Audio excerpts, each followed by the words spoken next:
Stretch it, Jet will close back in, Hunter will stretch it back out. It was 2.9 seconds the gap, now it's down to 1.8. Let's check him in the third place rider. Credit to Max Voland here. He was in a battle earlier, he's pulled away from that. Now he's in no man's land. Cannot see the Lawrence brothers 18 seconds ahead.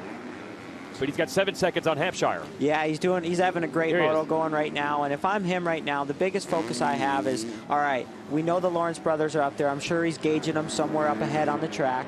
He's reading his pit board from his mechanic. And at this point, it's just like another day at the practice track. You're racing your lap time. And all right, can I keep it consistent? Can I lower it a little bit? Maybe we want to obviously catch the Lawrence brothers, and we want to extend on who's behind us.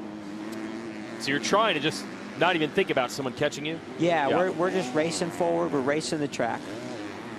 Wow, so how about this? Joe Shimoda, he was at the back of that train, and now he's at the front of it, including this, making a move on RJ Hampshire. So Shimoda's doing it again in the second half of the race. He's been really, really strong at the end of the moto. So I'd be really curious to see, Jason, what he's been doing different during the week. Is he training differently? Like, what's been the difference? Well, he's working with Nick Way now. It's a fairly recent addition. You and I saw Nick Way about 10 minutes before this moto began, but he wasn't really giving up what the difference was over there. But there's no doubt Joe has turned it up the last couple of weeks. We definitely teed him up a little bit, and he was pretty tight-lipped over there. Huh? he did not crack. Yeah. So Hampshire, let's see if he can hang on to the rear fender of Shimoda. And then next up, you would have Cooper, who is your early race leader, but he tipped over at the bottom one of the hills. So it's a moto of what could have been for Justin Cooper. And up front, no change. It was a 1.8 second lead. It's 2 seconds flat, so it's about the same. Oh, now Jets cut it down to 1.2 as they hit the next timing loop. So let's check back in with the Lawrences. That's about as close as Jet has been, I'd say, in the last 10 minutes. So now only 6 minutes and 2 laps to go. This moto feels like it's going quickly. Yeah, it's starting to get tight. Maybe he's starting to throw the afterburner on right now. And this is what I would be doing. I remember, like when he's in a great position. This is the position I would want to be in. He's had an opportunity to study his brother and to learn. And then it's time to apply it and start putting some pressure on him. Well, remember, even when Hunter made the pass, which is in the corner that's coming up right after these jumps, to me, it looked like Jet was fine with giving up the #1 spot. I don't think he was fine with going almost 3 seconds back. I mean, Hunter really put the power to the ground and extended it, the gap. So now the question is, does Jet have the speed to close back in and challenge him again, or is this Hunter's moto? You know, I almost wonder, Jason, if maybe Hunter's a little stronger on one side of the track. Okay. And then maybe Jet's a little stronger on the other side. I mean, I've had that before, and maybe that could be a scenario. That is true, because we keep seeing that yo-yo, as you say. The gap stretches and gets closer, stretches and get closer. Jet's right back on it again, 1.4 seconds as we go through the sand whoops. Dealing with lap traffic now. Oh, that got a little scary there for Jet. Yeah. Generally, is the leader the one that's going to get, doesn't always work that way, but it is the first one to get to the lap traffic. Yeah. Does that make it harder? Yeah, if you're the first guy coming through, it's definitely tough. The flags do help. But then obviously, the guy that they're coming up on is riding their own race as well. So they're trying to, just keep racing forward. So, yeah, I'd say sometimes in Jet's position, it tends to be a, ooh, that was tough. Yeah, that's lappers. Yeah. Hunter had to thread the needle there. Gets around 3 riders, and the lead is about as small as it has been. It's down to 1 second now. So Jet's putting in a charge. Hunter's dealing with lap traffic, managing it well. Back down Mount Martin we go. This is where Hunter was so fast earlier in the race on the downhill. Look, he does stretch it back out. Yeah. He's got something figured out on that Mount Martin going down. Yep. If you're able to... Woo, did you see? Wow. That wasn't on purpose, right? No. His front wheel's never in that rut. Yeah, it looked pretty deep there, but he was on the gas. He was trying to drive out of that turn, and yeah, that was impressive. Wow, front wheel never in the rut. Slid the rear tire the entire way. And if anything, yeah, I think it's this section of the track. Works a little better for Hunter.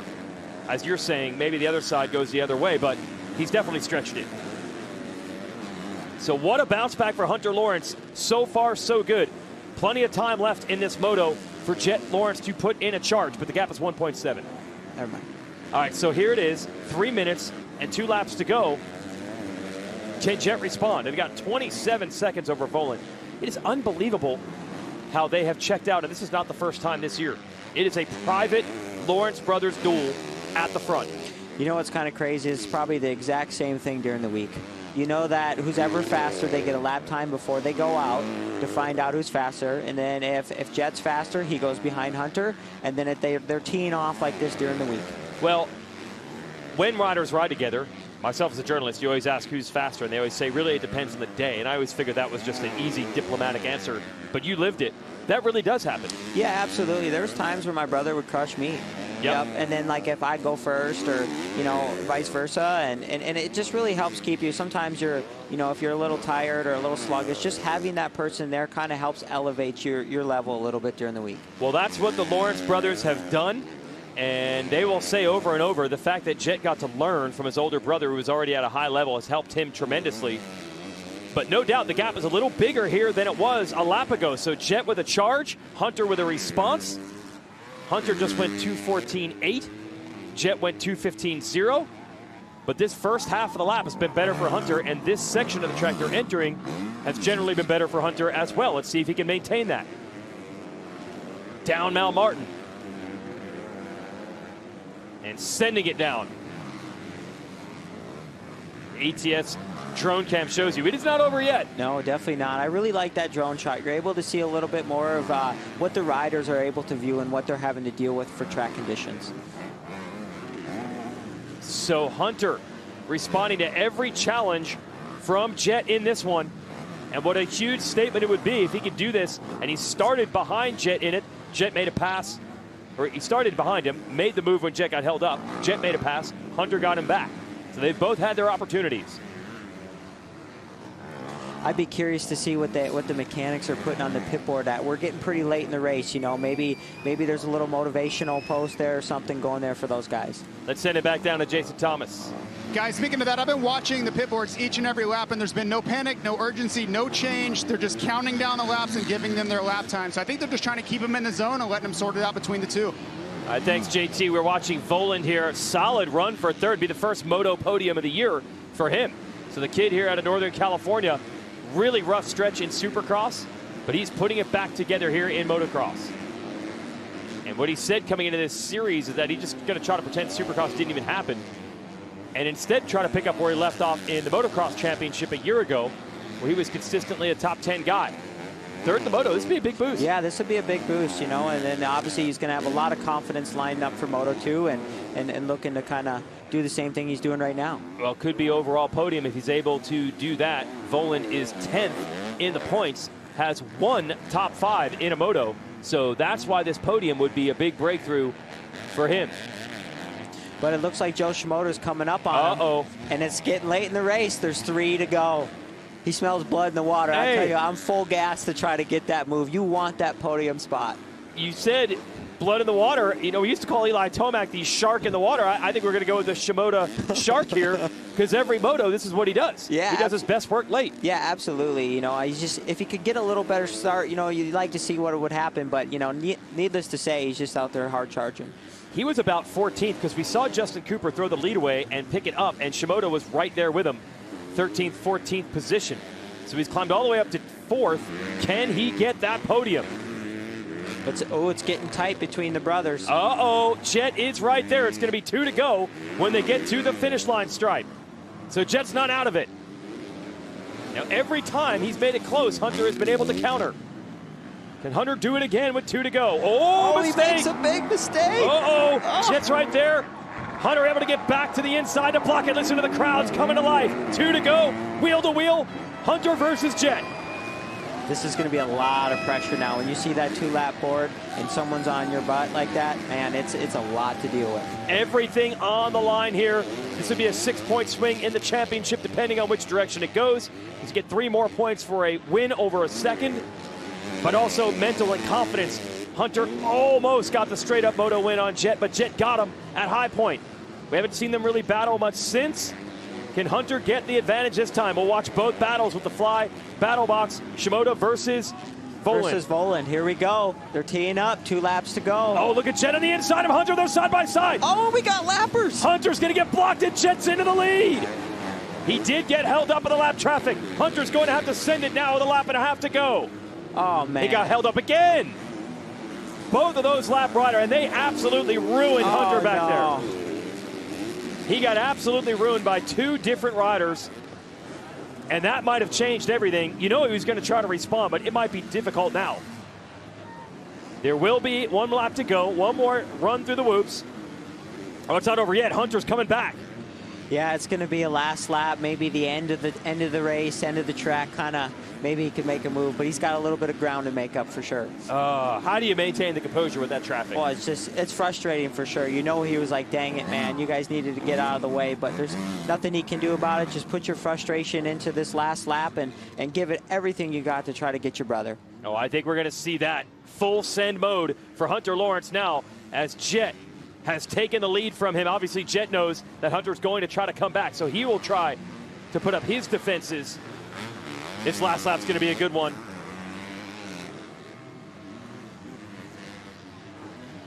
And we go back to this battle as Voland is looking to hold on for a third at the top of Mount Martin. You see the gap, by the way. Yeah, it's great. It's a big gap. Yeah, that is wild how far back this battle for third is. 30 seconds off the lead. Shimoda putting the pressure on. White flag is out between Jet and Hunter. And Voland's got to fight for this one, be his first Moto podium. Can he hold off Shimoda? Shimoda continues to close. Meanwhile, it's 1.1 is the gap between the lead duo. Oh, Shimoda's right there. Oh, it's tightened back up. Woo! Here we go. He's all in. All right, into the sand whoops. Can Hunter get a drive? We'll watch both battles here with the fly battle box. Hunter's got a shot. He's back up to the rear wheel of Jet. More lap traffic. More lappers. This time Hunter clears it no problem. So does Jet. Here we go. Oh, it's going to be an all-out attack for the 96. It's tight now. He's on the rear wheel. He's on the inside. Jet powers out. Able to hold the lead. A couple of these downhills, there are passing opportunities back here. Yes, absolutely. All right, can Hunter get this done? Big drive into the corner. Here's the downhill. Yep, this is a good passing opportunity with Mount Martin. Oh, Jet, you see he came in pretty hard, and that front wheel almost didn't stick in that rut. And that was a half crash right there. That wheel was not where he wanted it. Yeah. Somehow Jet's able to save it. Shimoda trying to make the moves. Continue to watch the battle box. Voland's fighting with all he has for that podium spot. Meanwhile, the leader is back down Mount Martin as that battle for third goes up. You think Hunter's really trying to get off the brakes right now and let that thing coast down that hill? Yeah, but he wasn't as close this time as he was in some of the previous laps. Running out of time is Hunter Lawrence. Same with Shimoda. Shimoda's going to try it outside got to run. line. Here we go. And Voland closes it off well. Good job by Voland to get the drive. Hunter's right back on him. It's going to be a run to the checkers. 2 turns to go. Is there anything Hunter can do here? Man, I think Jet might be able to protect this inside. Here he goes. Smart move right here, going tight. Last turn. Jet goes inside. Hunter goes inside. Lap traffic is there. Jet Lawrence takes a big Moto victory. What a battle. Shimoda got the move on Voland. Voland's going to try to come back. Cannot get the drive after the downhill. So Shimoda has done it on the last lap, has pulled it away from Voland. And now we're going to see what Voland has to try to get it back. Man, I think Joe was 9th or 10th right off the get-go out of the gate, and that's a good recovery. Well, even further, we had him about 14th or so when Cooper had gone down. Really? All the way up to 3rd. So the fans loving that battle with Jet and Hunter, the advantage Jet, and again, a podium in the Moto for Joe Shimoda, who is relentless late in these races. And the brothers, will they bench race it out again? Hunter has to be so frustrated with the lappers. That cost him the lead and some gap. He did just about everything right in that one, but comes up just short again. Good thing about motocross is we're going to have a rematch later. Yeah, that's the beauty. Oh, here's the pass, Jeremy, with Shimoda. Set us up here. Look at that, just letting off the brakes a little bit more and really just kind of sending it. He knows what's on the line. He really wants that 3rd place and just carries a little bit more momentum and sweeps around the outside. Very impressive by Shimoda there. That was the clutch pass. And don't forget, in the next top of the next hour, we'll have our 450 class and then Moto 2. So expect another Lawrence versus Lawrence showdown. Moto 1 here at Millville. Advantage, Jet. At Lucas Oil, we take pride in creating problem-solving products to make your car care easier. We protect your vehicle and make it run longer so you can focus on the things that matter most. Whether it's commuting to work, visiting a loved one, taking the kids where they need to go, going to the big game, or anywhere life takes you, Lucas Oil is committed to getting you there for all of life's important moments. Lucas Oil, it works.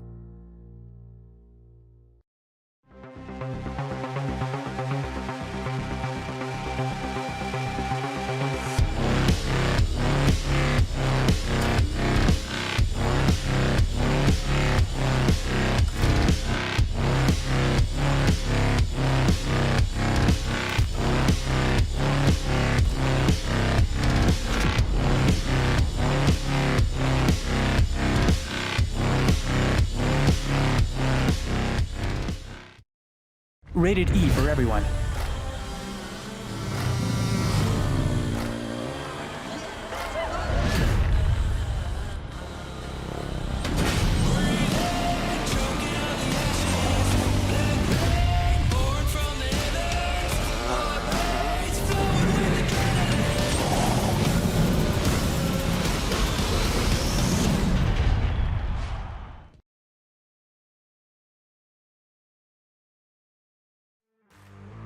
At Beta, the best just got better. With the new 2022 Beta RR models, delivering an unmatched, refined riding experience.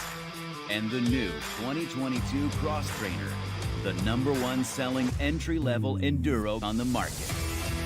Beta produces the most rideable motorcycles in the world. Check one out at a Beta dealer near you.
The 50th anniversary season of Pro Motocross is brought to you by Napa Auto Parts. With a nationwide network of parts and care, Napa helps you get up and go. Honda, celebrating 50 years of off-road dominance. And by Lucas Oil. Keep that engine alive. And there is the Spring Creek at Spring Creek, and fans getting to enjoy the cool-down session there. That was hot, the on-track action in this 250 Moto 1. We'll give it to you with our Lucas Oil race recap to show you the highlights. Justin Cooper wrestling for the lead with Jet and Hunter Lawrence. Nice move here by Cooper on the downhill. Yeah, absolutely. Took a really clean line. You can see it carries a lot of momentum. It just gets you inside and goes powering on up the hill. Yep, so one downhill was great, and this one not so great. Yeah, maybe it was a little slippery. They watered the track. It was the opening lap. And Chet Lawrence gets held up. That allows Hunter to take over the lead. Big crash here for Michael Mosen. We don't see exactly what happened. This is in the Samwoop section, but that was the end of his moto. Not sure if it's the end of his day. Now it went back and forth for the majority of the race. Hunter had a nice lead built up. Chet's able to close back in with Hunter making the mistake. Takes the lead back. But it was an awesome duel. The entire moto for 30+2. These guys were all out, and it was amazing to watch. Absolutely. So Jet has the lead. Look at Hunter come back. Almost gets him here. Then in a really good line in the corner after the finish line. That's what he's going to use to take the lead. Wow. So there is Hunter back into the #1 spot, and it looked like it was all going his way. Jet closes in, and the lap traffic did not do the 96 Yeah, unfortunately, Hunter's probably pretty upset about this deal, but that's racing. You know, we all got to go through it, right? So there it is. Jet's able to take the lead. Hunter tried to respond. This is how close it is at the finish. At High Point, they battled. Final margin of victory, 0.5 seconds. Today, 0.5 seconds again. Unreal, these races. So Jet Lawrence takes the win over Hunter. He's got to be bummed that one got away from him. Send it down to the podium. Get the story from Jet Lawrence. Here is Jason Thomas. Jet Lawrence, your first Moto winner. That was an incredible battle. Now my question is, what's going on in the middle of the Moto? You know, really strong at the beginning, really strong at the end, but in the middle you seem to lose a little bit of intensity. I've noticed it the last couple of weeks. Do you notice that, or is it something you're intentionally doing? It's just kind of maintaining, because I know with obviously Hunter and I have the exact same program. It's kind of just weighing it out, then kind of the last 2 laps, like just seeing if we sprint or not. So it was at the start I was trying to find some lines. Hunter had some better sections and I had some, so it was a lot of yo-yoing a lot, so it was kind of difficult to find and just get close. Those first few laps, once he got back past me, he put that bit of distance. I could never just close it, and every time I got a little bit closer, I'd make a mistake or something like that. And yeah, then at the end he got pretty screwed by the lappers, and I ended up being close enough, making the pass on. Then the next 2 laps were just sending it, just trying to make sure I'm trying to stay in front of him. So happy, just going to go back, recover, and hopefully we can get a good start and eliminate those mistakes. All right, so Jet Lawrence gets the win. Yep, just trying to sort out the lines. And even he knows the lap traffic was the factor. Yeah, definitely. He's a smart kid. You know, you're not a champion for, you're a champion for a reason. Yep. So in that moto, he gets the better of his brother Hunter. Joe Shimoda will take 3rd in that one. That was a hard-earned late race battle with him. And Max Voland sent it back down to the podium with JT. Hunter Lawrence, 2nd place in that moto. Now, I know you have to be a little bit frustrated, but that was an incredible battle. These people were going crazy. So how do you just fix the little small things and come back and get it done in Moto 2? Yeah, it was an interesting race. It was cool. I'm sure it was awesome to watch it when we passed each other back and forth a few times. And, man, I was just pushing towards the end, and I just had to be better around the lappers. I just read it wrong and kind of got pinned up, and then Jet come through. So bit of a bummer, but just go back, execute another good start, and just try and click off some good laps. All right, we'll see if Hunter can get it done. He had the speed to do it, there's no doubt. Yes, definitely. And if I'm Hunter, the more they battle like this, the more confidence I would get. And he obviously knows he can run with his brother. He's doing it during the week, I'm sure, and now he's doing it on race day. And we look forward to a rematch, because you got to do it twice in Lucas Oil Pro Motocross. We'll have a 2nd moto coming up later on today. Let's give you the upcoming schedule brought to you by motorsport.com. In this series, we go to Washougal next weekend, then we have a break, a big one, as the majority of the industry goes down to the Monster Energy Amateur Championship down at Loretta Lynn's Ranch. We'll resume with Unadilla, Budds Creek, Ironman, and Fox Raceway in California. We'll wrap up this championship on September the 3rd. Joe Shimoda, hard-earned fight for a podium. Let's go to the box with JT. Joe Shimoda, late race heroics there. What went on at the beginning of the race to put you so far back? Like usual, the start, just been struggling, and yeah, just couldn't get it. And yeah, when you're that far behind, it's so hard to come back. So yeah, hopefully for next moto, I can get a better start and fight with top guys. Yeah, and that has been the story with Joe. Really, a lot of his career, a slow start. I saw the stat, 5 podiums in a row in motos. Yes, but it's very impressive. You're seeing improvements with this guy week in and week out, and ultimately that's all you can ask for. Yeah, as we can say every time, if he could start up front with those Lawrence brothers, it'd be interesting to see him battle them. He definitely had the pace to do it. Last time he did start with them, which was at Redbud 2 races ago, and he ended up getting the overall victory. Okay, so 1 out of 4 motos is complete today. We're hoping that all of them are this good, with the Lawrence brothers going at it. 450 Moto 1 coming up. That's going to be a good one. Yeah, Chase and Eli 1 point apart. Chase was fastest. Yep, exactly. We'll see if the advantage can swing back his direction, with Eli Tomac having put together the last 3 overall wins in the 450 class. So great racing to start the day with the Lawrence brothers. The majority of the way it was led by Hunter. But some trouble with the lap traffic opened the door for his brother Jet to get him and get the moto victory. Tough break also for Justin Cooper, who crashed while leading on lap number 1. Everybody has their opportunity to right the wrongs in the 250s a little bit later on today. But we'll put the focus on the 450 class. 250 Moto 1 is a wrap. Jet Lawrence takes the win. Stay with us for 450 Moto 1.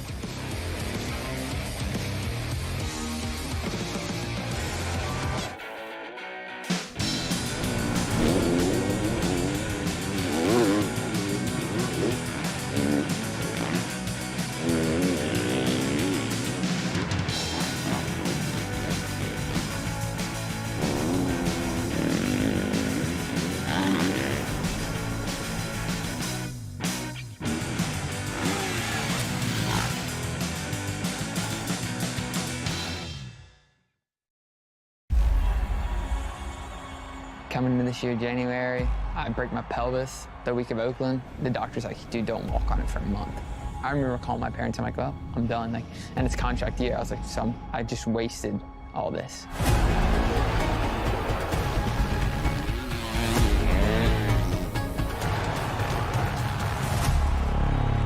I don't really see a sport that's like it, to be honest with you.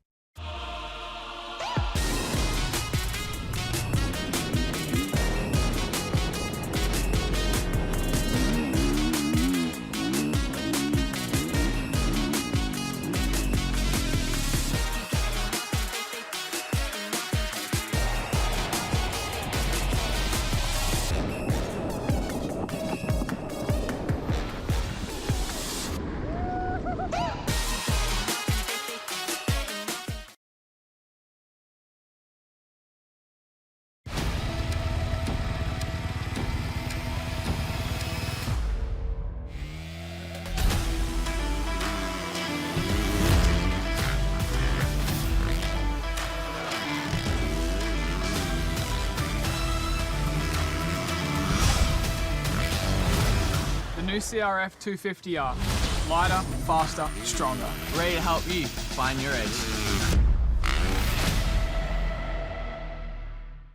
Rated E for everyone.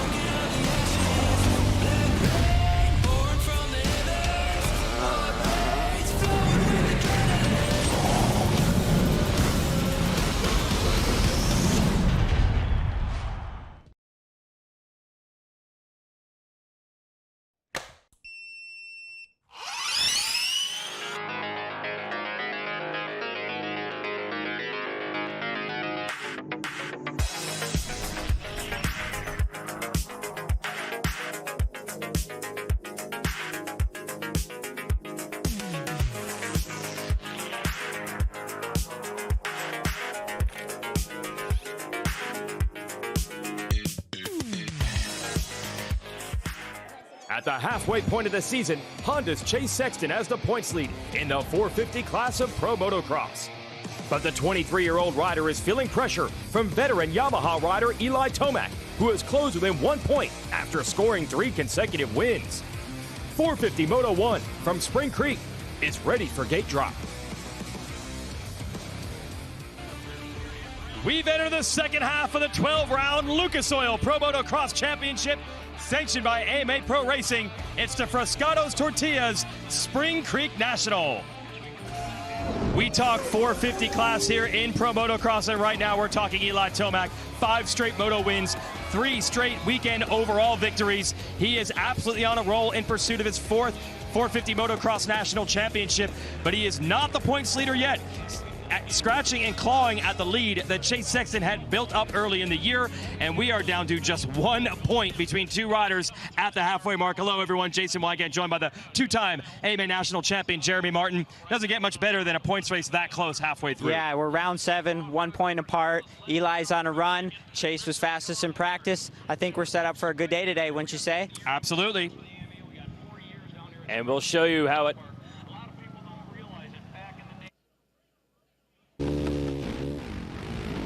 looks here with our MX versus ATV Legends track map. Here we are at the bottom of Mount Martin. Really want to get a clean drive up this thing. It is absolutely wide open on a 250 to get this triple up the hill. And then if you can, you try to shift and you're just full gas up this thing. and then you round the turn, and here we are, man. All of Mount Martin, as fast as you can go, navigating the rough terrain here, all the way to the bottom.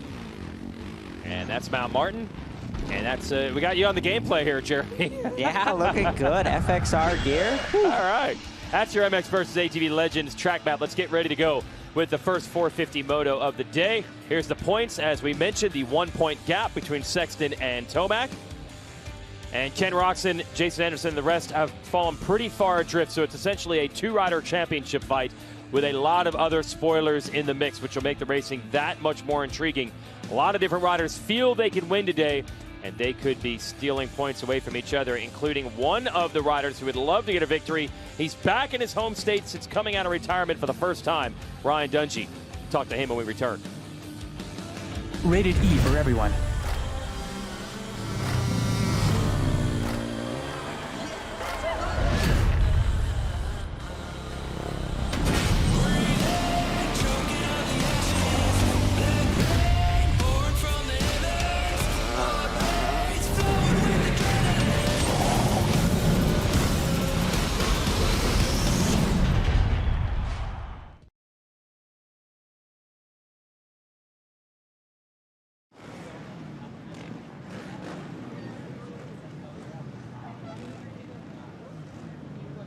I can't have you just rolling your eyes at us. You got some. Hey, where are you going? Hey, that's the giveaway bike.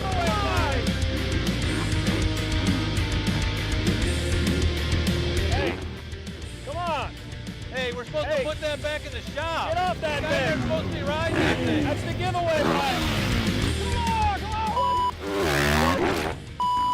Come on, man. Enter to win at motorsport.com/win.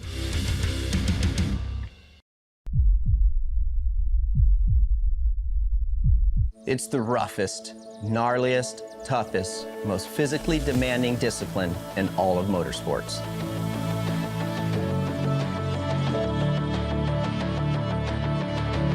I'm Ricky Carmichael, 10-time outdoor pro motocross champion. Join us as we unleash the beast in the Lucas Oil Pro Motocross Championship presented by Monster Energy.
Ryan Dungey. Yep.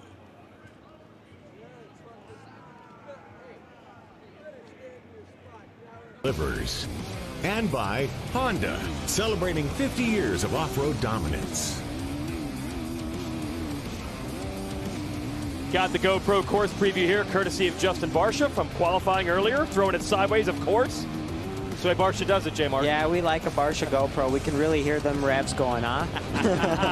No doubt. Here he is, full gas, wide open down there. What a great shot. Just seeing him full off the gas, off the brakes, full send down the downhill. Yeah, super steep hill. So that's your GoPro course preview, courtesy of Justin Barsha. Big story today is the return of Ryan Dungey. And when he decided to return to racing after a 5-year hiatus into the sport, he was treading into uncharted territory. But that really has been Ryan Dungey his whole career, exceeding expectations on his way to becoming one of the best ever.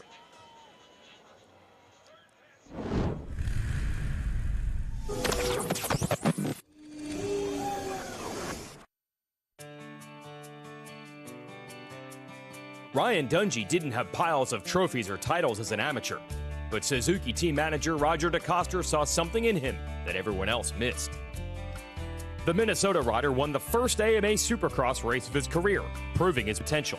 He became a weekly podium and race win threat in the 250 class, culminating in 2009 when he outlasted Christophe Pourcel in a tight and contentious fight to claim the 250 National Motocross Championship. In 2010, Dungey took his career to another level, jumping up to the 450 class with immediate success, capturing both Supercross and Motocross titles for Suzuki as a rookie. 2 years later, Dungey, DeCoster, and Ian Harrison would all move to KTM and immediately revamp the brand's fortunes.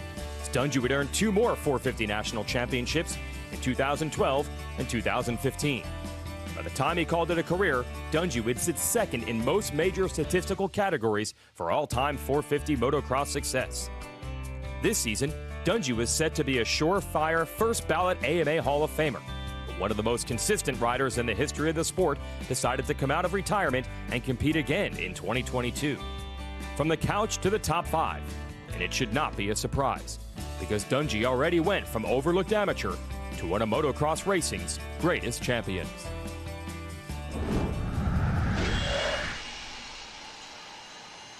That's the MX versus ATV Legends bio. Minnesota's own Ryan Dungey, you know him well. Yeah, he's a good guy. Spun a lot of laps here as an amateur back in the day, and I'd like to see some big things today. I'm really rooting for him. Yes, you and a lot of others here at Millville. Let's send it down to Jason Thomas. Eli Tomac has been on a roll. He's won 5 motos in a row in the last 3 overalls. Now, the biggest change has been his starting position. And one thing I want to note, he's one of the only riders today that is stuck with the Dunlop scoop tire, which you can see here. So obviously, he knows how important that start is. All right, a lot happening for Eli Tomac right now. We'll talk about the tire choice in a moment, but we also want to give a shout out. He's already won the Monster Energy Supercross Championship this year, and for that, he's been nominated for a ESPY Award for Best Athlete in Men's Action Sports. So if you're watching right now, you can scan that QR code, and it'll take you straight to your opportunity to vote. That's big for the sport. Yeah, absolutely. I definitely went there and voted. So hope everybody watching, go do the same. That's right. Let's pump motocross and supercross up. Let's talk scoop tire. It's good for the start, but maybe a compromise on other parts of the track? Yeah, absolutely. You know, it looks like my dad put some dozer berms and stuff in there, so hopefully that'll kind of help open up the track. But if you can get a good start, you can ride your lines, you're in a pretty good spot. All right, that's KTM keys to the moto. Clean start, that line awareness. We saw it catch a couple 250 riders out on that first lap. Yeah, absolutely. You just got to be aware of, you know, they put a little bit of water down, the lines change, so just be aware. Here it is, Moto 1 of the 450 class. And Dungey looking good, going to get squeezed from the inside. Joey Savacci, Eli Tomac going for it. Then Ken Roxon is in there as well. Savacci is credited with the whole shot, but Tomac's quickly into the lead. Yeah, that's awesome. And for Eli to get a good start, that's a good deal. Well, might be scoop tire helping there. Other riders running a more intermediate. Looks like you've got Sexton and Dungey in the picture as well as we head into the Sand Whoops. But right now, Savacci's second, and Tomac already trying to get away. There is Dungey in third, putting pressure on Savacci. He wants to go with Tomac. And Sexton's there as well. Yep, he's putting pressure on, trying to move forward. But an alarming early lead already for Tomac. It's got to be over a second, and we're only about a third of the way around the first lap. And Dungey's got heat now from Sexton. Well, you know Dungey wants to bring it today with the crowd cheering for him, and he did the first job. He got the good start. As they come back downhill, they're starting to reel Tomac in a little bit. That Jason Anderson finally getting a good clean first lap. Haven't seen that in a while. Ooh, Dungey makes a mistake there coming out of the turn. And just like that, Sexton is into third. Oh, Dungey pushing hard. And we've seen a couple of mistakes from him. Definitely not characteristic of the multi-time champ. He's going right back after Sexton. Banked off that wall, the top of the hill, almost got Sexton back. He's going for it. Yeah, he's going for it. Maybe he could. Oop. Almost had a line there on the inside. Didn't work. Now they catch back up to Savatgy, who is in second. Oh, another mistake for the number 5. But he's able to reel Sexton back in pretty quick. Yeah, they're pretty tight right now. Anderson 5th. Barsha 6th. Then Craig, Roxon, Alex Martin, it's your brother there in 9th, and Plessinger 10th. So not a good start for a man who was on the podium last week with Aaron Plessinger. Sexton knows what he's got to do. He's putting in a hard charge to go after Savatgy. And Savatgy hard running in second. Oh, trying to stay with this battle. Let's see if Sexton can get it done. Oh, Joey goes down. Woo! Oh, that was a tough break there. Almost went over the high side. That could have really hurt. And that's going to be about 10th place going by with Freddie Noren and Alex Martin. Man, it could change in a hurry. Yeah. Go ahead. What a bummer for Joey. Awesome start. There's a hard base to this track, and unfortunately, as you can kind of see, it kind of caught Joey off guard. So that allows Sexton to get what he wants, which is second, and focus in on Tomac. Anderson has taken the measure of Dungey. That is third for the Monster Energy Kawasaki rider as we head through the sand whoops. Send it down to Jason Thomas. Well, you saw Joey Savatgy go down there, and I watched him in the 250 start. He was watching Justin Cooper's gate like a hawk.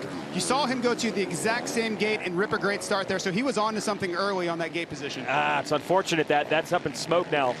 Savatgy going to be outside of the top 10 because of the crash.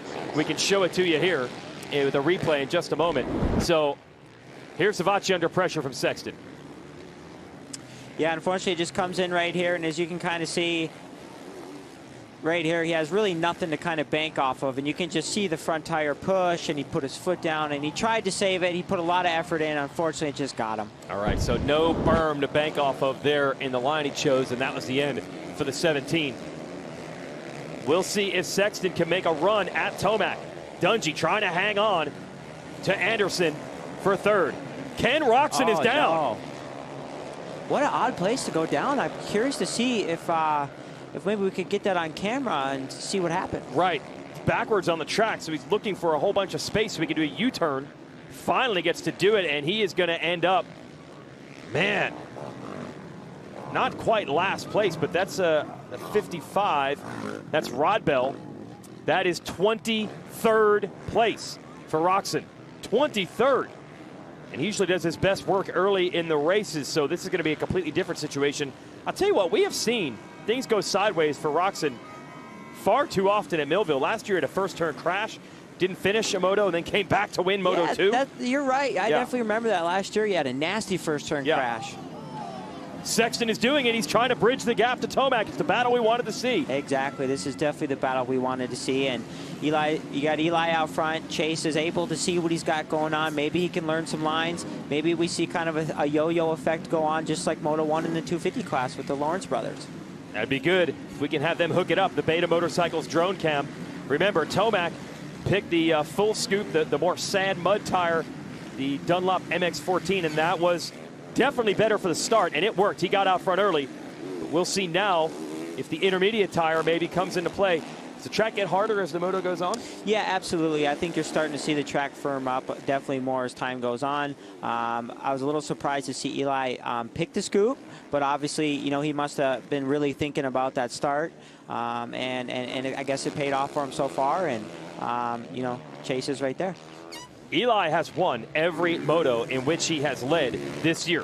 It's really hard to overcome him later in the races. It's still pretty early right now, and Sexton is doing it. He is hanging it out, and he is closing the gap. Yeah, absolutely. He's getting a little loose there coming up the top over Mount Martin. He's got to do it. 5 moto wins in a row for Eli. Sexton knows points lead could switch hands here if Tomac gets the victory. Yeah, I've had the pleasure to be able to train with the Tomac family, and I've learned a lot of things from Eli and just how his racecraft and the things he thinks about when he's riding, and how he's able to conserve energy throughout the moto and stuff like that. It's truly it's very impressive. Well, I'm glad you bring that point up, because we always see him so strong late, and a lot of that gets chalked up to fitness.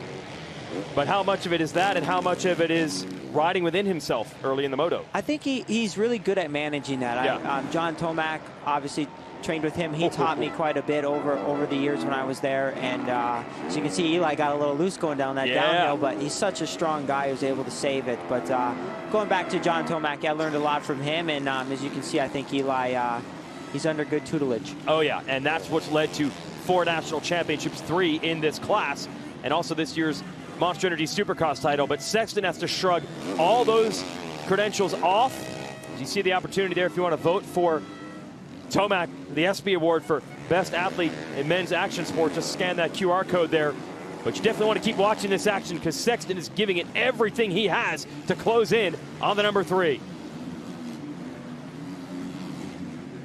Great effort from Sexton because he has to turn the momentum back. That's hard to do. Yes, absolutely. You know the points are tight. You know that each one of them are trying to make a statement right now, and we expect this to kind of be a drag out, wouldn't you say? Oh, that's what you're hoping for. Sexton just inching up on Tomac right now as they head back uphill. And they have pulled well clear of Anderson and the rest of the field. It would be Anderson and then Dungey. That's a cool shot. You're able to see the braking bumps going down into that single right there, and you're able to see the lines. I mean, Eli took a really smooth line right there. Chase was a little further out, trying to do something a little bit different, not following and just kind of experimenting with the track, and maybe that'll play to his advantage later on. Yeah, Sexton is getting a first-hand look at all the lines of Eli Tomac. It's not normal to see this situation. Tomac usually not the rider that's leading. He's usually the rider doing the chasing earlier in the race, but it's a little bit different here. Sexton in second. Let's send it back down to Jason Thomas.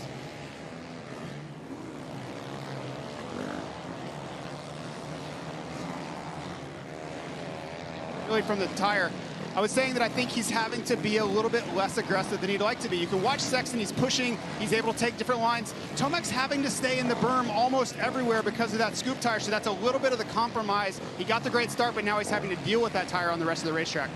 Thanks, JT. Yeah, talk about having to stay in the berm and why did he have to do that? Yeah, absolutely. Like as JT would probably say, the way the scoop is, it gives you a lot of drive in very soft conditions, and he kind of needs that fluff. Yeah. It's designed to stay in the soft stuff.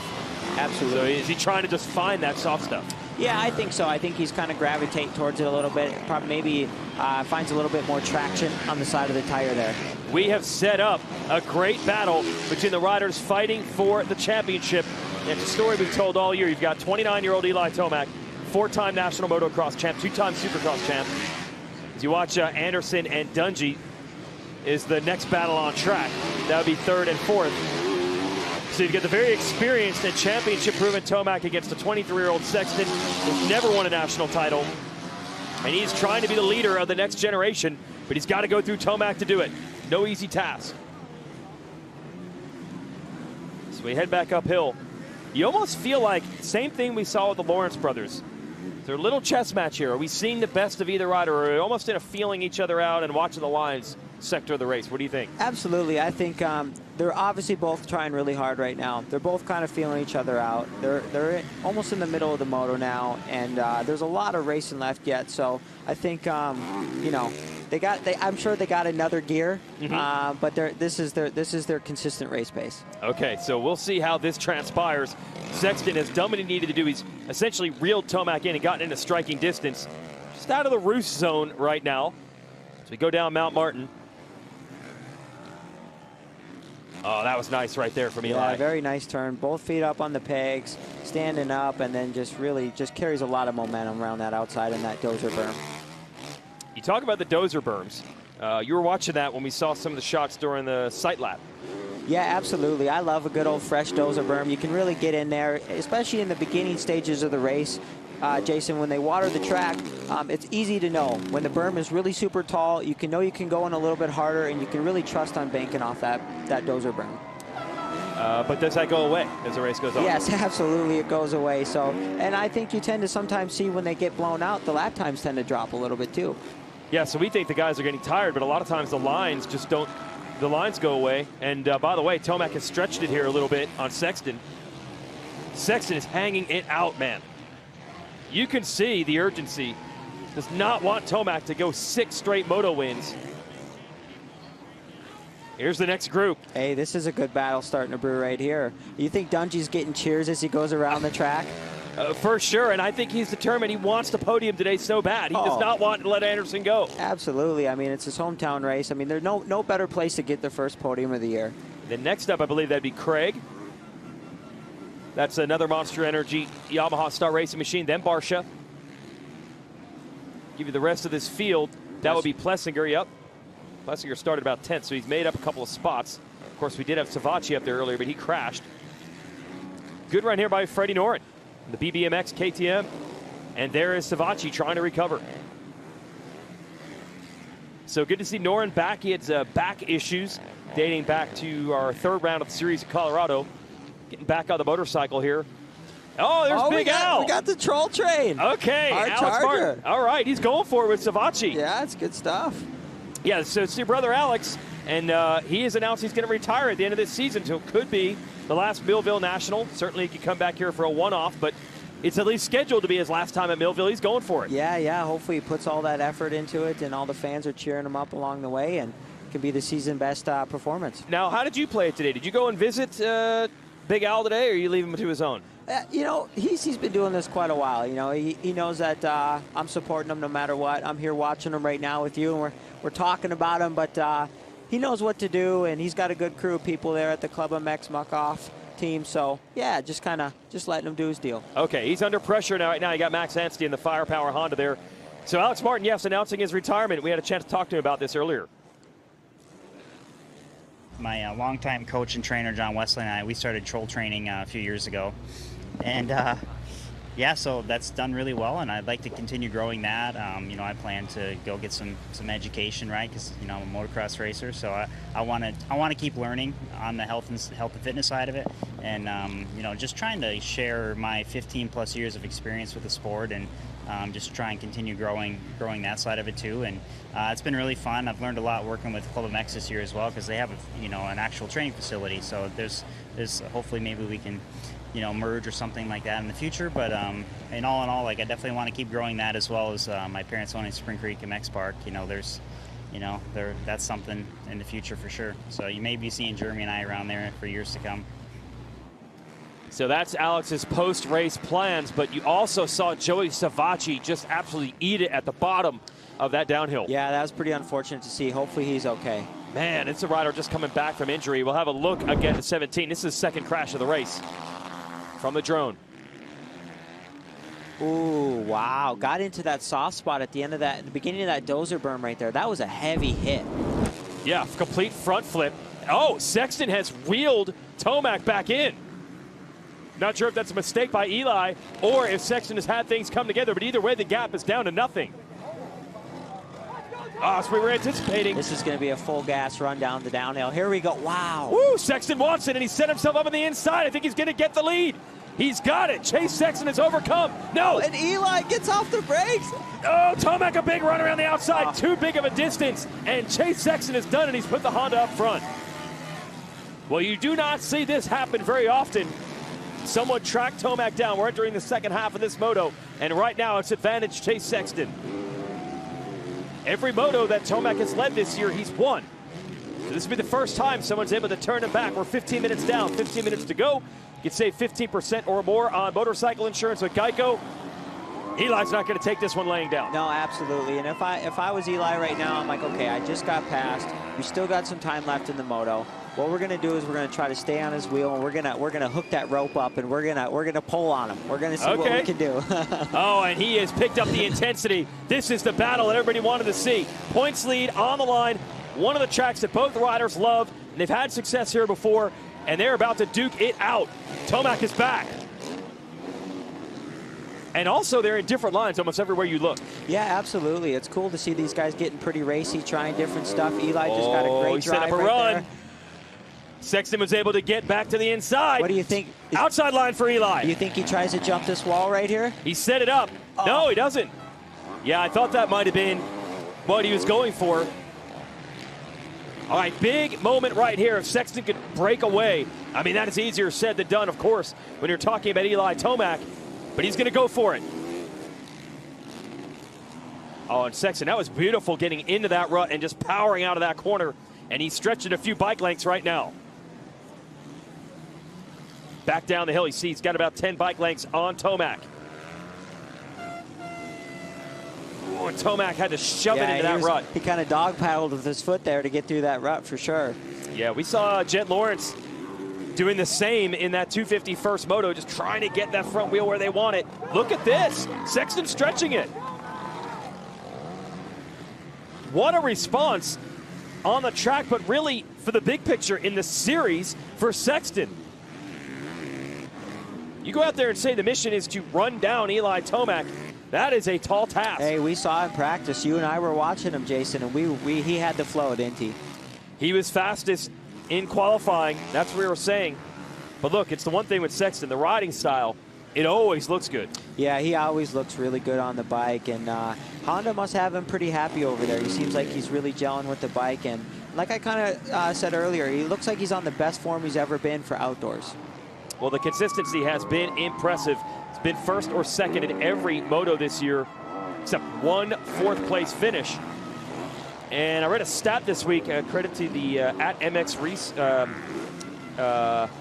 Reference is the Instagram page. Said Eli Tomac has scored more points in 6 rounds than any rider who's ever been second in the series. Wow. What that means is Tomac is on a torrid pace. And the reason he doesn't have the points lead is because Sexton is that much better. It's the most points anyone has ever scored and sitting in second. So that's how good Sexton has been. Tomac's on the back foot right now. He's going to have to respond. Sexton has pulled away. All right, we're going to be down to 10 minutes and 2 laps to go. And you watch Eli by himself, and he is absolutely hammering. Yeah, I know. I'm watching him. I'm truly impressed by what he's doing right now. And for Chase to be inching away on him like that, you're just like, man, where is he making up the difference? Yes, because he looks super fast. Yeah, absolutely. So I'm sure Eli's thinking the same thing, too. Like, man, where can I be a little bit faster? Where can I make up the difference? I'll try to go maybe a little bit faster down Mount Martin, or, you know, like maybe carry a little bit more roll speed through the middle of the turn. So I'm sure Eli's running that stuff through his mind right now. Well, just like in the 250 class, it's so close on speed between both Hunter and Jet Lawrence. And same thing we're seeing in this moto here. I got to imagine even just line choice is a huge part of this. Yeah, absolutely. I mean, there's been some stuff. I've done a race in the past, and I'm like, you bonehead. You know, I go back and look at the footage, okay. and I see the guy pass me, and I was like, why didn't I see that line? Mm-hmm. So Tomac, but honestly, this is going to be his last chance to see those lines. Sexton's on the verge of being just far enough ahead, or he will not be able to see him. And you hear him just light that thing up when he gets in the middle of a corner. Yeah, that Yamaha has a sound like you can hear it. Oh, yeah. Yeah. Well, I was back in those whoops watching the first qualifying session today. I could tell when Tomac was coming before I could see him. You just hear it. But as well as he is riding, Sexton has pulled away and now deep into lap traffic, and that's not doing Tomac favors. Can Sexton put an end to the win streak? And as it would say, straight up, he's had to catch Tomac and pass him. Can he hold him all the way to the end? Meet Renee, bank manager and mom of the year. But when she gets on her bike, she becomes Rebel Renee. Rebel Renee is the most outspoken member of her book club. And she didn't even read the book. It's rumored she once used her phone at trivia night. Cleveland. And she isn't above greasing some palms to get things done. And Rebel Renee rides with Geico because savings and great service are 2 things she'd never rebel against. Geico, savings and service for both your sides. And I almost kind of wonder, Moto 2, will we see the traditional tire on Eli's bike? Yeah, you know they're going to download and try to figure that one out. And it's great for the start, paid off there. But that's why I asked you before if the track firms up. It's only going to keep getting better for that regular tire, the intermediate middle ground tire, right? Yes. There is less than 1/100th of an inch of motor oil protecting your car's engine. Friction and heat causes engine oil to experience thermal breakdown, weakening its ability to protect the engine and its parts. Lucas Heavy Duty Oil Stabilizer is specially formulated to resist thermal breakdown, protect vital engine parts, and extend the life of your engine. It also stops smoking, knocking, and oil consumption in worn engines. Lucas Heavy Duty Oil Stabilizer. Keep that engine alive.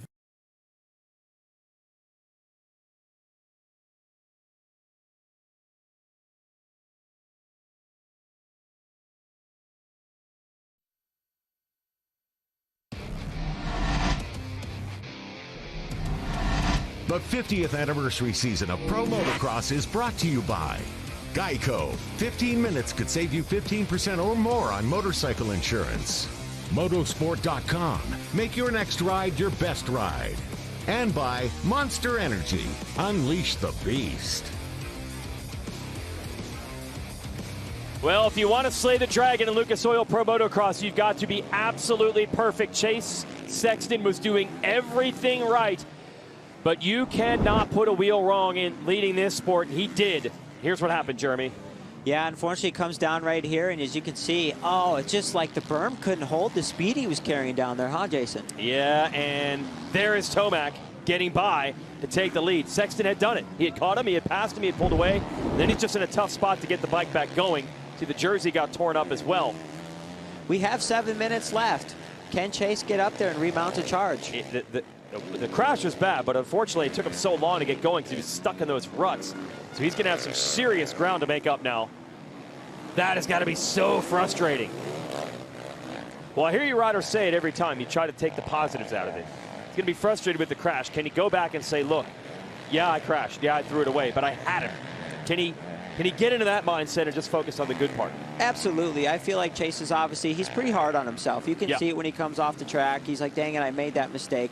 But if I'm Chase, I'm going to be like, I shouldn't have done that. I'm pissed off at myself. But you know what? I had an epic battle going with Eli. I made the move on him. And then you know what?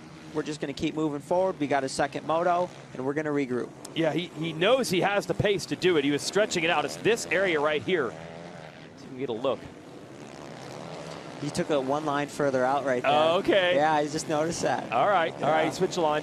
But we've seen several riders struggle with that entrance to those ruts there. Yeah, absolutely. I'm just curious to see. It'd be cool to see a shot down there.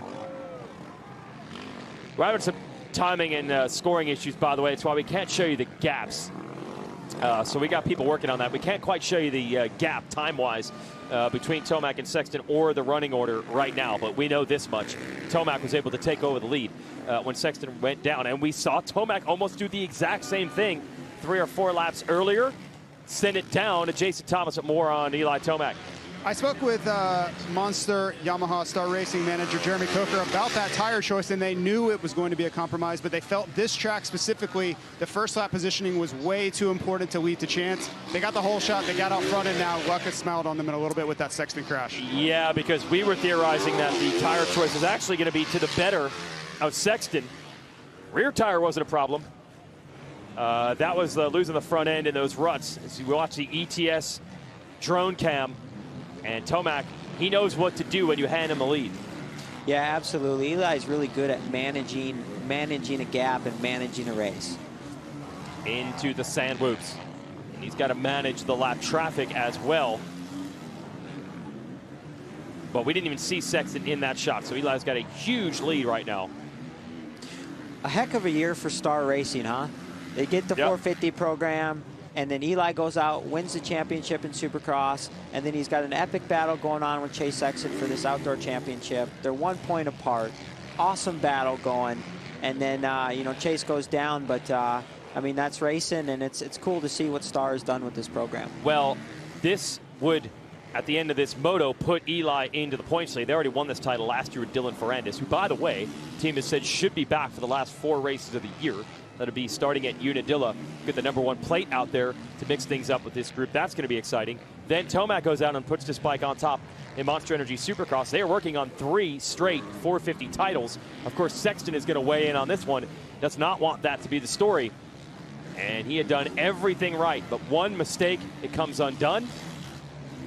And unfortunately, that has been the story with Sexton a little less frequently now, but we have definitely seen it before. He tipped over while leading at Colorado, and he has been darn consistent between then and now. And that's the thing about a championship. You've got 12 rounds, 24 motos. These guys are giving it everything they got from the minute the gate drops. And, it's so hard to be perfect the entire season for every moto. Yeah, we almost take it for granted when we watch veterans like Tomac out there.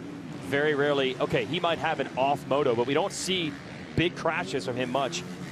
And you take that for granted, like you can do that. Oh, yeah, absolutely. Oh, we got a battle right here. Barcia and Plessinger. And Barcia getting aggressive. Talked to Barcia this morning.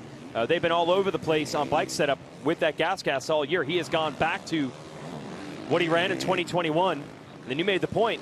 He won this race a year ago. Not a bad move. Yeah, if I was Barsha, I'd be going back to that old setting and seeing where all them clicker adjustments were. That's right.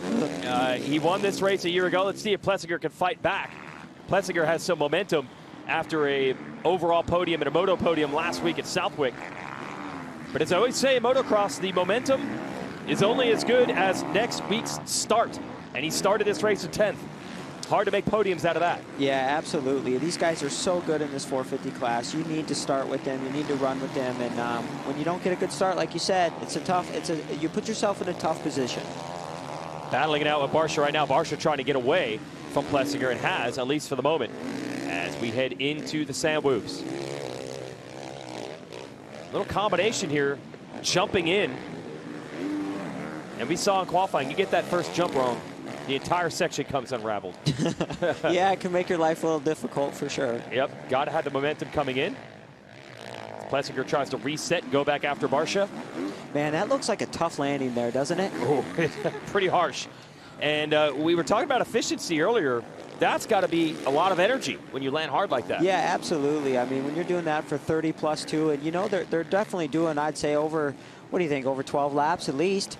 Yep. I mean, that's a lot of laps. You're just sitting there pounding every lap. Remember the year, this is before your pro racing days, but your dad came up with the crazy idea of putting a radar gun back there? Remember that? Absolutely. Yeah.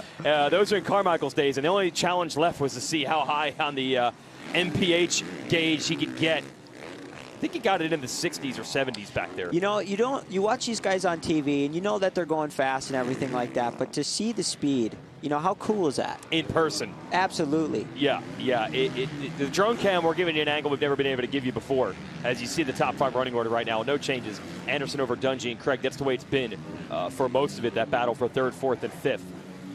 As we go back to Eli Tomac in the lead. But yeah, when you see them go through there in person, it's unbelievable. This is Craig here. Solid run for Christian in the top 5.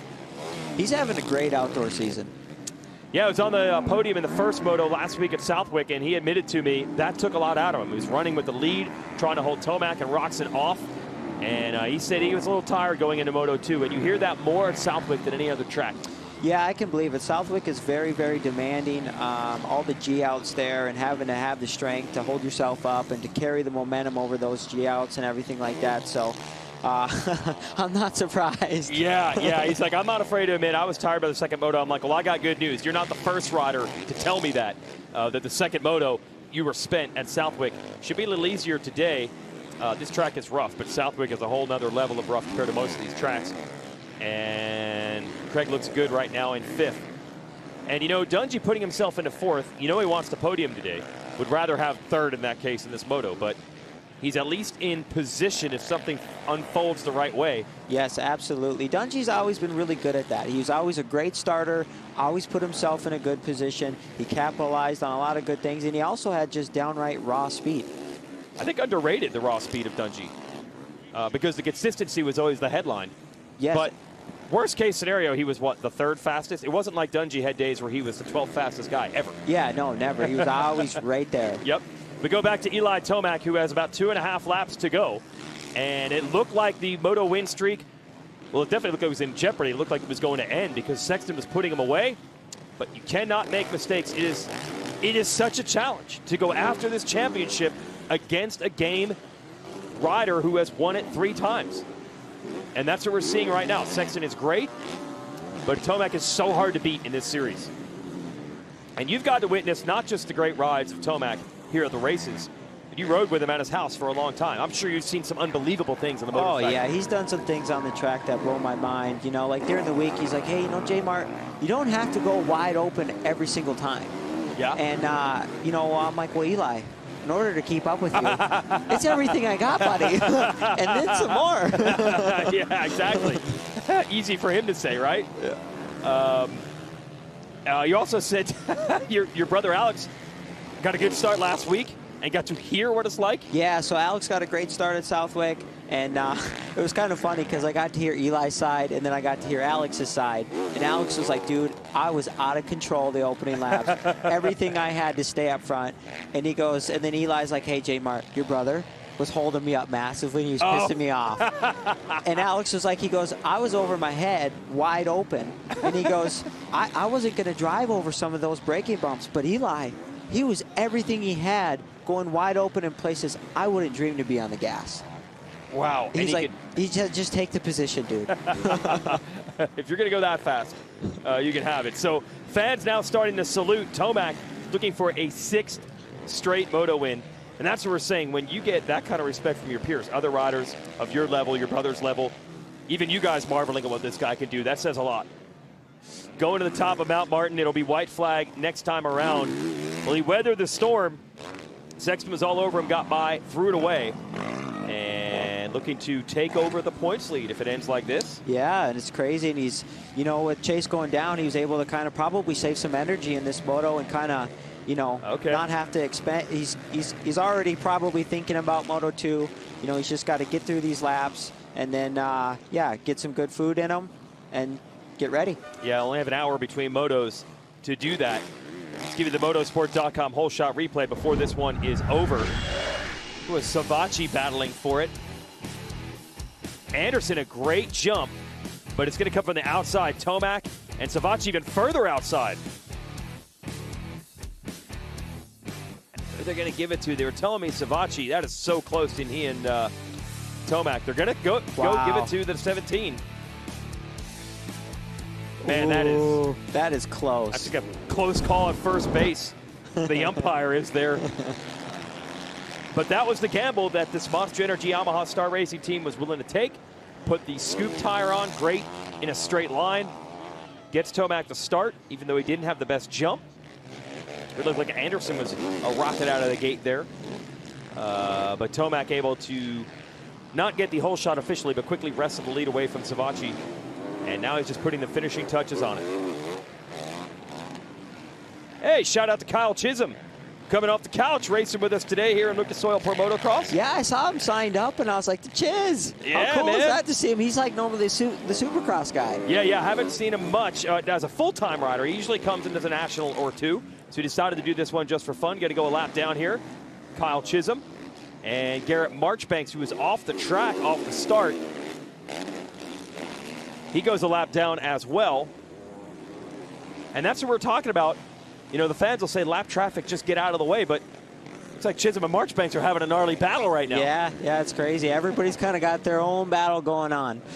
Yep, for them it means just as much as it does if it was Tomac or Sexton running up front. Marchbanks able to take the measure of Chisholm there. As Eli's putting it down, and he's not officially said it, but we believe next year he's probably going to ride Monster Energy Supercross only as he's beginning to wind down his career. So it could be the last time that the fans get to see him at these tracks. It could be the last time Tomac gets to see these tracks. So trying to savor it. And what a way to go out. If he does choose to make this his last season in motocross, he wants to make it a championship season. Sexton is not going to make it easy on him. Hey, good to see Savatgy was back up. Yeah, it's good to see him out riding around. You know, it's when you guys see a guy go down that hard, you know, you hope he gets back up and he's able to remount and just keep it going. Yeah, well, he is at least able to bring it to the finish. The 17. Not where he wanted to be though, because he started this race as he saw up front, but had 2 early crashes. Checkered flag is out. Eli Tomac, 6 straight Moto wins. Now including Moto 1 win here at Millville. And that's a hard thing to do, to have 6 straight wins in this series in the premier sport. With the kind of competition we've seen this year. Sexton second. Looking at Anderson here. He needed this. A couple of rough weekends, not because of lack of speed, but first turn crashes and almost anything that could go wrong has gone wrong for Anderson. He rights the ship. Close. He did keep charging he was there. Close. He was keeping it honest. And we finally got timing and scoring back here. 3 seconds was the margin between Anderson and Dungey. And Dungey with a 2:17 in the last lap. Final margin victory for Tomac, by the way, over Sexton, 14 seconds. And the debrief with the team already begins. And the way this drill goes, I mean, you've been there, they only have an hour turnaround. So they get a quick briefing from the rider, and they take that bike away and already start making the changes. Meanwhile, Tomac's recovery begins, but he'll also meet us on the podium to talk about another Moto win.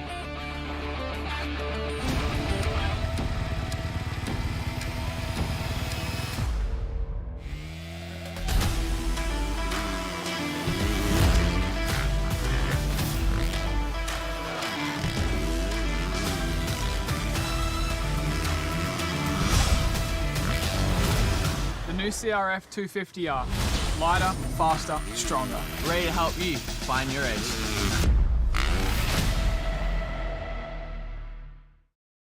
Meet Renee, bank manager and mom of the year. But when she gets on her bike, she becomes Rebel Renee. Rebel Renee is the most outspoken member of her book club. And she didn't even read the book. It's rumored she once used her phone at trivia night. Cleveland. And she isn't above greasing some palms to get things done. And Rebel Renee rides with Geico because savings and great service are two things she'd never rebel against. Geico, savings and service for both your sides. Rated E for everyone.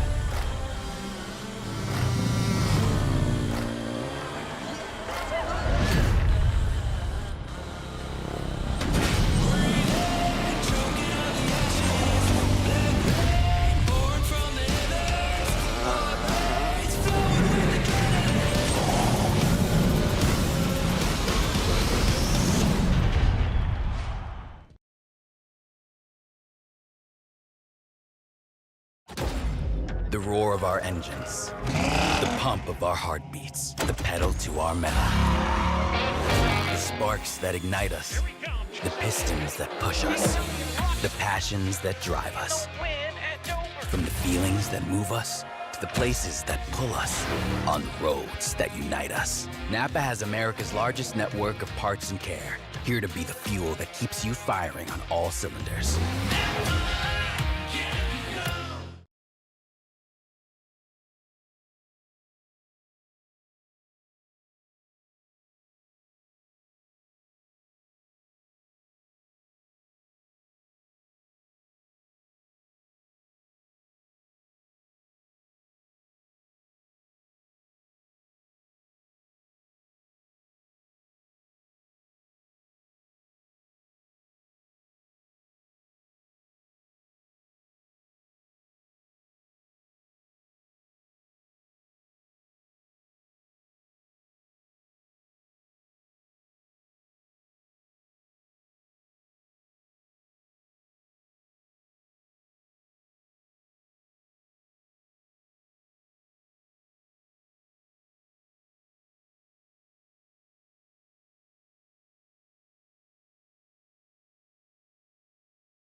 The 50th anniversary season of Pro Motocross is brought to you by Napa Auto Parts. With a nationwide network of parts and care, Napa helps you get up and go. Honda, celebrating 50 years of off-road dominance. And by Lucas Oil. Keep that engine alive. Back here to Spring Creek at Millville, Minnesota. Breaks between our first set of motos and our second set. We just wrapped up 450 moto number 1. Eli Tomac coming out on top, but that doesn't really tell you the whole story. He had a fight on his hands from Chase Sexton. We'll show it to you with the Lucas Oil race recap. Jason Wygant and Jeremy Martin here.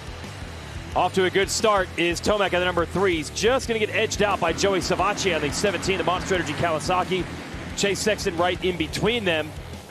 Tomac into the lead early, and that is a big obstacle to overcome. But Sexton was game for that challenge. Yep. He definitely put in a hard fight here. Unfortunately, you see Joey go down right here. He had another crash later on, but Sexton, how about that battle? Yeah, he went for it. Ken Roxon, we're not exactly sure what happened here, but he had his problems early. Pick himself up outside of the top 20.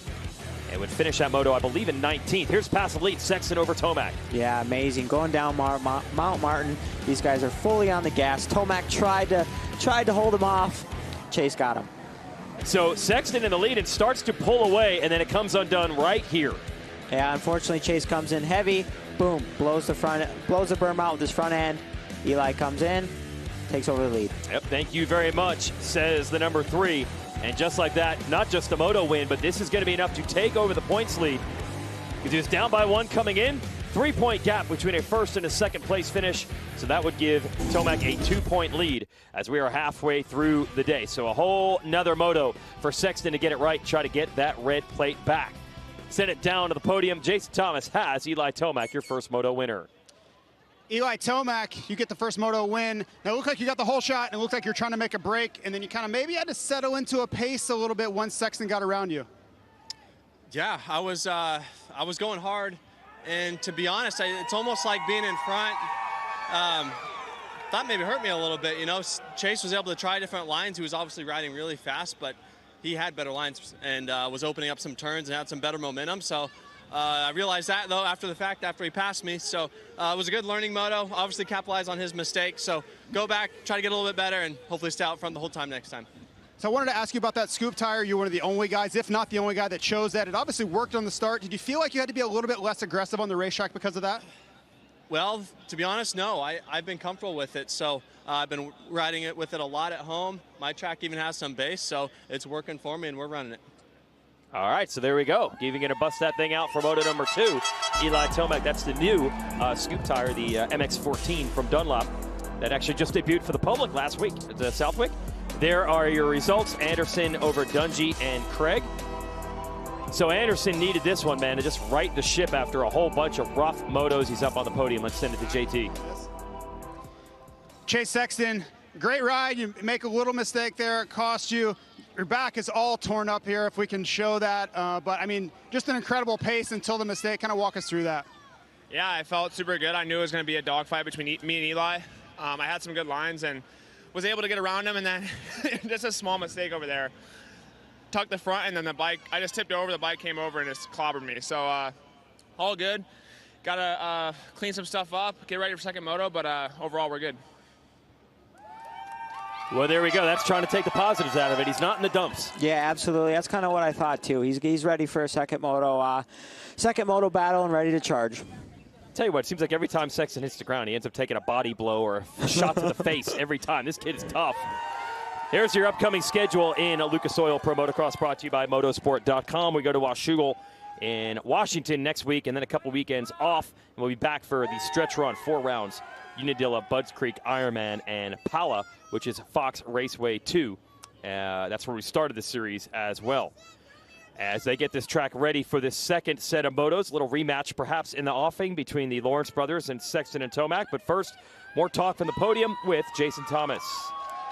Jason Anderson, a little bit of a lonely ride. Ryan Dungey was kind of lurking back there the entire time, but were you able to save a little bit of energy in that Moto 1? Yeah, you know, I haven't been able to save much energy these previous Moto 1s at the races. So to come out here, get a good start, and just kind of ride in third place is nice. I just didn't have the pace for those guys, especially with, you know, the conditions we had today. But, you know, we got another moto. Let's see if we can put that Monster Energy Kawasaki up there and try and battle for a podium and see if we can maybe even get a moto win. Thank you. All right, that's Jason Anderson, who did get an overall win earlier in the year with a first and a third on the day. So that's what he'd like to aim for again.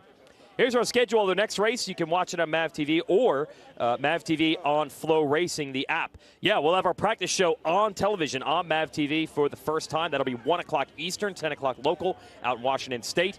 And then 4 straight hours of coverage both on TV and then streaming with the MAV TV on Flow Racing starting at 4 Eastern, going through 8 Eastern. So that's our next race next Saturday, July 23rd from Washougal, Washington. Totally different type of track conditions there, but we are not done here. Halfway through the day at Millville, Minnesota. And don't forget to vote for Eli Tomac for the ESPY Award, Best Athlete Men's Action Sports. You can scan that QR code right now. Jeremy Martin, you already weighed in? Oh, yeah, I made sure I got in there right away. So all you fans watching and listening, tune in or not, or go vote. Yeah, that's awesome for the sport right there if Tomac can get that award. We've seen motocross and supercross athletes win that before. This is really an interesting stat. If you look at how Tomac builds championships, this is motocross and supercross this year. Look at the scores through the first 12 main events or motos. It's almost identical. Isn't that impressive? Unbelievable. Yeah, I mean, it is. He starts off a little slow, and then he just really starts to build steam, it seems like, after the right at the 4th round there. Yeah, and in Supercross, of course, that led to a championship. The win streak came to an end. He did tweak his knee, and Anderson ended the year with a real flurry. But Tomac has put it together, but it is not going to be easy in Moto 2 for him because Chase Sexton is on his game today. Coulda, shoulda, woulda in the first Moto for Sexton. We're looking forward to those two battling a little bit later Other riders definitely want to do over when they had their problems in their first motos. Don't worry, we're only halfway through. Lots more racing to come your way from Spring Creek. But for now, we sing congratulations out to our first moto winner, Eli Tomac.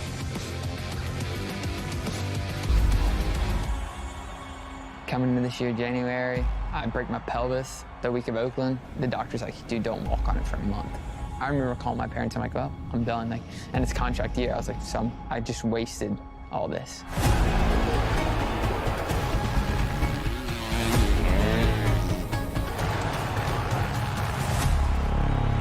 I don't really see a sport that's like it, to be honest with you.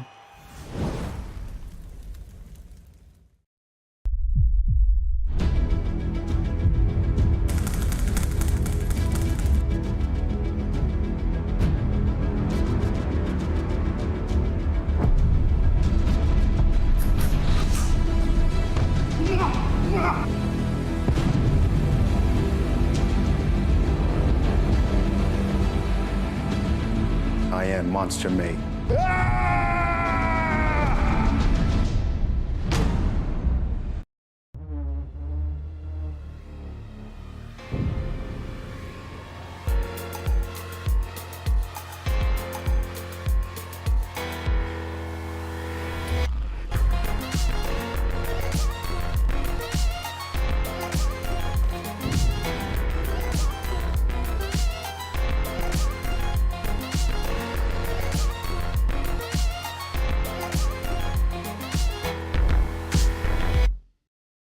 I can't have you just rolling your eyes at us. You got some. Hey, where are you going? Hey. That's the giveaway bike.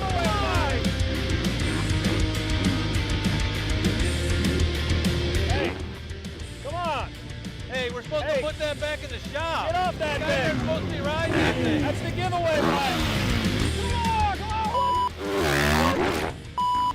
Come on, man.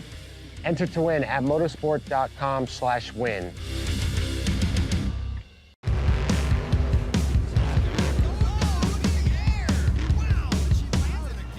Lucas Oil, it works. I run Lucas Oil. It doesn't matter if you're on the water, Driving to work, or competing in a sold-out stadium. Lucas Oil products will help you get the most out of your vehicle. Monster Jam has run Lucas Oil in and on our trucks for over 10 years. we wouldn't run anything else. Lucas Oil, the official oil of Monster Jam.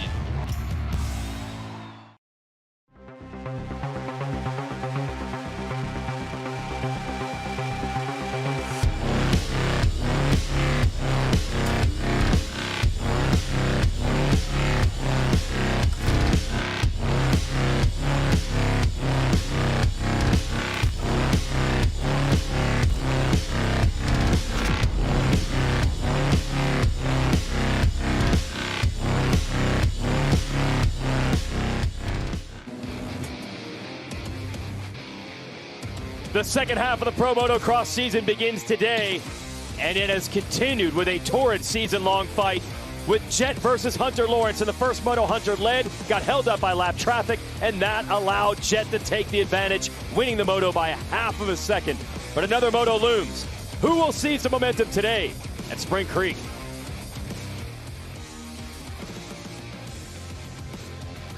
From Millville, Minnesota, it is round 7 of the Lucas Oil Pro Motocross Championship, sanctioned by AMA Pro Racing, the Frescados Premium Tortillas Spring Creek National.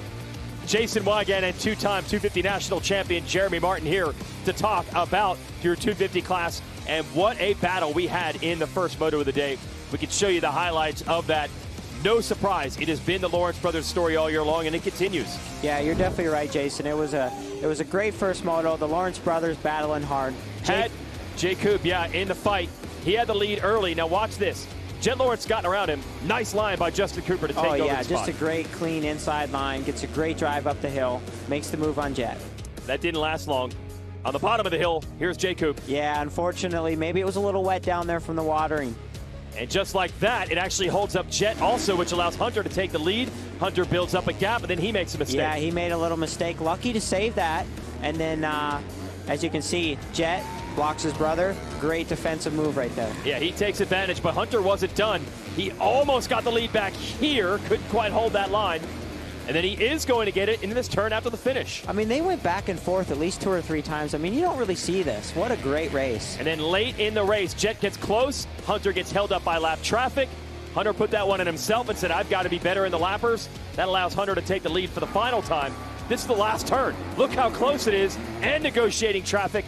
Hunter holds on. Final margin of victory, 0.524 seconds. 0.5 after 30 minutes. Great racing between the brothers. Joe Shimoda would end up third with another typical Joe Shimoda bad start. Great finish. And to take the measure of Max Vohland on the final lap to get that third place position. All right, let's reintroduce Jason Thomas to the show. We'll send it trackside. JT, what have you got?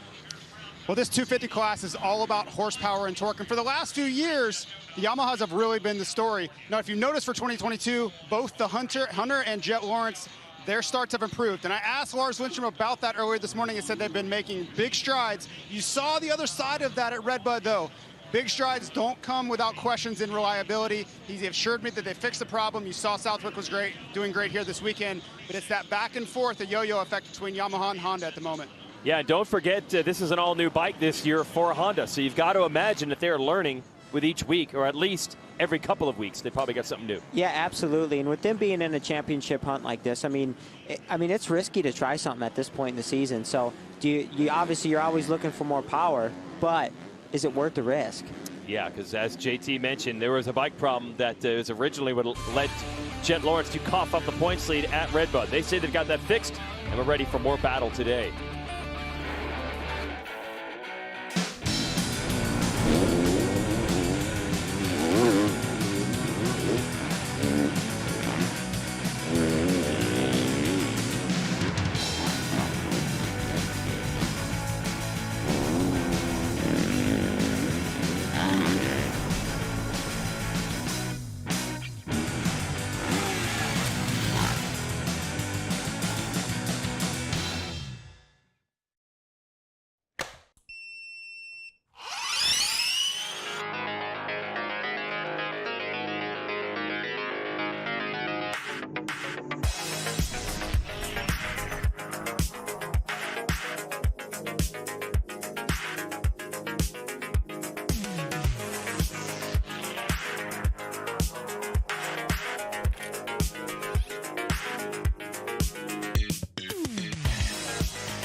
Welcome to Redbud, Michigan!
The 50th anniversary season of Pro Motocross is brought to you by Lucas Oil. Keep that engine alive. General Tire. For whatever you do, General Tire delivers. And by Honda, celebrating 50 years of off-road dominance. Here's your GoPro course preview. We had the camera mounted on Pierce Brown of his Shirley Designs Red Bull gas from earlier today. Here he is coming at the end of the whoops. Wide open into that dozer berm. Setting up for this next turn. Looking to take it on up the uphill. Dirt looks so good back there. God, it looks epic, doesn't it? I know you're enjoying your time in the booth. Yeah. You want to be racing the motorcycle Oh, today. Absolutely. This is a cool new challenge for me, but man, the track just looks too good. You're leaving a hit, though. You might be able to get a race or two in by the end of the year if this works out. Yeah, if we can get this next 4 or 5 weeks going, I'd like to try. Okay, we'd like to see you out there. That's a GoPro course preview. I know you got a new bike you want to try it, now part of the Muck-Off Club MX Yamaha team, so hopefully we get you out there for the last two. Okay, we're almost ready for our final 250 moto of the day. It was a fantastic battle between Jet and Hunter Lawrence in Moto 1. You also got to wonder what Joe Shimoda could have done with a better start there. He's ended up third. Here's your MX versus ATV track map. You see the main race track there, but what's that stuff over there on the right, J-Mark? Yeah, that's the Martins, Alex, and my practice track. We've got a turn track up there. We've got another track. That's where a lot of worked on my craft. Okay, that is pretty nasty, that track up there. I've seen the videos. Yeah, it's pretty gnarly. So you could probably see it on my Instagram a couple times. And then, as you can see, what a place. A lot of tracks to ride. Yeah, not a bad place to have in your backyard. Yeah, I was pretty lucky, I'd say. Absolutely. Okay, since you know this track so well, you're well prepared for this. This is our KTM Keys to the Moto. What do we need to do today? Yeah, so I'd say the KTM Keys to the Moto today is obviously get a clean start. If you're in the top 5, if you're Jet, Hunter, or Joe, that's a win. You don't want to be on the ground. And then number 2 is you know that they probably put some water down. So be line awareness. Look at the soil. It's got a hard base to it. And adapt to the ever-changing track conditions. Well, we literally saw Justin Cooper take the lead with a great line, and then the very next section crash because of a bad line, all on the first lap of that first moto. Yep, absolutely. And I'm curious to see, these guys, that they went back to the truck. They talked to the suspension guy. You know that they had their in-between moto race ritual snack. They had some electrolytes. You know that they're probably feeling a little fatigued. The legs are probably a little heavy. And we're about ready. There's a lot of points on the line, and the gate's about to drop. Yeah, and now the mechanics move away. You can see the nerves on the face there of Justin Cooper before he put the goggles on. He's ready to try to right the wrongs after crashing out of the lead on the first lap of Moto number 1. Let's see if anyone else can get in there and challenge the Lawrence brothers. Or is it just going to be another 96 versus 1 duel right here? Fly Racing 30-second card is up. When it goes sideways, the revs will climb. It was a fantastic battle between the brothers Jet and Hunter in Moto 1. Looking for another one here in Moto 2. Man, I tell you what, when you're on the line like that right now, your nerves are just going. The cards turn sideways. You click second gear. Here it comes. Ooh, looks like Hunter's off to a good start. But it might be Cooper knifing to the inside. Can he get that motosport.com hole shot? I think Cooper has it. A couple other riders there in the back. Down. Yep, having their problems. No, I think it's Hunter charging down the inside. Wow, that was a good charge by Hunter. And we got the rookie, Nick Romano. Yeah, Nick Romano able to wrestle the lead away from Cooper. And then Hunter Lawrence takes second from Cooper now. And there's Jet trying to follow him through. Oh, wow, look at that drive up the inside. Unbelievable. So Cooper might get shuffled from first to fourth here. Oh, Hunter almost lost the front end trying to find that berm. So Nick Romano, the rookie out of New York, in the lead. Things are happening quickly here for Jay Coop. He's been pushed back to fourth. He has more pressure being applied by the 47 of Hamaker. And we got Jet Lawrence, Hunter Lawrence, Joe Shimoda in third, and Cooper. So here it is up front, Nick Romano. How long can he hold on with the pressure that's going to be applied from Hunter Lawrence here at the top of the hill? So Romano learning in a hurry. Only turned pro at round 1 of this series. The rider out of straight up New York City. Said he had to drive about 2 hours to find a track. A little bit different than growing up here at Millville, Minnesota. Yeah, I didn't even have to load the bike up in the truck. Yeah, exactly. A little bit different story for him. But he actually says, maybe it worked out for the better. He's not burned out on motorcycles. Didn't get to ride them as much as he would like, certainly in the wintertime as well. But right now, he's putting his skills to the test with both Hunter and Jet right there. Hunter looking for an opening. Yeah, Hunter's wanting to get by Romano right now because he knows his brother's probably right there. And he is, wow, I don't know how Hunter pulled that off. I thought Romano had the line covered. Somehow Hunter takes the lead anyway. Romano tries to fight back. Yeah, he's really fighting for it. But Hunter Lawrence has the lead. So Romano tried to get to the inside and block that, and somehow Hunter made it work anyway. Yeah, I was surprised. I didn't even think there was a line there for him to get that good drive. Well, now he's got a rider between he and, no, that is Masterpool. Oh, poor guy. He has been riding so well, the privateer, as of late. It's just him and his parents and his brother. That's the entire program. Privateer effort. Some fans have been sending money in. Oh, Jet trying to respond and get around Romano just like his brother did. And he does. And it's starting to look a lot like Moto 1, Jason. Well, that's not bad. I mean, it was exciting to watch those two duke it out. Can Hunter finally finish it off?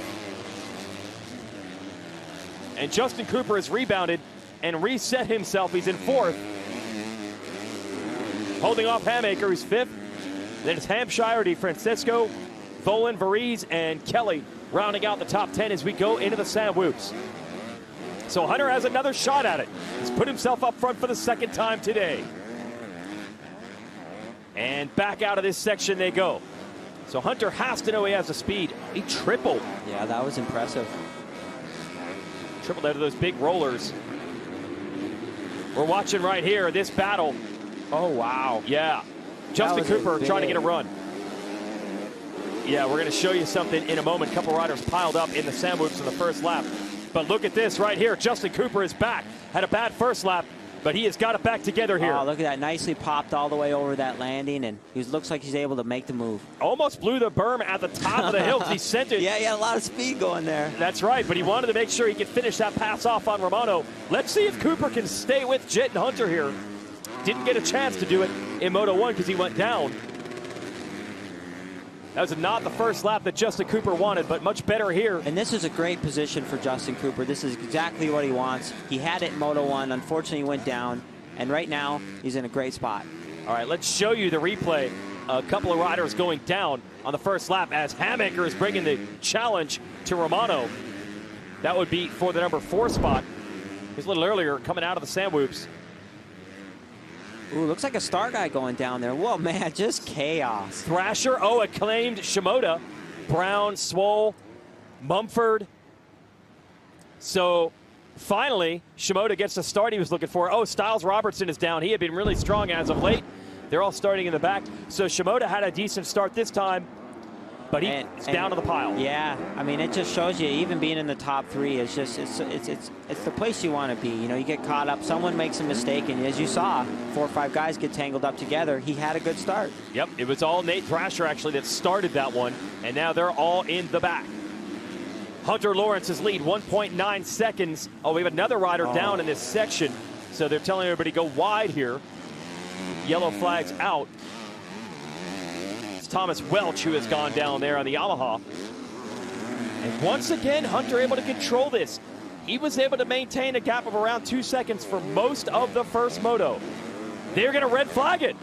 They're going to red flag it. They were trying to keep everyone wide for Welch in that section. And I tell you what, Jason, when they do a red flag like this, if you're in Hunter's position, you know somebody's hurt. He went by him and he saw the guy was down, and you're like, man, I hope he's okay. Yep. But from Hunter's perspective, dude, you did everything right. You're in a great spot, but now you have to go do that again, and it doesn't always work out. No, I mean, the start in motocross has an element of randomness to it.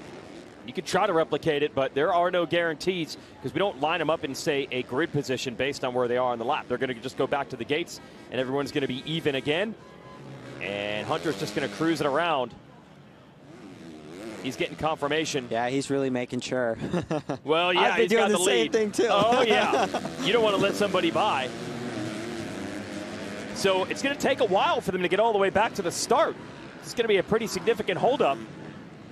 But obviously the main concern is safety there of Thomas Welch. Doesn't matter who the rider is, whether they're up front, mid-pack, or wherever they might have been. If they can't get the medical group to him, they are going to red flag it to make sure they can. Robertson is going for the ride in the Alpine Stars mule here. Man, tough break. Styles was really putting things together the last couple of weeks, including that overall podium at Redbud. Oh, what a bummer. Looks like he's kind of nursing that leg or something. Yeah. Oh, man, that is not what you want to see. Just when he was putting the momentum together, He's got the boot off. And what Styles had said, his goal, he had to get through the season healthy. He had been injured far too much early in his pro career here. So all he wanted to do is avoid the problems. And that was the pileup that started really nothing to do with him. Send it down to Jason Thomas. Guys, these red flag situations are a full fire drill because for the mechanics, they need extra fuel, extra goggles. They need to find water, get these guys ready to go again. This is not an easy situation for these guys. So there's a lot of scrambling. I'm down here. It's full on pandemonium. Yeah, you mentioned the fuel thing. I mean, these bikes, they don't have a lot left at the end of a 30-minute moto. Yeah. So they got to top it off. You'll notice the mechanics usually have a bottle there on their hip, on their belt.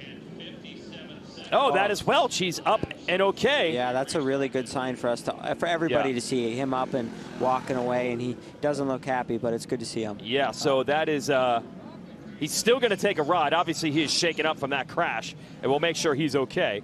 But good to see that Welch is back up. We're going to take a commercial break here from Spring Creek and reset a restart. We had another Lawrence brother battle looming. Will they hook it up again after the restart? We'll find out after this.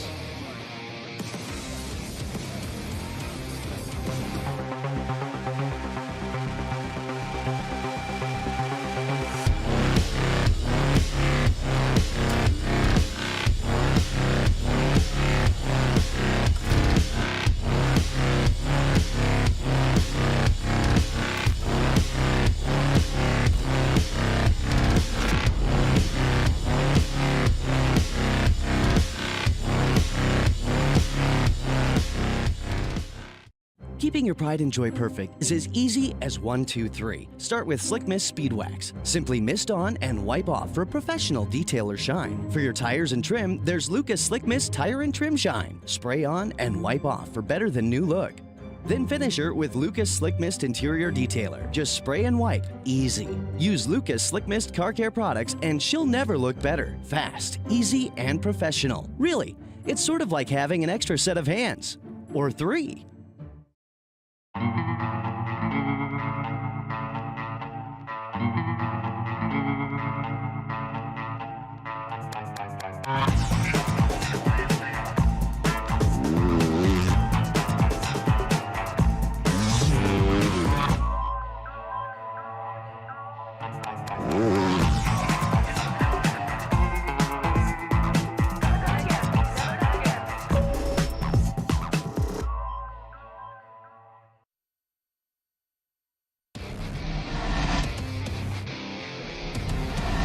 The 50th anniversary season of Pro Motocross is brought to you by Geico. 15 minutes could save you 15% or more on motorcycle insurance.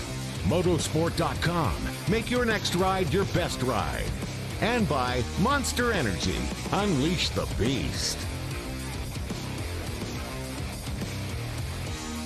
Back here, Spring Creek, Millville, Minnesota, Lucas Oil Pro Motocross. We had a red flag due to a crash. Luckily, that rider, Thomas Welch, was able to walk off and then take a ride back to the pits with the Alpine Stars medics. So we're ready for a restart here, and we are being told we'll do the full 30 minutes and 2 laps. I think we're about 6 minutes into the moto, but we'll reset it from the top here. And for Hunter Lawrence, who had the lead, he's got to try to replicate the exact same thing, get to that #1 spot again. A couple other riders who were involved in a separate crash, they've got another shot at it, such as Joe Shimoda, who was down. Absolutely. Joe's probably like, you know what? I didn't want to go down, but, you know, I'm into this right now. I got another opportunity here to get a good start. You can see Nick Way's in there offering some insight. So you know that this is something that they've probably been working on, and this is good for Joe right now. And probably reviewing some video there. There's Nick Way talking to him right now. Let's send it down to Jason Thomas. With Ian Harrison with Red Bull KTM, we saw Max Vohland really have a breakout ride there. We've kind of been waiting on it all season. In that first moto, he really kind of came through. It's been a little bit up and down throughout the first few races of the season. What do you attribute that success to in the first moto? This previous week, you could see he's making steady gains, but it was just like you said, he needed that breakthrough, and that was definitely a good ride for him. We all needed that, and we get a second shot here at the start. Hopefully he'll get a better one, and we'll see how it goes.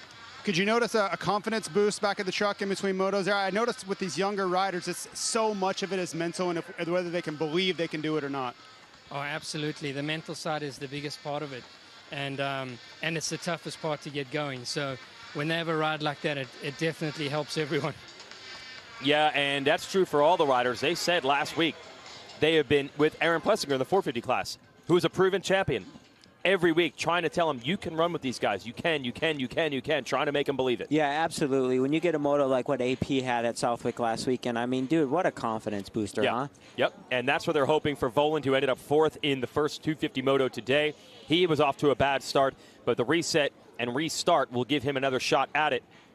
And these fans here wait in anticipation of what might be another great battle like we had in the first 250 moto. Jason Wygant, Jeremy Martin, take you through it. Moto 1 and Moto 2 on this track, is it totally different than the first Moto? How much does this particular track change? Yeah, so I'd say for Moto 1, the track's rough, but you haven't seen its full character yet. I mean, you know, you've got 230 plus 2-minute motos done on it now, a 250 guy and the 450. The 450 bikes have a lot more power. They definitely tear the track up a bit more. The tires are the rear tire. It's a 120 versus a 250 is a 110 rear tire. It's wider. So it's a little wider. Yep. So I think that you see the soil change a little bit more. Okay. So for these guys, you know, the track's changing. I think for the 250 guys, it's the roughest it's obviously going to be for them. And I think the track starts to come alive, and it creates more passing opportunities, and you see more mistakes start to happen.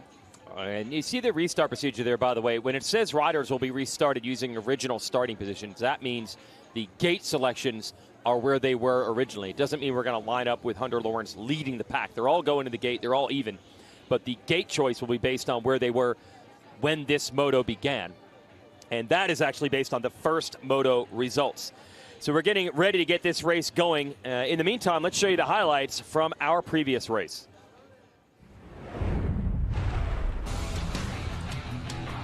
So the rugged sands of Southwick, Massachusetts, Jason Wygand and the two-time 250 national champion Jeremy Martin to take you through the highlights of round 6. Hunter Lawrence comes into this race with the points lead. His brother Jet blew an engine at the previous race at Redbud, but Hunter gets buried off the start immediately. Yeah, but Jet gets right out there and does what he does, rebounding after Redbud in that DNF. That was big, putting the #1 Honda out front. He's got Justin Cooper right there with him. Little rematch of last year's championship battle. Then Jet goes down, and here comes Jake Hoop. Yeah, Jake Hoop trying to build on the year after that big foot injury, and man, look at him go. That was solid, but it wouldn't take long for Jet to catch back up, and the battle for the lead continues. Cooper would eventually make a mistake under pressure. Yeah, oh, look at Jet, man. Just goes in there, just looking like a veteran, you know, controlling the race. Gets around Cooper when he makes the mistake, and from there, Jet back to the #1 spot. Then a problem for Hunter, big time. Yeah, unfortunately, he tangled with Styles Robertson, and when you don't get a good start, you put yourself in a bad position, and you're seeing it right there, and just trying to get going, and dang it. He was so lucky to not get speared by one of the other motorcycles, and he was not happy about it. More on that in a bit, but here comes Joe Shimoda, late charge. Yeah, I love to see it, man. Look at him. You know, you can tell he wants it. He's getting better all year, and, you know, I'd say that's a win for him to be charging late in the moto and being right there. So he gets around Cooper for second and even made it close for a while against Jet. Then Jet would pull back away with 2 laps to go and take a relatively uncontested first moto win. But it's not over for his brother Hunter. Last lap, he finds Robertson. Yeah, he's getting in there and giving a little bit of style there, a little aggression, and look at that. That's what racing's all about right there, and the fans love to see it. Oh, tempers flaring. Robertson doesn't want any of that. He felt that Robertson moved over on him, and that caused the crash. It even spilled over into the pits. And Robertson tried to explain his side, and Hunter wasn't having any of it. All that drama, we still have another motor to go, and another bad start for Hunter. Yeah, and the #1 gets right out there, and or Justin Coop. Sorry. Yep, but he's got Jet right there with him, and the rematch is on, but with a third rider in the battle, Levi Kitchen on the 59. Yeah, I've had the pleasure to train with him in the winter, and man, he's a good kid, and it's nice to see some young talent up there firing.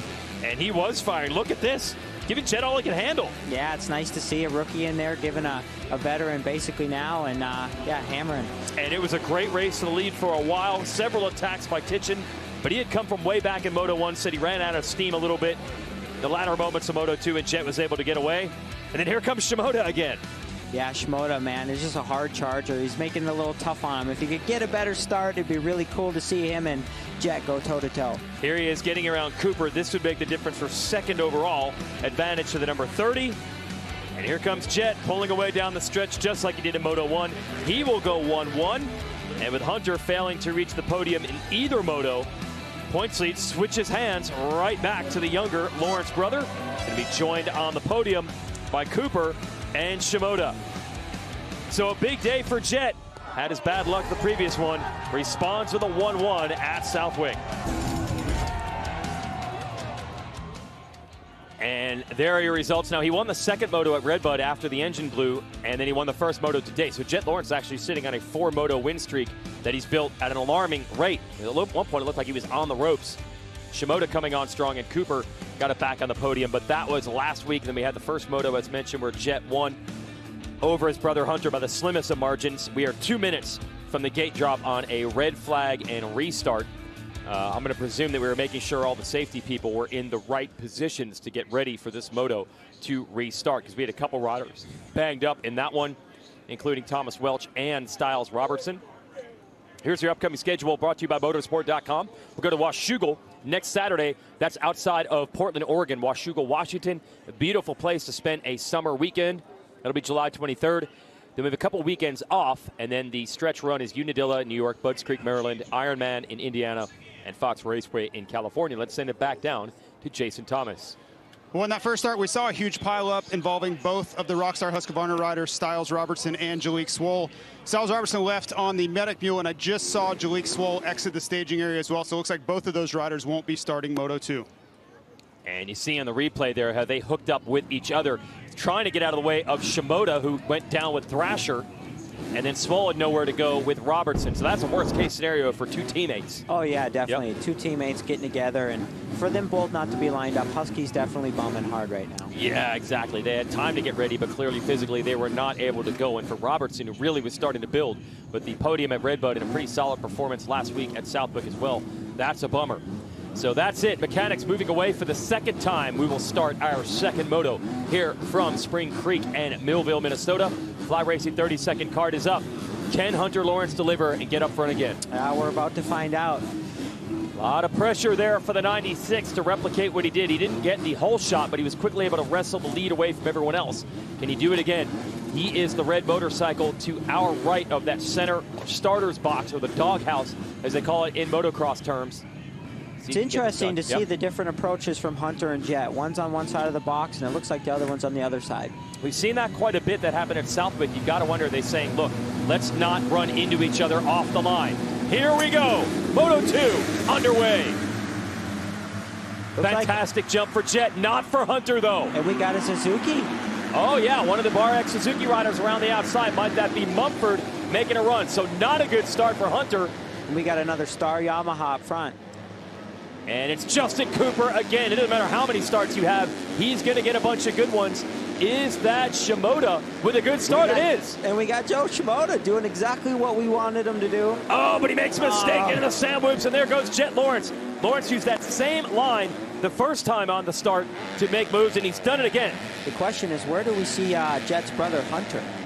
I think that is Preston Kilroy, I believe, who got the good start on the Suzuki. Yeah, so Hunter, a bad jump. He tucked to the inside to try to minimize the damage, but he is mired. Ooh, there he is. I'm going to say about 8th, 9th place. Yeah, I would agree. So Jet, meanwhile, hooking it up with his old rival, Justin Cooper, for the #1 spot. Yeah, and if I'm Jet, I'm looking to run and hide right now. That would be my motto for sure. Frustration building for Hunter Lawrence. Can he salvage something and move up front here early in this second moto? Justin Cooper leads them uphill. Nick Romano getting another good start. Yeah, he was right there on the start the first time around. Out of the top of Mount Martin we go. Justin Cooper trying to hold on. Look, Shimoda's back. He's trying to close back in on the #1. Then it's Romano, and I believe Hampshire with a good start as well on the Rockstar Husqvarna. To the bottom, this is where Cooper threw it away in the first moto, not this time. He's able to keep it upright. Man, it's really cool to see how deep those ruts are from this shot. Quite a bit different than Moto 1. Oh, absolutely. This is what I enjoy the most right here. When the track's at the roughest part of the day, whose suspension setup's the best, who's comfortable. You're going to know after 10 minutes if a guy's got arm pump. Some of these guys are all very fit. But at the 10 to 12 minute mark, if you're not really comfortable, your arms my arms in the past tend to get a little heavy. So it'll be cool to watch these guys and see who's feeling comfortable. Okay, 1 lap in the books. Justin Cooper leads him around. Lawrence under serious pressure from Joe Shimoda. Shimoda's trying to get him back. A little mistake from Joe. Missed the line coming into that corner. And that's why there's a little bit of gap now between Jet and Joe. Second and third, then Romano, Hampshire, Ryder DiFrancesco, Kilroy, who had that good start on the Suzuki, he's 7th. Hunter Lawrence is 9th behind Hamaker. There he is trying to squeeze through. Wow, that was some tight action right there. He almost got taken down by Hamaker. All right, it's going to be salvage mode for Hunter Lawrence. Try to make early passes, but not make things worse by getting tangled up. He's got an opening on Hamaker. And if I'm Hunter right now, you know your brother's up front. He's very good at paying attention and seeing what's going on. So he's all in, trying to make up as many moves as he can. Yeah, but Hamaker did not do him any favors. He's doing what he's supposed to do, fighting for his position. ETS drone cam back up front. Jet Lawrence trying to take the lead away from Justin Cooper. Back downhill we go. Fantastic racing here at Spring Creek. And don't count Shimoda out of it in third. He's still lurking. And Little Jet mistake. gets a great drive. Yeah, and that's going to give Jet the opening. Got the drive. That berm did not work for Justin Cooper. Jet Lawrence into the lead. And if you're a Hunter Lawrence fan, this is not what you want to see. Jet with clear racetrack while Hunter's mired in the back. Can Cooper stay with him? And Jet running the protection line on the inside at the bottom of Mount Martin. And he's going to try to pull away. There's Hampshire and DiFrancesco. That's the next group. All right, big moment right here for Jet. He's gotten the lead, but as Jason Thomas has been telling us about, does tend to have a mid-moto lull. The other riders close back in or stay with him. So let's see what happens. Yeah, I'm curious to see how he does. You know, obviously he's probably a little bit aware of it. So I'd like to believe he's working on it for sure. Yes, beginning of the motos and end have been great for Jet. Oh, and Shimoda. And he's all over Cooper. Yeah, we got a good battle brewing here, and this is exactly where Joe wants to be. He can actually see him for once, and he's in a great position. And yeah, we'll see what unfolds. Yeah, so is it going to be Joe getting around Cooper, or can Cooper hang with Jet and continue to apply pressure? You see these three starting to break away. Hampshire is 4th, then Romano. DiFrancesco. Hamaker has moved to 7th. Lawrence is 8th. They've gained 1 position from the previous lap. Into the sand rollers. Shimoda had an opening but couldn't get close enough to use it on Cooper. So critical how this next lap or two plays out. Because you know if you're Shimoda, you do not want to see Jet disappear into the distance. Look at the gap they've built. Yeah, that's crazy. Yeah, and you're talking about Hampshire, a guy who has won multiple races in this series. Then it is 2 young riders who have some rivalry from back in their amateur days, Romano and DiFrancesco. Then it's Hamaker. Here is Hunter Lawrence. This guy's earning it today, isn't he? Eating a lot of that sand. I know that this track has great dirt, but they mean that from a traction perspective, not taste. Yeah, nobody enjoys eating that dirt out there for sure. You know, it's yeah, it'll wear on you. And that's what Hunter's trying to avoid. About 2 laps deep, battling Hamaker, running way around the outside. Yeah, got a great drive there at the bottom of Mount Martin, and just able to get a good drive up the hill and take it over. Lawrence brothers think alike. That's the same line that Jet used to take the lead away from Justin Cooper. Back to this. Jet starting to get away. Shimoda looking for a way around Cooper. It's nice to see Jay Coop. We didn't really get to see what he had in Moto 1. Fastest qualifier, and then right now you got him doing what he should have been doing in Moto 1 had he not gone down.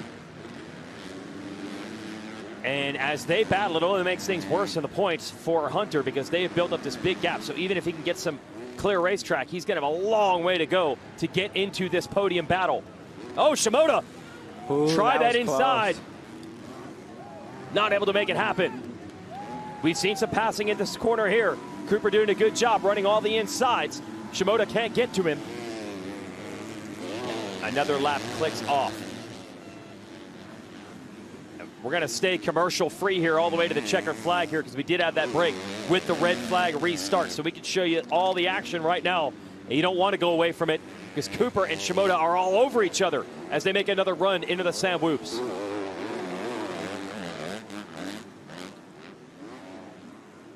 And I've been in this position many times trying to pass Justin Cooper, and he's a very crafty, tough individual to pass. And you know, it's like you think you have a line on him, and you almost get him, and then the next lap he's able to sense that, and he takes that exact line, and you're like, dude, that was my move. That's what I was banking on trying to get you. So if you're Shimoda right now, it's like, God, you know, you're just, where am I going to get him? You're thinking of, how am I going to set this guy up? I'm really good on this side of the track. I notice I got a good drive on him here. You see him going inside. Oh, that was one line. No. Cooper got passed there by Jet Lawrence, so he switched to the outside. It almost didn't work. It still might not. Shimoda's going to give him a run to the top. Cooper sends it in there. Far outside. Wow, might this work for Shimoda, who just won't give up on it. Now he's going to switch from one side of the track to the other. They bounce down Mount Martin. Oh, Shimoda squares it up. Just what you're saying. He took 3 or 4 shots at it, and Cooper was in the right place every time. Absolutely, and when you take these shots at it like this, you're expelling a lot of energy. Yeah, right, because you're giving it that 2-3 extra percent trying to make the move. Exactly, you're just a little bit more aggressive and everything like that. So if I'm Joe, you don't want to continuously put yourself in this position. So you kind of, obviously, you just want to make it stick and you want to move forward. And as they're battling, look, Lawrence has extended it to about 2 seconds. Shimoda, different line than he was the last time. Different line here. He's trying to get all the way to the left of this next corner. That was in the air. Woo. Cooper wouldn't let it happen. And that's exactly what you're saying. Several times it looked like the pass was materializing, but Cooper's hard to get around. And he's got so much experience. He has been a good starter since his day one in the pro ranks, so he has been in this situation a lot. Riding hard under pressure, Justin Cooper. Absolutely. Moto 2 here right now. You know these guys, like I said, their legs were a little heavy on the line. You're out here, you're in a battle like this, and you really just want to improve and move forward and have something to go back to the truck with and have the team and everybody be proud of. Yeah, and it is a pitched battle between these two. He was second and third overall at the last race. Cooper wants to make that step. He wants to take some momentum away. Surely he's aware how well Shimoda's been riding. He wants to be the rider battling the Lawrences, not Shimoda. Yeah, absolutely. These guys both want to be up there. You can just see they want to win. Oh, and, yeah. I mean, it's their whole life. It's what every day we wake up and we have one goal and one vision, and that's to be the best racer in the world. Down to the bottom of the hill. It was side by side here 1 lap ago. Cooper was on the outside. Now Cooper's on the inside. Oh, and he drifted wide to block the line. Fly Battle Box is showing, I think that's Ryder DeFrancisco who's battling it out with Hunter Lawrence. Yes, it is. That is now for 5th place. So top of the hill, bottom of the hill, our split screen. Hunter there makes the move on Ryder D. Use that outside line to make it happen. Both he and Jet have had success there. Then back to this battle. Shimoda is trying everything to get Cooper, but can't make it happen. Let's send it down to Jason Thomas and more on the rookie Ryder DeFrancisco. Coming into this weekend, Ryder DeFrancisco was unsure if he would ride both motos due to the Loretta Lynn's amateur points rule. I just spoke with Mitch Payton, and he assured me that he is good to go for this moto, so let's see what he's got. Yeah, what that is a 40-point limit. If you score 40 points as a pro, you're out of amateur racing. They do want in the race at least one more amateur race, the Monster Energy National at Loretta's in a few weeks. But where he stood coming into this one, I think he'd have to finish right around the podium to be flirting with that 40-point mark. So right now running in 5th, 6th, doesn't really matter. He's still going to be under 40. Feet on pegs is the note for Cooper. See, now that's the cool thing about racing is like your mechanic knows you. You guys work in and day out during the week.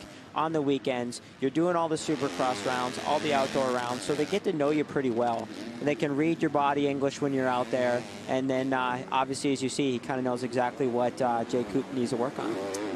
And do that while dealing with pressure from Joe Shimoda. This is not going to be easy right now as Shimoda's trying to send it around the outside. Too far out. Man, you called it 3 or 4 laps of relentless attacks from Shimoda, and Cooper just won't let it happen. Yeah, and while this battle's going on, you see Jet Lawrence is slowly starting to inch the gap out just a little bit more every lap. 3.7 seconds the gap from Lawrence to this 2nd and 3rd place fight. Then it's Hampshire, and then Hunter Lawrence. And this might be Hunter's only hope that these two keep here battling. we go, Oh, what a mistake by Cooper. What a line. Both a mistake and a great line by Shimoda, and after all that fighting, it ended up being that easy. He just rolled through. To say, why couldn't you let that happen 3 laps ago? Come on, Jay Coop. Well, now it's going to be another furious charge second half of the race. It's what it's going to take from Shimoda if he wants to go after Lawrence. We got a couple replays here. Let's show you the start here and the line that Jet Lawrence used. Let's watch Jet Lawrence do this section. Oh, he's flirting right there, right on top of those Acerbis markers, but he's able to land. See how Jay Coop had to downside that? He's going about 5-10 feet further and landing on right where that acceleration bump is. And here's his pass with Shimoda and Cooper. Cooper almost loses the front, and that was beautiful by Joe. Yeah, it was very smooth. Was there even a line there to just Joe make that one up? You know, I think Joe saw him kind of go wide, and he's like, dude, this is my opportunity. I'm going to make something happen. I've been eating roost for a while here. So he's in the second, and we'll give you the lap time once they come to the finish line to see if Shimoda can close in. He did make a bid one race ago once he got into second and started to close on Jet. We check back in with Hunter Lawrence in 5th. Look, this is a great ride from where he started, but 5th isn't going to cut it in points, and you know he's the first person to realize that. So you're going to see him hammer down right now. Yeah, absolutely. You know, he's probably kind of kicking himself. Obviously, he knew he had a good start in that first moto before the red flag, and you know he's making it a little tough on himself. Hunter Lawrence got a long way to go. 9 seconds is the gap between he and the 4th place rider, RJ Hampshire, who's on the number 24 Rockstar Husqvarna. It's going to be everything Hunter has, even those 2 championship points that would get away. And man, the frustration has to be setting in. He's got to feel like he could have beaten Jet today. Yeah, absolutely. He definitely had the speed. Look at Moto 1. I mean, if you look at the lap, you know they're going to go home after this, and they're going to look at the lap times, and I'm sure they're going to be identical and very close. They're going to ride together this week, and it's going to be on his mind a little bit for sure on how he can improve and minimize the damage of these mistakes. We go back to this battle. There is Volan, then Romano, Hamaker, and Thrasher, who was right there, had that big crash in the first moto. So he was okay, and he's back up. Great battle between Hamaker and Thrasher. Thrasher keeps the bike a little lower over that jump and makes the move. And now Romano under pressure. I tell you what, when you're battling with your teammates, you're just like, you want to be the best guy on the team, you know? And that was some tight action right there. You know they'll be talking about that after the race. Yeah. And they were barely staying in those ruts. It was almost a crash and then almost a collision. And Hamaker's trying to strike back as well. Hamaker on the inside. He's going to try to take advantage. Halfway through this moto, 15 minutes down, 15 minutes to go. You can save 15% or more on your insurance with Geico. Thrasher's back, going to take another shot at it with Romano. Send it down to JT with more of the 49.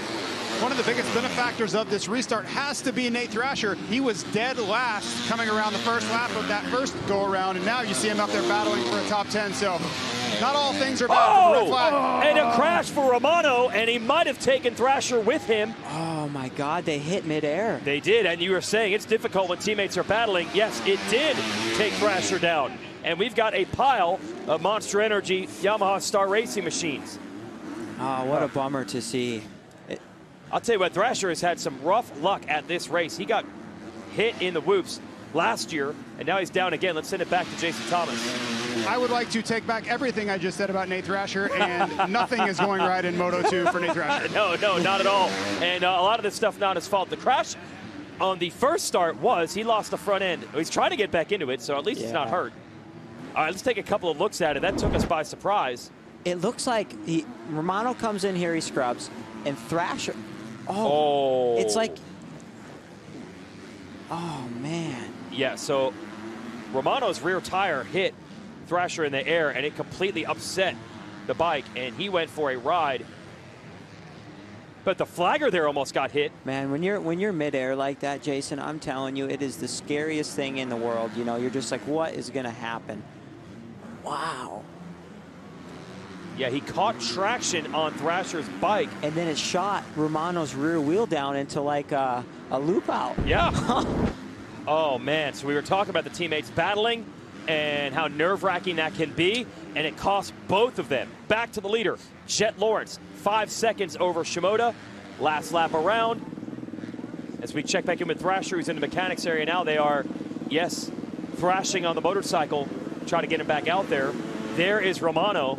Oh, man, he looks beat up, but it's good to see him walking. Yeah. That was a big hit. Man, and he had to be taken by surprise, but all of a sudden the bike in midair changes trajectory. Tough break for Romano. He takes some cheers from the crowd. Meanwhile, I was telling the story of the lap times. Last time around, Jet Lawrence 3/10 faster. Did you see him jump into that corner? Yeah, that was very, very smooth and nice. And you saw a lot of that at Southwick. Did you see him hopping the bumps? Oh, yeah, he's doing it right just there. making his life easy and conserving energy. I would have been pounding him. That's the way you do it. Just a full bulldog, yeah. Well, you raced this guy one-on-one last year. You got to see it firsthand. Yeah, absolutely. When I watch him, even behind him in the epic battle before I broke my arm at Ironman, I mean, I was just smashing. Yeah. You know, I was smashing. I'm like, I'm going to get this guy. Like, he's not any better than me, and just finding anything I can because it was hot out that day, and he's just making it look all effortless and floating around the track. And as you see, it's pretty to watch. Yeah, and he has pulled away from Shimoda, but jumping those bumps, it looks cool and it looks effortless. But you know, if you get it wrong, we haven't seen him do that. If you go 5 feet in the wrong direction, either way. Yeah, absolutely. But if I'm Joe, you know, you had a rough start in the first moto. You had a rough start before they red flagged it. You got off to a better start. So what did I'd be thinking about when I go home tonight? What did him and Nick Way do? We saw them reviewing the footage. Yep. What did they do? Now, how do we duplicate that? Each week. Each week now. Yes. That is the goal. Because the starts have been the weakness for Joe. He even said, he's even used words like bad start as usual and things like that. RJ Hampshire has entered the battle. There is the 24. It's good to see RJ up front battling here. He's never going to give up. I've had some battles with this guy, and I mean, I've been hurting at the end of the moto, and I'm like biting the end of inside my cheek, just trying to hold on to find some motivation, and he's just been right there the whole time. And Romano tried to restart his bike. That thing is mangled now. Steam coming out of the radiator area. He's too hurt. He's going to go back down and take a rest. Tough break for him as he's battling with his teammate. We go back on the other screen to Hampshire. And with Hampshire digging and digging and digging to try to get Justin Cooper for third, that is not doing Hunter Lawrence any favors. Hunter Lawrence is not closed in from fifth at all. Yeah, no, absolutely not. If you're in Hunter's position, it's like damage control. I'm just trying to move forward. And with Hunter, same thing. He's just trying to move forward. And there it is, 24K Golden here with the gold on the back of his jersey as he tries to track down Cooper. This is a big run. I mean, he was almost, 7 or 8 seconds down. But that's what Hampshire does, man. He'll just keep charging as we catch back up to Shimoda. The beta drone is showing you the gap. There is Jet underneath that fly banner. We'll have to monitor the gap between Jet to Shimoda. Yep. It's 5.7, and now it's 5.9 in this beta drone cam. So he just took just about a half second out of it. Previous time around, he gained 3/10. He had lost 3/10 the lap before that. This is that yo-yo battle. And Shimoda and Jet, man, they are really good friends off the track. It's pretty hilarious when you get them together, which has been the case on the podium and in the press conferences quite often. I remember you talking about when you were on that Geico Honda team, and they were both there as kids, the youth group that you had to deal with back then. You had some crazies. Oh, yeah, for sure. I remember Jet was just like a kid, some of the stuff he did, and I'm like, God, man, you're just a kid. And I felt like the old guy on the team, you know, and I really like Joe, and I really like Jet, and with me being a little bit older, they brought in like a youthfulness, a good energy, and I always call Joe the samurai. All right. Yeah. Oh, he's trying to slice and dice to the front right now and close back in on Jet. But Jet is very good at managing leads. We've seen it all year long. And by the way, if he holds on, and Joe's not giving up on it, no doubt, but he's looking for 5 straight moto wins. And Jet Lawrence would have 6 overalls in 7 rounds. And again, the only one he doesn't win is the one where his bike broke. He could be 7-0. That's incredible because when I won my championships, I won 5 overalls. And we thought you were dominant. I know. 2014? I know, and this guy's won, what, 6 out of 7? Yeah, and could easily be 7 out of 7 if the bike doesn't let go at Red Bud, because he was leading that first moto and he won the second moto. Wow. Shimoda not here for that. He's trying to close in, but it opened back up to 5.5. Here is Justin Cooper digging as deep as he can. He needs to. He's got Hampshire in the rear view. He's responded a bit to the charge from Hampshire.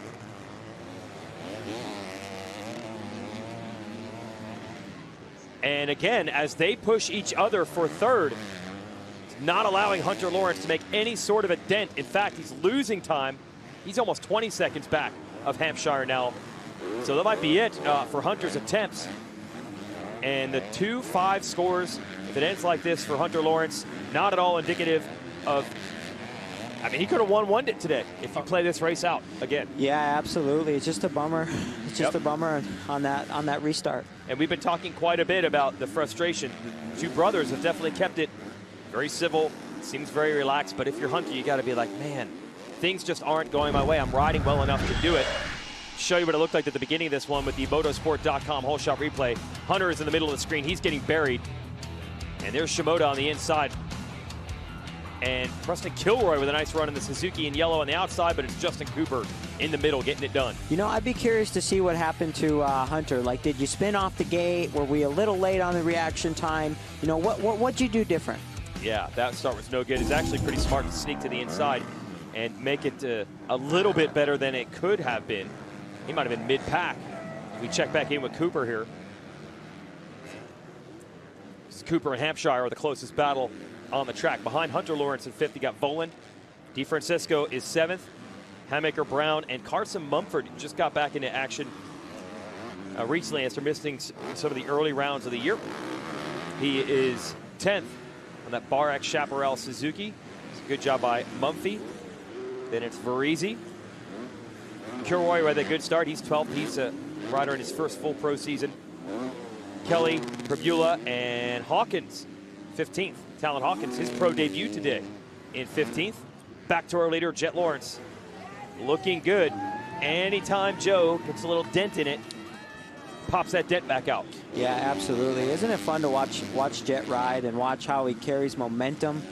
You see how he went a little bit wider there, avoiding some of the bumps, jumping into that turn, not burying it too much. I can imagine it's fun when you're riding like this. Yeah, absolutely. When you find the flow, when you're out front like this and you're pulling a gap, there's no better feeling in the world. There's honestly no better feeling, and you're hitting your marks and you feel like it's coming at you effortlessly.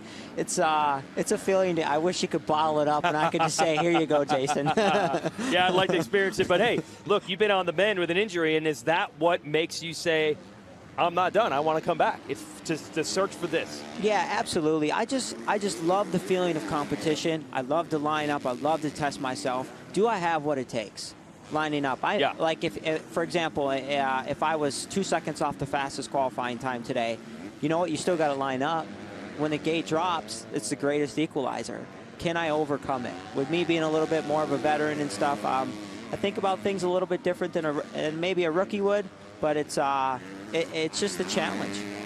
And Jet Lawrence is the challenge that everyone has to face in this class as he aims for a second straight 1-1, a 5th straight moto win, and as we mentioned, 6 overalls in 7 rounds this year. And it obviously that number is dominant. 6 out of 7 is dominant, but it maybe doesn't seem as dominant as it actually is because he's been winning in different ways, sometimes with just consistency. It's not that he's going out there and winning every moto by a minute. It's a little different the way he approaches it. Yeah, absolutely. You know, but that's the cool thing. He's kind of won every way that you possibly could this year. He's been tested. You know, he's had a DNF, and if you get a DNF, that's 25 points, Jason. Yes. You know, and to come back from that and to get a win, I mean that's right away, right off the bat. That's a great way to re-solidify some momentum going your way. He is 14th all-time in overall wins in this class. If he gets to win today, he'll tie the great Jeff Ward for 13th all-time, and he's 2 wins away from Eli Tomac's career mark in this class, trying to move into the top 10 overall on 250 career wins. Flying into these corners having fun surfing his way around across the top of the bumps at Spring Creek. Oh, he's just showing off now. This is just pure style. That is amazing to watch. Yeah, I think he's kind of found his flow, you know, and he's hitting his marks. He's doing what he has to do, and he's not taking any more risks than need be. Maybe he has a little bit more speed, but you don't need to necessarily show it. Got the gap up to 6.8 over Shimoda, Cooper, Hampshire. That battle there has settled down a little bit. But hold on, Jet's got to deal with the lap traffic. It's Marcellizzi there on the 19. I believe he's a rookie as well. First full pro season for him. And they head out of the sand wash and back uphill. So Jet Lawrence had to deal with some adversity today. His brother overcame him early in the first moto. He was able to get him back late. And it looked like we had a battle on our hands in moto number 2, but then we had a red flag and a restart. Hunter Lawrence got buried there. It's a good battle for Jet to have to deal with Justin Cooper.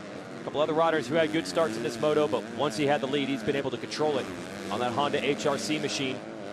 Man, I tell you what, right now, I mean, just judging off of last year when I was out there, Mount Martin's getting pretty rough right now. Okay. Yeah, you're going down that downhill. You're clicking 4th gear right about there. You can see the people are hopping some bumps and stuff like that. It's not very fun to ride it when you're going that fast and it's that rough. and what makes it worse than you guys, I mean, that's an area where you can really gain and lose time. There's an incentive. Absolutely. To send it down there. There's like big bonus points to going a little fast there. Yeah, exactly. Not take it easy. No rest for the weary here in Lucas Oil Pro Motocross. Excuse me, clock about to expire. 1 minute and 2 laps to go in this moto. So we're probably looking at 3 to go for Jet Lawrence. And I think that's it for the bid from Shimoda, as the gap is up to nearly 7 seconds. Shimoda at the top of the screen there dealing with lap traffic. So here's Jet Lawrence. Going to be 3 to go here. And the fans are saluting this effort. And we focus more on the on-track racing stuff here on these shows, but obviously, as you probably have heard, the Lawrence brothers are pretty dynamic. They have fan sections at some of these races where they sell their merch. We had the donut giveaways last year, the sign contests. So the fans love to see these guys in person, both Jet and Hunter. And Jet's putting on a show for them today. That's beautiful to watch. Yeah, it's pretty crazy to see their lap times. We got Jet Lawrence, his fastest of the lap is a 2:13. And then looks like the last lap around, he's a 2:17. So I think he's definitely in management mode right now. It looks like Shimoda maybe took a second off that gap that he had. And I bet, you know, Joe's still hard charging there. He just ran a 2:15. Justin Cooper's at a 2:15. And even Hampshire 2:15. So, you know, those guys are still charging. But I think Jet's kind of, wouldn't you say, Jason, maybe kind of managing? It's just what he's done all year. So you've got to assume that's part of the plan. We check back in with these teammates battling. So you got Ryder D here on the 523, second pro race for him. And Hamaker had a good start, and then some bad laps, went all the way to the back of the train. Hamaker's put it back together, and he has caught his young teammate for 7th. It's 2 products of the very potent Team Green Kawasaki amateur program. Now hooked up at the pro level. I don't know what happened to Hamaker in those first couple of laps, but he has sorted it back out. And he wants to get some of these positions back. I mean, at one point he was ahead of DeFrancesco. Now he's behind him, but closing. And Hamaker, rider out of Pennsylvania, is coming to these tracks for the first time to quite a few of them, as he missed most of last season with an illness. Oh, he's looking to make the pass. He's got it. Well, Hamaker on the move here. All right, he's definitely showing some fitness. Yeah, he definitely is for sure. And then with Ryder D, I mean, you're running up front, you're giving it your all. This is your second Moto View log today, and you know a lot of these guys, you know, they've got a couple seasons under their belt, so they built a decent base with fitness. And with him, he's just getting thrown into it. And DeFrancesco, part of a big gang of young talent who's on the radar for a long time, from a very young age on the 50cc bikes, all from Bakersfield, California himself, Styles Robertson. And also his teammate, Jet Reynolds, who we're still awaiting to make his pro debut. Reynolds has just been beset by injury after injury. Hopefully we get Jet Reynolds out on the track before this 2022 season is over. But now the old Bakersfield bunch, as we call them, has come of age, and we might see races next year with all 3 of them in it. Hamaker, completely different story, relatively low profile coming out of Pennsylvania. But he started to turn it up in his Super Mini days, and he's had a lot of setbacks of his own, and Kawasaki has stuck with him. Whoa. Oh. Just taking some roofs right there, man. 2 laps to go, and you're just still getting pelted. That's right. If it's not a battle, it's the lap traffic that'll do it to you. It's hitting Hamaker. But the patience that Kawasaki has shown with Hamaker has paid off. He's missed a lot of time, but every time this guy's out there, he's good. Yeah, absolutely, especially in Supercross. I mean, that guy went on some runs, didn't he? Yeah, a lot of podiums at the beginning of the year until another injury. Works closely with Ivan Tedesco, who's both a former champion of this class, but also did bike testing for the team, and then he's a bit of a rider coach for some of the riders, such as Hamaker. And that's paying off here. Hamaker putting it back together. He has been a good, solid, positive surprise throughout a lot of the summer. Came out there with the fastest qualifying time in our opener at Fox Raceway. We go back to Lawrence. Lead is now 7.1 seconds. So he's gotten the job done. There's no doubt about it. And it's interesting because, you know, the American amateur system, for example, I'm talking about riders from California being known when they were 5, 6 years old on 50s. And then the entire apple cart gets upset when the Lawrence brothers came here to the United States. And they make no bones about it. You know, the old Geico Honda team that you rode for, that they originally rode for in the U.S., they were signing Hunter Lawrence. They took his brother also. But Jet was pretty young, and I was talking to his dad, Darren, earlier today, and they said, you know, when they signed Hunter to a pro deal with the Geico Honda team, he's like, Jet wasn't even winning on an 85. He was crashing all the time. He was trying to go too fast. It wasn't like he was dominant, but the team took a chance on both brothers. And now they got 1-2 in the series. Yeah, absolutely. And with the racing the MXGPs and stuff and riding in the sand, I mean, you can kind of tell Jet's style is he must have learned something from riding those deep sand tracks over there. Just the way he can float around the track. Even Hunter as well. Well, that was part of the plan. They always wanted to come to the United States, but their dad really felt that there were lessons to be learned in Europe along the way. Obviously, the riding style that you're talking about, I think they just learned to being humble. I was talking to the old owner. We were over there with Jeff Myshak, who ran that Geico Honda team, was one of the owners of that. And he said, man, when they came here, I mean, they had no money, none. I mean, they could not have had a more humble upbringing. I mean, this family literally sold everything they owned in Australia to make the move to Europe. And they were not surefire successes. I mean, there was a massive risk to do that. It all looks great now when you look back at it. Yeah, but, you know, along the way there was, I mean, you see them winning and having a good time and everything like that now. But, yeah, everyone's got a story and everyone struggled along the way, you know, and all of a sudden it's like, dude, where'd they come from?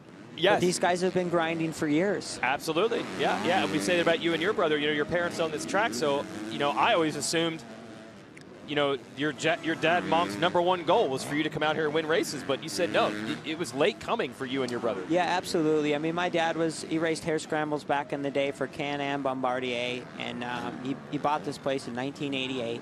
He's had it for 34 years, and everything he made from racing he put into this place. And as you see, it's just kind of it's his heart and soul has been put into it, and over the years, I think you could see the transformation. Yeah, your brother Alex saying yesterday, we didn't even travel. We just rode to 3 local tracks when we were growing up. We didn't go to all the big amateur events. So from humble roots, champions can be grown, and that is the story here with Jet Lawrence, who already is the defending champ of this class. He won a Supercross championship this year earlier, and he's taking a much bigger step today as he's looking for 5 straight moto wins and 2 straight overalls and extending that points lead. Jet Lawrence, 1-1 at Millville. I believe we had a crash there from Hampshire. That's what we were trying to show you as Shimoda comes across in 2nd, Cooper 3rd. Hampshire was 4th. Let's see if that affects Hunter Lawrence's running position. That was another rider that was a lap down, I think. That wasn't Hampshire coming across the line. It was a Rockstar Husqvarna. I'd imagine that was actually Hawkins. Look at this. He's got a big enough lead to nicely park the motorcycle on the stand. You're doing things right. Yeah, he's got some energy left over, I'd say, huh?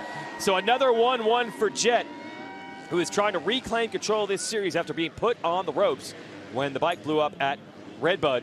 And boy, has he ever responded. Has won every moto since.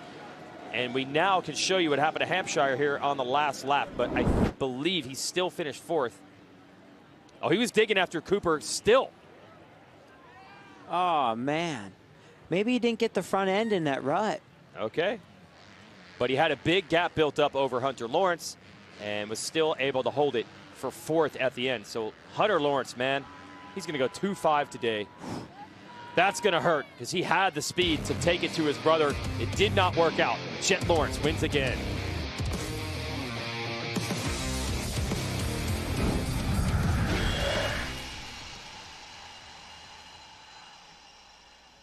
STACYC designs every aspect of their bikes to make learning to ride easier and more fun for kids at each stage of their development. So check out 4-year-old Willie Haggerty from Pittsburgh, Pennsylvania on his 12 E-Drive. And if you want to be in a future broadcast, scan the QR code you see on the screen and submit your video entry. STACYC offers riders the ability to ride and progress almost anywhere. And you can experience the whole lineup of models from the 12E all the way up to the new 20E at STACYC.com. Rated E for everyone.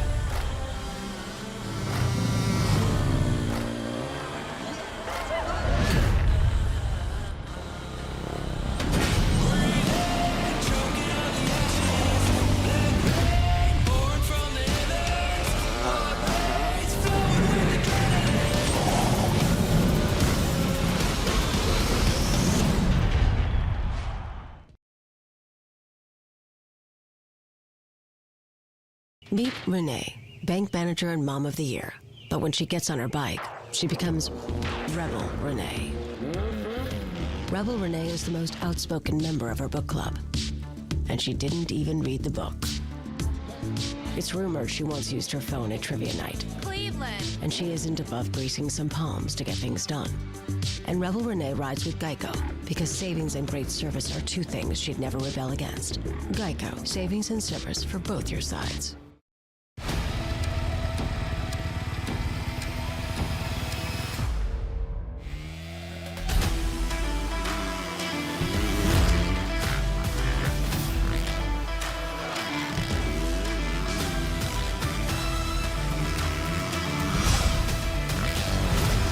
New CRF 250R. Lighter, faster, stronger. Ready to help you find your edge.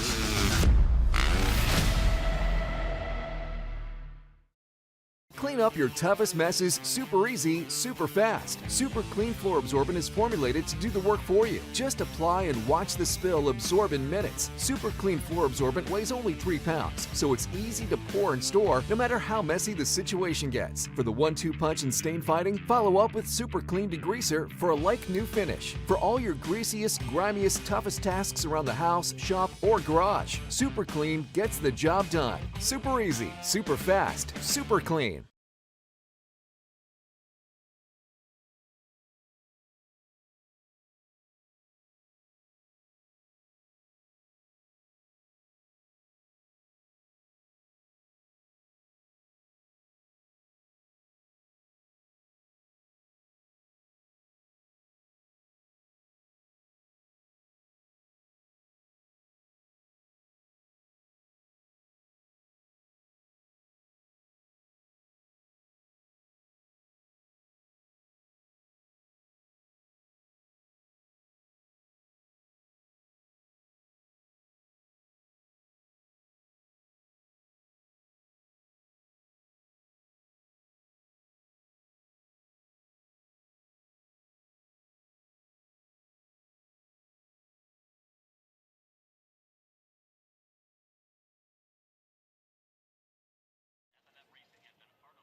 The 50th anniversary season of Pro Motocross is brought to you by Napa Auto Parts. With a nationwide network of parts and care, Napa helps you get up and go.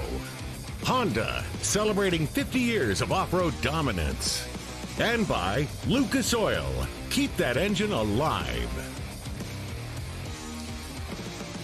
That is Spring Creek, right? That is Spring Creek, right? Absolutely. Okay, we got that. Yep, there we go. Here in Millville, Minnesota. It's hot outside, and these fans enjoying a little cool down between motos. Our 250 racing for the day is done. Let's send it down to the podium with Jason Thomas and your race winner. Jet Lawrence, what a difference 2 weeks makes. You leave here with a big points lead, going 1-1 on the day. That one looked a little bit easier than the first moto. Yeah, no, 100%. I could got 2 really decent starts around 4th and made a couple moves. Obviously, first one got red flag. The person I was down, I hope they're okay. and a quick recovery for them. You hate seeing riders lay on the ground, so it's a bummer for that guy. Hopefully, has a speedy recovery if something's bad. But no, second start was about the same as first one, and made a few passes going to first. And I had this one. I think I had a lot better flow where I wasn't using as much energy as the first one. And I mean, the first one was a kind of like a bit of a sprint off kind of thing with Hunter. This one I got my gap, and then just managed from there. There's no need to send it. I was thinking halfway through maybe I should push. You just start the build for 450s, but no, we just cruised around the finish, and it was probably maybe one of the easiest ones of the year, which is good. But I know there's some tough ones coming up, so I can't wait for them. And that's it. Hunter Lawrence is going to lose a bunch of points today with Jet taking the 1-1 and the full 50-point score. That was a great battle with them in the first moto. We thought we were going to have a rematch in Moto 2. Hunter was out front, but then we had a red flag and a restart. Here's a crash in this first start. This is not actually the one that caused the red flag. Bunch riders down, though. It was tough on, look at the 31 and the 50 and the 43 all the way on the right. Swoll and Robertson ended up not being able to race, but it was Thomas Welch's crash later that led to the red flag. Hunter Lawrence is leading the way, but that's the end. They restart it. Hunter gets buried off the start. It leads to a great battle between Justin Cooper and Jet Lawrence. Jet around the outside. That was a big move. And Cooper was in second, and relentless pressure from Joe Shimoda. Yeah, and Joe just kept charging all the way to the end, and just as you see right there, just a beautiful pass. And finally, Joe's into the number 2 spot. He would try to keep Jet honest.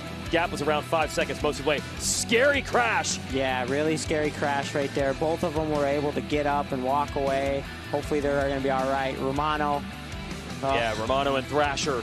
And, man, that was tough to see, especially with 2 teammates. There is the team letting Jet Lawrence know he had a solid enough lead. He had enough energy left to put the bike on the stand to take the cheers from the crowd. He made it look easy in that second moto and had fun with it as well. There are your Moto 2 results. Shimoda second, Cooper third. Hampshire, despite the fall on the last lap, finishes up in 4th. Hunter Lawrence 5th. That's not what he wanted. Folan, Hammaker, DeFrancisco, Brown, and Mumford top 10. Let's go back to the podium with JT. Joe Shimoda, great ride, 3-2 on the day. Starting to make a habit out of these podiums, aren't you? Yeah, I mean, every race I feel like I'm improving a little by a little, and especially second moto finally got the good start. I mean, third, fourth is a whole shot to me, so just wanted to say thank you so much to Monster Energy Pro Sake Kawasaki, my trainer Nick, mechanic Matt, everybody's else, family. Thank you so much. Appreciate it. Shimoda racking up podium after podium after podium. He is third in the series points. Had a podium at High Point, 1 at Redbud, 2nd overall last week, 2nd overall this week. So Joe keeps it rolling.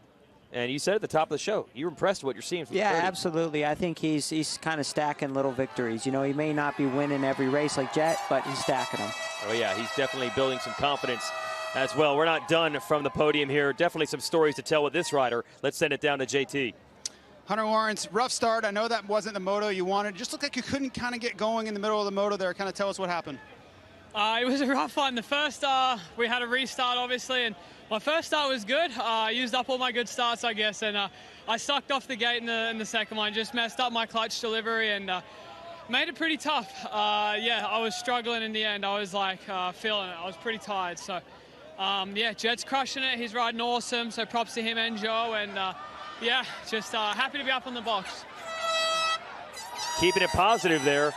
But he did lose 12 points today. He's got to be frustrated, though. He was leading when the red flag came out. Yeah, absolutely he's frustrated. But, you know, there's nothing you can do about it. It's in the past, and we're already moving on. Got to move on. Area overall results. We'll send it back down to the podium. We got Justin Cooper. Justin Cooper, you led that first lap. I know that's what you've been searching for. A little bit better that time. Like, it seemed like you hung in there. One big mistake towards the end of the race, but otherwise seemed pretty clean. Yeah, it was a good moto. I just lacked a little bit of energy. I wasted a lot in that first moto. When I tipped over in the lead, I kind of was, you know, I freaked out a little bit, and I had some work to do. So put in some sprint laps and just expended a lot of energy. So energy wasn't that good that one, but was able to give, you know, keep those guys in sight. They were riding really good. Couldn't really make up any time on them. They constantly pulled me, and they just kept it the same. So little bit of count and mass, but it's good to be in the fight. Got to give it up to the whole team. We've been working really hard, Star Racing Yamaha, and we're going to go back to work this week. We got one more before the break, and yeah, we're going to keep trying to be up front. It's fun. That's 4th overall for Justin Cooper, but 3rd in the Moto. Here's your point standings. Look at that, 27 now the gap, a full Moto between Hunter and Jet. But there's plenty of racing left, and Hunter showed today he does have the speed to be able to beat his brother and try to get those points back.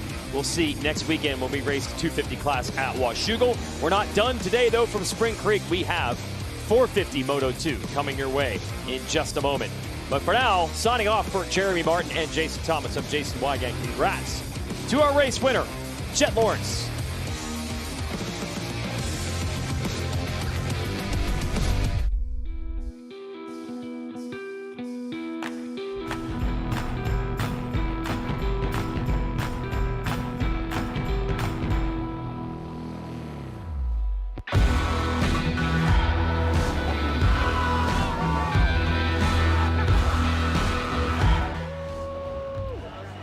Most awesome feelings when you do get it. When you finally do get one, it's sick.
One of the main reasons for poor vehicle performance is a dirty fuel system.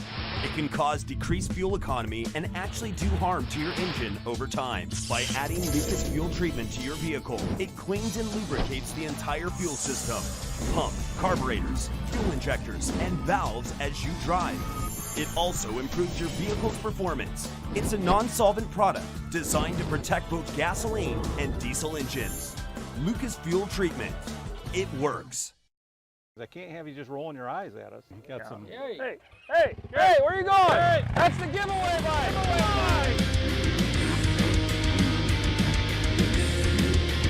Hey, come on. Hey, we're supposed to put that back in the shop. Get off that thing. They're supposed to be riding that thing. That's the giveaway bike. Come on, man. Enter to win at motorsport.com/win. Eli Tomac and Chase Sexton came into the second half of the motocross season practically in a dead heat, separated by just 1 point. And they went at it in the first moto earlier today. Sexton on the red Honda taking the lead from Tomac and looking to preserve his points gap until this. A crash that handed the lead back to Tomac. And he knew exactly what to do with it from there as the Yamaha rider went on to take the win, and with it the series lead. But another race in Moto 2 looms. It's time to pay out the points from round 7, Millville, Minnesota. It's round 7 of the Lucas Oil Pro Motocross Championship, sanctioned by AMA Pro Racing, the Frescados Premium Tortillas Spring Creek National, and we've got a Spring Creek expert on hand here, 2-time national champion Jeremy Martin. Your family owns this track. You've logged a lot of laps here, and it's all brewing. great battle between Sexton and Tomac earlier today, and a great racetrack to have a showdown. People love this place. Absolutely. We got a 450 Moto 2. These are the premier guys. It's the roughest the track's going to get. I'm pretty excited. Chase made the move on Eli. Yeah. Had a little bit of a gap, went down, and then Eli was able to win it. So here we go. We're teeing off again, Moto 2. Rematch. Let's show you how that first Moto looked just a little over an hour ago here in Minnesota. It's going to be the 3 of Tomac with a good start, battling for the whole shot with the 17 of Joey Savacci. Whole shot officially goes to Savacci. In between them is Sexton on the red Honda. Tomac into the lead. When he has that #1 spot, he's usually hard to catch. Here's Savacci going to go for a ride here. Yeah, unfortunately, he kind of gets in a weird position right there. Goes down. A couple riders get by. He would actually have another crash later in this moto. And Ken Roxon, one of the series front runners that have a problem, barely end up in the top 20 in this one. He must have had a big one right there. Yep.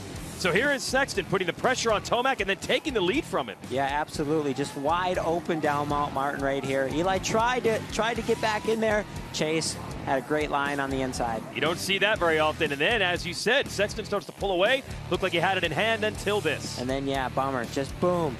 And it was just the dumbest little thing ever, too. You know he was frustrated by it. And that allows Tomac right there to slip by. And that was the end. Savacci, by the way, did get up. He was a lap down, but it's good to see him finish. And it was also good to see Eli Tomac finish first and keep his Moto win streak now at 6 going. Those are your results from that Moto. Jason Anderson, a much-needed bounce back to the podium after a couple of rough weeks with some early race crashes. And Ryan Dungey, 4th in that Moto, would love to be on the overall podium today at his home race. It is in play. 4th in that first Moto with a good finish in Moto 2. He could be on the box by the time the day is over. But he's got a lot of other things he's working on, including his charitable foundation. We'll talk to the veteran who's come out of retirement about that when we return.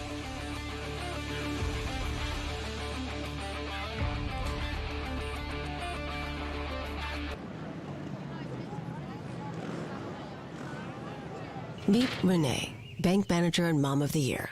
But when she gets on her bike, she becomes Rebel Renee. Rebel Renee is the most outspoken member of her book club. And she didn't even read the book. It's rumored she once used her phone at trivia night. Cleveland. And she isn't above greasing some palms to get things done. And Rebel Renee rides with Geico because savings and great service are 2 things she'd never rebel against. Geico, savings and service for both your sides. I can't have you just rolling your eyes at us. You got some. Hey, where are you going? Hey. That's the giveaway bike.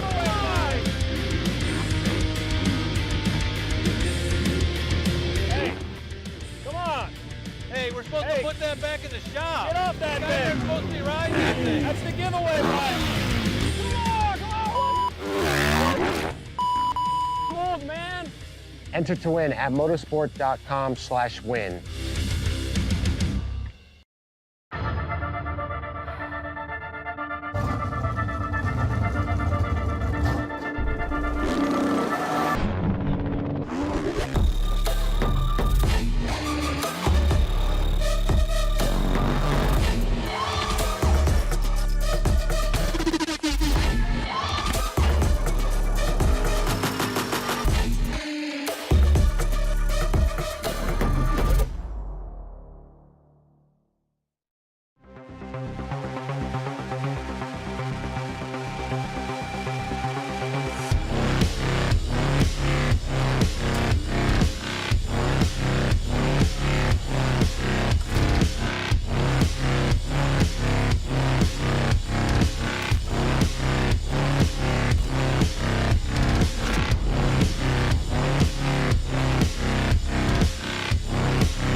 General Tire. For whatever you do, General Tire delivers.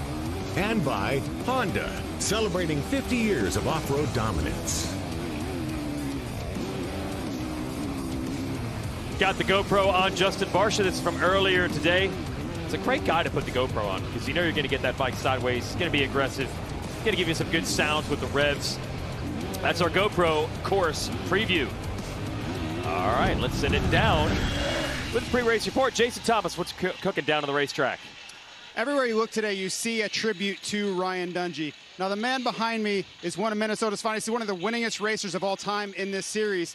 The coolest thing about Ryan Dungey, though, is as much as an impact he's had on the racetrack, he may have a bigger impact off the racetrack.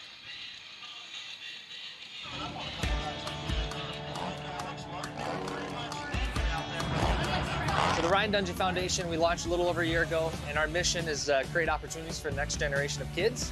And our beneficiaries of the foundation are St. Jude Children's Research Hospital, as well as All Kids Bike Organization. Yeah, I think with the foundation, the first year it has exceeded my expectations. You know, I hope to do great things, but we were able to do a lot more in the first year, give more. I think we gave a little over $75,000 to St. Jude, and we were able to get 10 All Kids Bike programs in schools across the nation, which we hope for 5. It's been great, you know, the support we're getting from everybody, the donations, our founding partners. It's been awesome. Want to keep growing it, putting the effort behind it, and putting the time behind it as well. We got a lot of great people behind the foundation as well to keep moving this thing along. So I'm excited to see where it goes.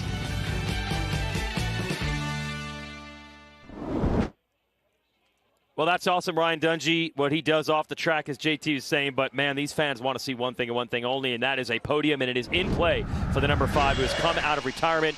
Let's show you the track he's going to try to do it on. It's our MX versus ATV Legends track map. We'll let the drone and Jeremy Martin break this down.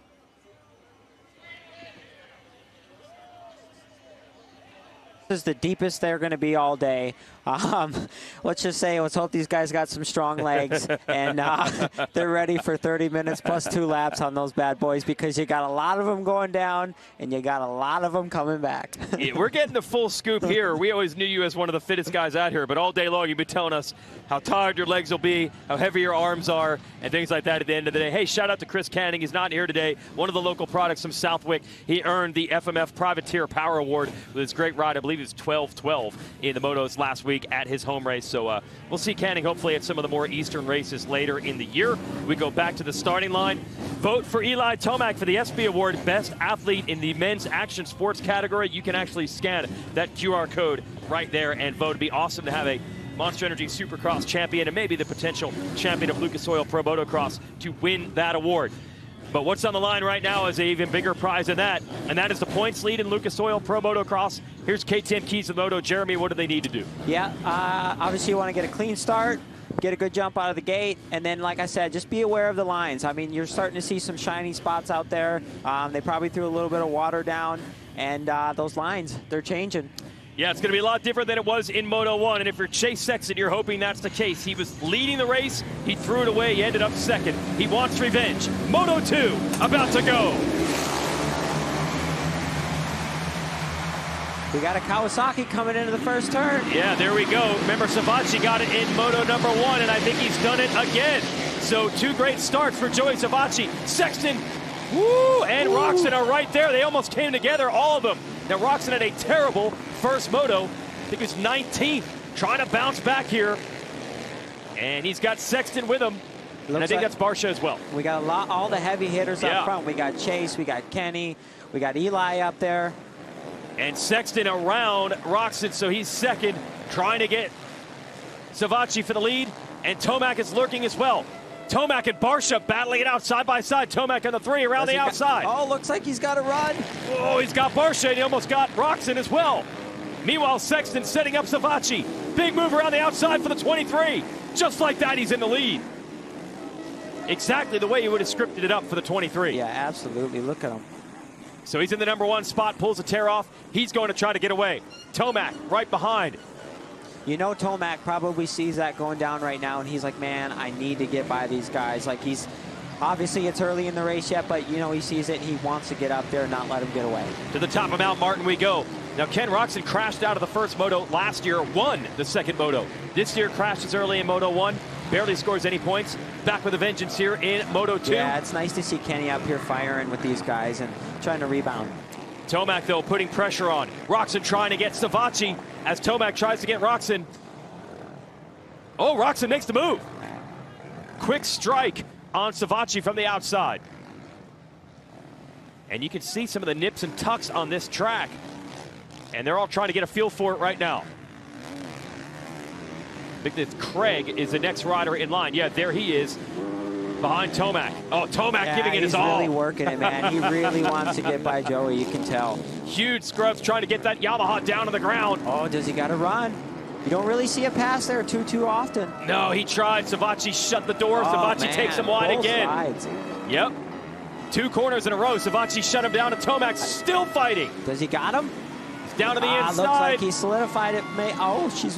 Oh, he almost did what Savatgy did in the first moto. There's just nothing to grab traction with on the inside, but around the outside, he makes it work anyway. Wow, dude, Eli's feet was off the peg. He was full send. Desperation, and Tomac leaps into that corner. I mean, Savatgy is riding well, but you can see the intensity. Tomac needs to get up front, and he does. Yeah, it's crazy to see the intensity in this class. I mean, look at Joey. He's no slouch. He is a fast guy on a motorcycle. Yeah, and he was doing everything right. Wow, Craig, what a run through the whoops. So Christian Craig is going to move into 4th on the Yamaha, while Roczen and Tomac resume their battle. But now it's for 2nd instead of 3rd. Tomac, big power run around the outside. This is always a fun little section to watch. Does Eli go wide? Where's he going to go? Like, you know, he's trying to make a move quick here. And he chooses to follow the same line as Roczen to maybe set him up somewhere else. Sexton has opened it up to a little over a second right now. Craig lurking in 4th. Yeah, well, I'd be curious to see if Craig can tag the rope on there and maybe he can kind of hang with those guys. It'd be pretty cool to watch. Roczen holding Tomac at bay as we go up Mount Martin. It's unbelievable how steep this is. He almost got an army crawl to get to the top. It's nice for your family to put some steps in on the other side. It's the only way to safely get up and down that. Yeah, I helped him weed whack it a couple weeks ago, and I was falling down the hill. It's quite steep. You're coming back from injury, man. Be careful up there. So Roczen doing a good job fending off the advances of Tomac. It's a Honda 1-2 right now, with Tomac on that Monster Energy Yamaha Star Racing machine and his teammate right behind him. Then Anderson looking to make some moves as well. Anderson next in line. I believe he might have made the move on Savatgy. We go back to Tomac. Eli seems pretty quick back here in this back section. It looks like he kind of was able to get up on Kenny a little bit. Yeah, and he almost passed Savatgy 2 laps ago. Kenny able to maintain it as they come through. Crowd loves this. Oh, big move around the outside, wheeling on the downside of the jump. Puts the Yamaha power to the ground. Takes over 2nd. Let's see if Roczen can respond. Ooh, Eli's smart right there. He kind of closed the door on him. Wow. Here we go. We're shaping up to have a good battle, potentially. Oh, yeah. A rematch of Moto 1. Sexton wanted the do-over. He's got it. He's got Tomac behind him. Can he hold him all the way this time? Chase Sexton really coming of age here in the summer of 2022. But it is so difficult to go one-on-one with Eli Tomac in this series. He's a 3-time 450 national champ. And Tomac is closing rapidly. Yeah, Eli looks like he's got a good flow going right now, for sure. Oh, it is beast mode from Tomac. The gap is almost gone. He's right there on the 23. Wow. He did not have this pace differential over Sexton earlier. He has found another gear. Yeah, I'm curious to see. I wonder if maybe they made a little bit of adjustments. Yeah, he definitely looks better. You know, maybe there's some good talk between the Star guys and Rick Gilmore, the suspension guy, and John Tomac, and those guys work really well together. So I'm curious. It'd be curious to see. Yeah, it was a 2-second gap. You could see when they went through the finish line. A half a lap later, it is one-on-one, no gap at all. Wow. Tomac looking to power out of this turn. He's got a wheel on the inside. He's trying to set up. Whoa! That is not the way you want to do it. He left that uphill completely sideways. And just went full gas into the outside. I mean, these guys are flat out right now. And finding an inside line. His drive out of these corners. It's unbelievable, huh? Yes. It looks like he's on more than a 450 with the power he's got coming out of these corners. Let's send it down to Jason Thomas. So Eli Tomac's still running that Dunlop MX-14 that we talked about, that scoop tire. I asked him on the podium after the first moto if he thought about changing it, and he was having none of it. He was almost offended that I thought he was having to be a little bit less aggressive. Well, it seems like he's using that in this second moto, and he is going after Sexton. I'll give you royalties on that, JT. Something's fired him up, and maybe he's using that sand tire to get the drive out of the turns, because it's unbelievable what he's able to do. Do you see how he's able to go 3 in? And he cut down and turned off nothing. Yes, and got the lead in a section where we've seen riders crash. Sexton trying to respond, can't do it. What a run by Tomac. And leaping into that corner, and he is looking to say goodnight here. Unbelievable the intensity from Tomac at the beginning of this race.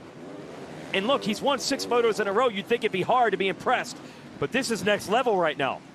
Yeah, it's a lot of fun to watch these guys when they're in a battle like this, and then they rise to the occasion, and then they're flat out like this. It's truly just fun to sit back and watch. So go back to that section there where he made that pass. You were talking about going 3 in.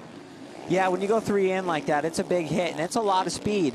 Yep. It's a lot of speed, but I mean, as you guys see, they land and they don't even move. No. I mean, that's just a testament to how strong these guys are and the work they put in off the bike. Like, they're in the gym for sure.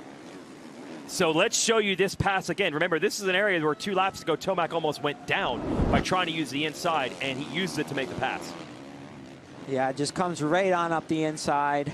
And, I mean, I'm blown away, like, just to be able to cut it. I mean, he literally steered with the rear right there, got on the gas, flat-tracked that thing, and I wonder if that maybe even caught Chase a little bit off guard right there. Yeah, I feel like chasing the better line. I know it was the outside, but he was using the rut, the berm, whatever you want to call it. Yeah, I agree. Tomac didn't need it. So in Moto 1, I mean, that's the key. Sexton was able to track Tomac down, catch him, pass him, and start pulling away. It's a reverse here.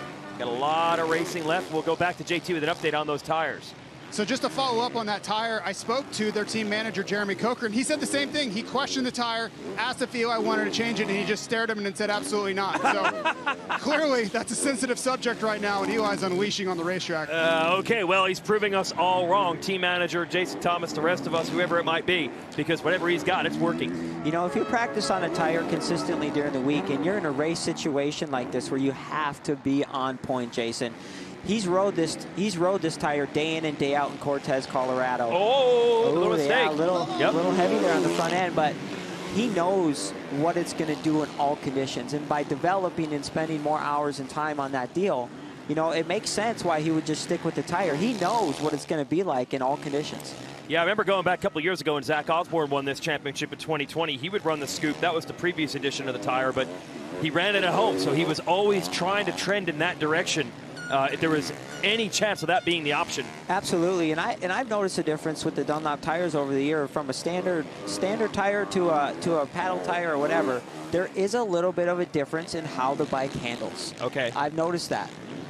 So if you go away from it, it's going to affect other things. We're just talking grip, but it's going to affect other things. Yeah, absolutely. Sometimes I have noticed, like I said in the past, I haven't had a chance to ride this new tire that Dunlop has, but their old paddle tire was actually a little bit taller of a tire, and it affected how the bike handled a little bit. Oh, okay. Sexton trying to hang in there and weather this storm. A big sprint and a big push from Tomac. Gap little over a second right now. He's hanging in there. Yeah, and Chase is close enough to be able to watch the lines. He sees it's Eli. He knows he needs to perform, and he's in a great position. It's Beta Motorcycles drone cam. It is all on the line right now. The red plate, the points lead, the confidence, the momentum. Sexton wants to take it away from Tomac, and he is doing everything he can to keep the heat on. We're on the bottom of this huge Mount Martin downhill. Roxon still third. Let's check this battle out. Craig is all over him. Wow. Craig was really sending it down that downhill, and we got these guys fighting. It's good to see. Yeah, Craig putting in a great run right now. A lot of talk in the paddock of who might represent the Team USA at Motocross of Nations. For the 2-450 slots, obviously you got to be thinking Tomac and Sexton, but who will ride the 250? There is some chatter. It could be Craig, who of course raced the 250 in Monster Energy Supercross. I asked Craig about it this morning. He would love to be part of the team. That race will take place in September at Redbud. Send it down to JT. I spoke with AMA's Mike Pelletier on that exact subject, and he said there's a lot of push and pull going on No decision is made quite yet. We're hoping for Unadilla announcement, maybe Budds Creek, but it's a heated battle. Everybody wants to be on Team USA this year. Yeah, that's the thing. Craig and his mechanic, Brent Duffy, they made no bones about it. They would love to be on the team. So Craig is looking to open some eyes, raise some eyebrows here. You get around Ken Roczen, that's impressive. This would be for third in the Moto. And I think it actually would put him into third overall. Ow, he landed hard on that one. But he's got to keep pushing because Jason Anderson is lurking back there. Yeah, and Jason's a fighter, man. I mean, he will take you deep into the Moto. So, yeah, Christian, you can't let up, dude. Look at this fly battle box showing Sexton closing back up on Tomac. It's looking a lot like Moto 1 right now. Says a lot about Sexton because Tomac's obviously on his game, and Sexton is hanging with him. Craig looking for an opening on Roczen, squaring him up insides, outsides everywhere.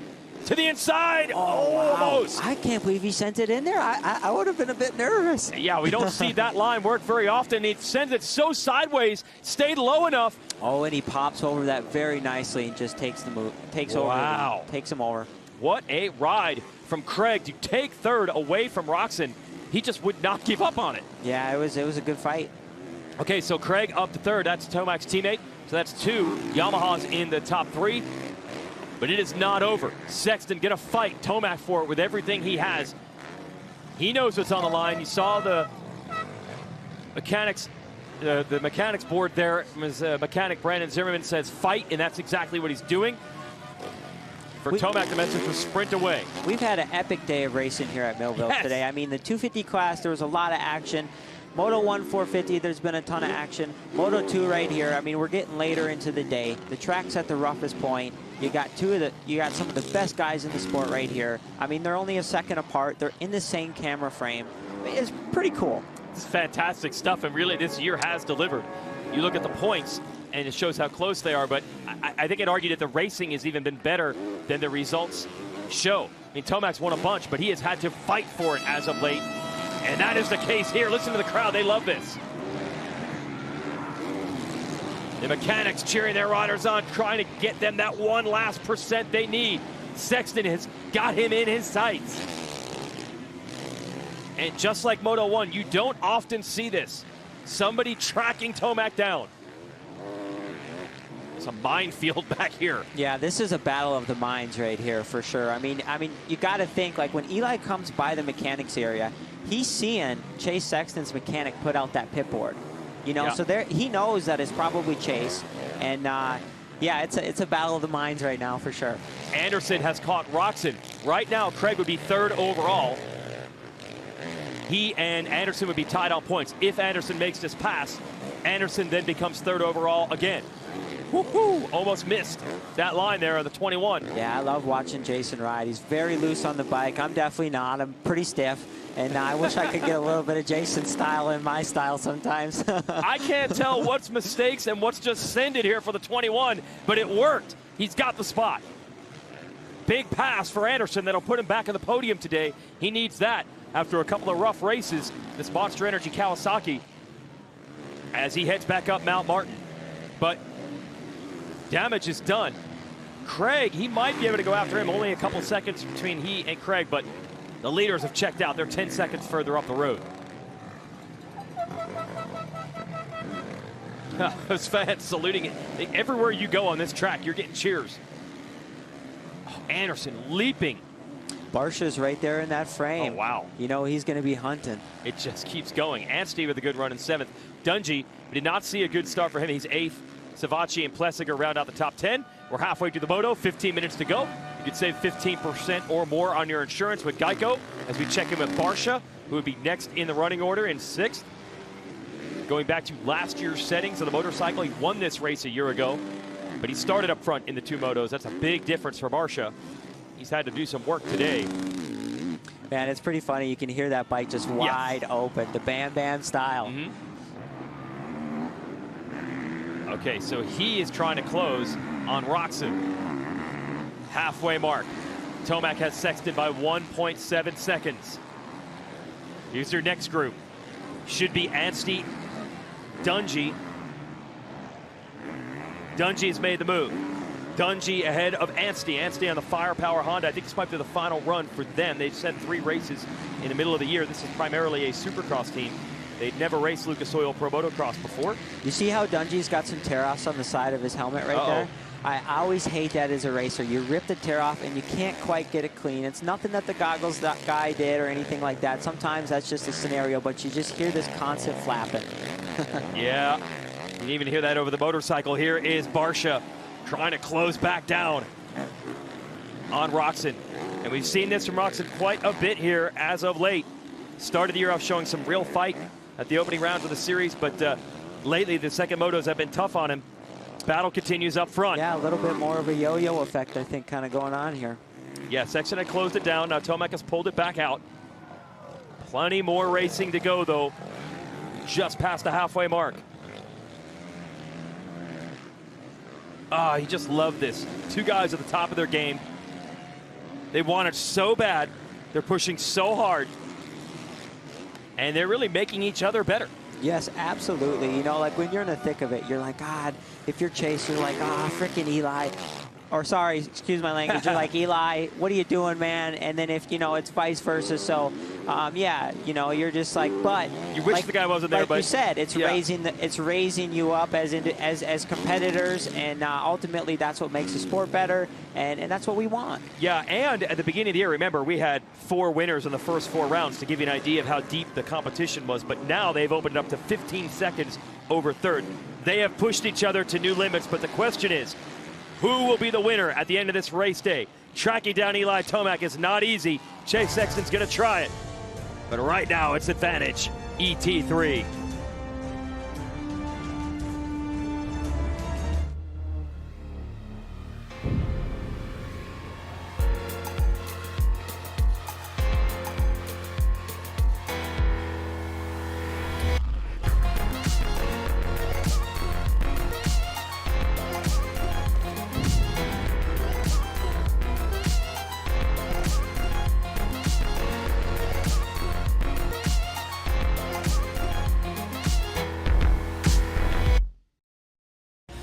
At Lucas Oil, we take pride in creating problem-solving products to make your car care easier.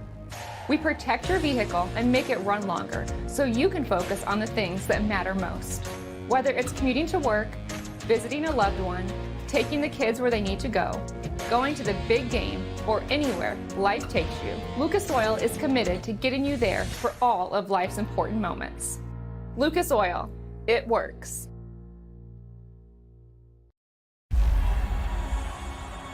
Coming into this year, January, I break my pelvis the week of Oakland. The doctor's like, dude, don't walk on it for a month.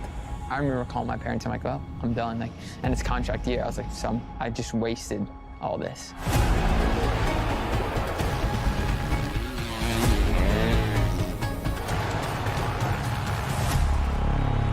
I don't really see a sport that's like it, to be honest with you.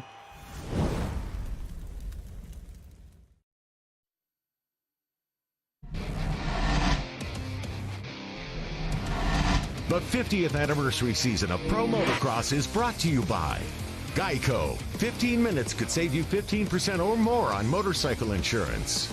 Motosport.com. Make your next ride your best ride. And by Monster Energy. Unleash the beast.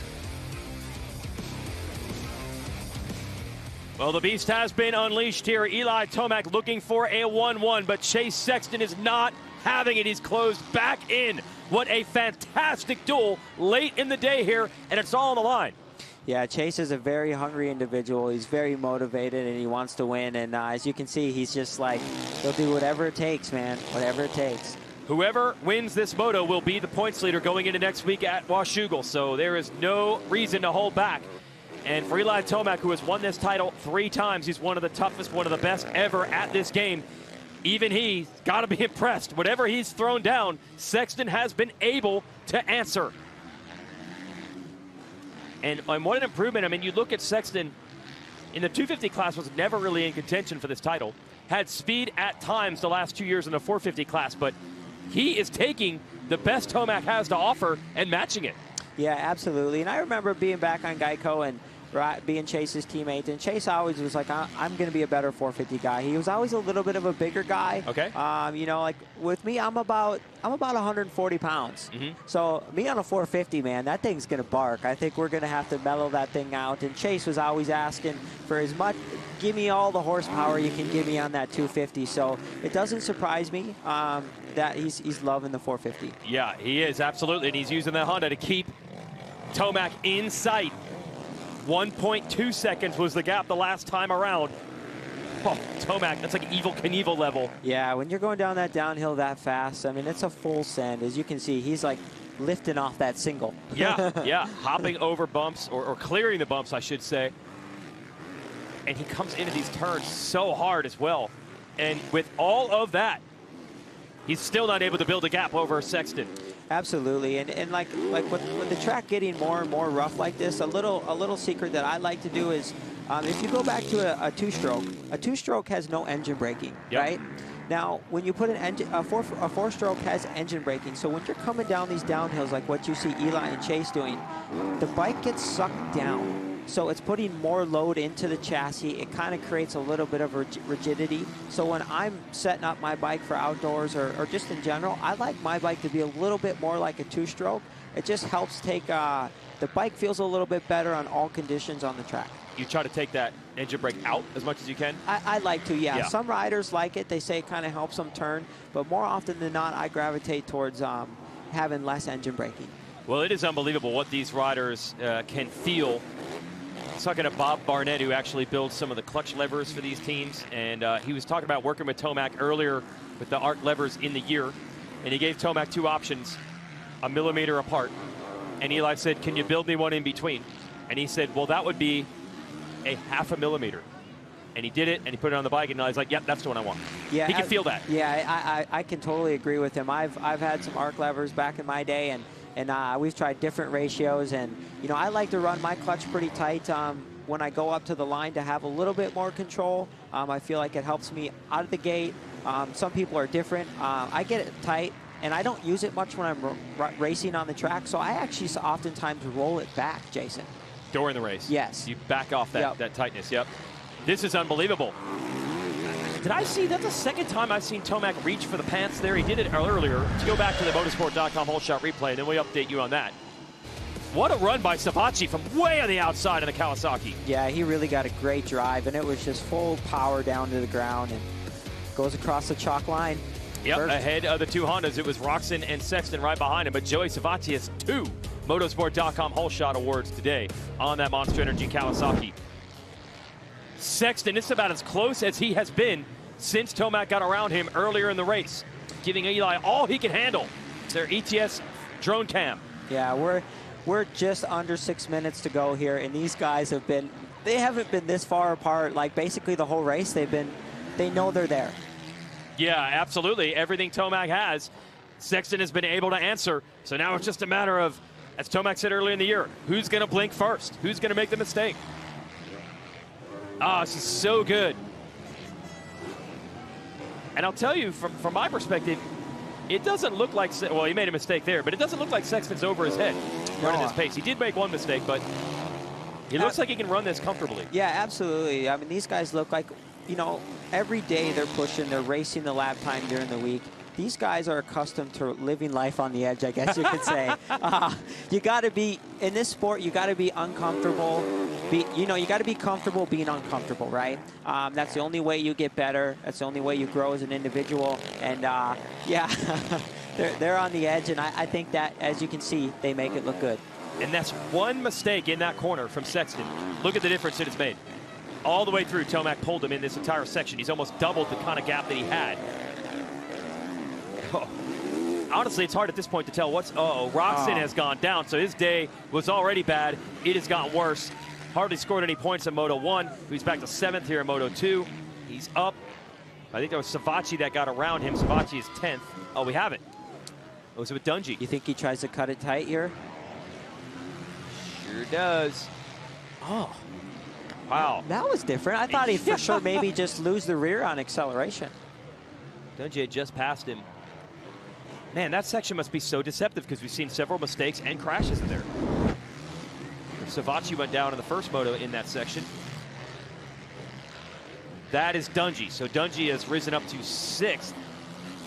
Looks like he's about 10 seconds back from Barsha, and he's just fighting forward. Yep, not exactly what the Dungey wanted. You know he'd like to go for the podium today. As we go back to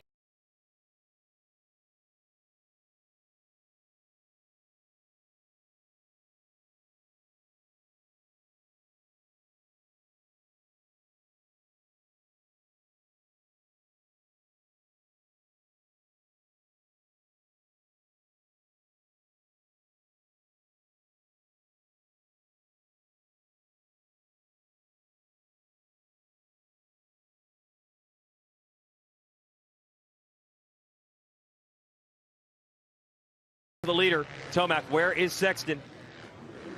Let's see the gap. Still lurking. Oh, this is everything you want. Two great riders, teams that want it bad, and really a clash of generations as well. Let's send it down to Jason Thomas. Guys, these two have been on the limit for going on 25 minutes now, and really they're doing 2 to 3 seconds a lap faster than anybody else on the racetrack now. When I was racing, we kind of say you're in the deep end of the pool right now and you're going to find out who can swim, because they've been pushing for the entire moto, and something's got to give here. Somebody's going to get tired, somebody's going to make a mistake, but it almost feels like Sexton's waiting till the end to make a run. See how he plays it, Jeremy. Yeah, absolutely. We're going to see how this shakes out right here. As you can see, I think this is probably the tightest it's been in a couple laps. You know, we're at 2 minutes and 57 seconds to go right here. So let the best man win. It's crunch time now. Tomac versus Sexton with the points lead and the overall win for the weekend hanging in the balance. Powering out of that sand turn into the next set of sand whoops. Just so fun to watch these two push each other to the max. Craig is 23 seconds back. He is riding very well in 3rd. Slugging it out. I think Anderson is just going to edge Craig for 3rd overall today. Craig's riding well, Anderson's riding well, but these two have taken it to another level. Watch out for the lap traffic. Sexton and Tomac, no problems there. Oh, Sexton is almost to the rear wheel. Man, look. You don't see this happen often. You don't see this. Someone trying to break Tomac down late in the moto. On the downhill here, we hear that Max Anstey, who was running in 7th, is now out of this moto. We might see his motorcycle here. Oh, no. Oh, no, he's down. That is terrible. Yeah, that's not a good place. Not one you want to crash. It's not really on your side if you get loose down that downhill. No, that is a huge hill. Oh, Max was riding so well. Hate to see that. Back to the battle for the lead. I mean, Sexton was absolutely on Tomac. They had to slow it down through that section with Anstey down. Man, I hope he's all right. Rider out of England. He's coming really in just for a couple of races to learn his new team for next year. Oh, it is on right now, J-Mart. Yeah, we got ourselves a good old-fashioned battle right here, and you know, like as you said, the clock's ticking down. You know, Chase, with 2 lap, when he sees the 2-lap board, Jason, he's going to be all in. All right, he is sitting up. That's good to see from Anstey, and it is going to be 2 to go the next time around. So 3 laps left for Sexton to try to make this work. It is an almost impossible task to try to overcome Eli Tomac late in a 2nd moto in Lucas Oil Pro Motocross. Many have tried, few have succeeded. Can Sexton get it done?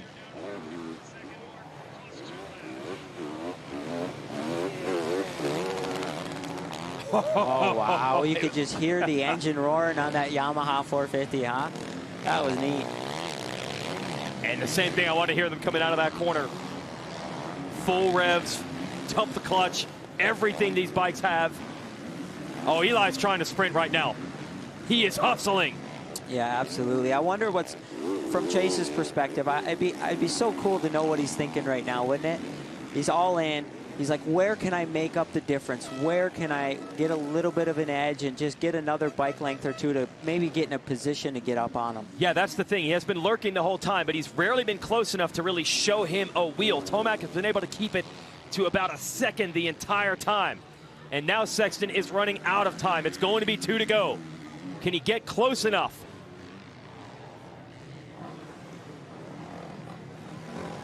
And shout out to these guys for riding this type of pace and keeping the mistakes to a minimum.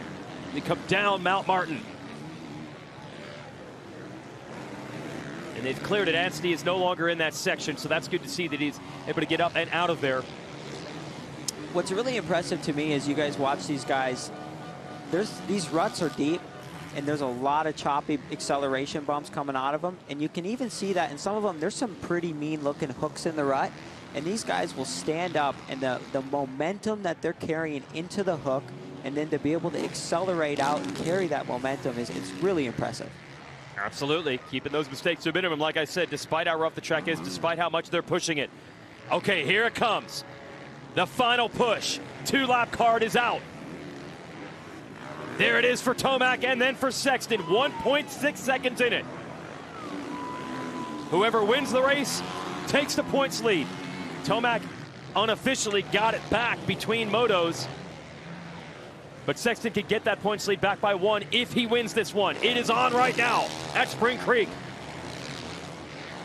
It's everything you want to see, and as I said, also a clash of the generations. The 29-year-old Tomac, whose career is winding down. Sexton, who is hitting a new level at age 23. Didn't quite get the drive he wanted heading into these sand rollers.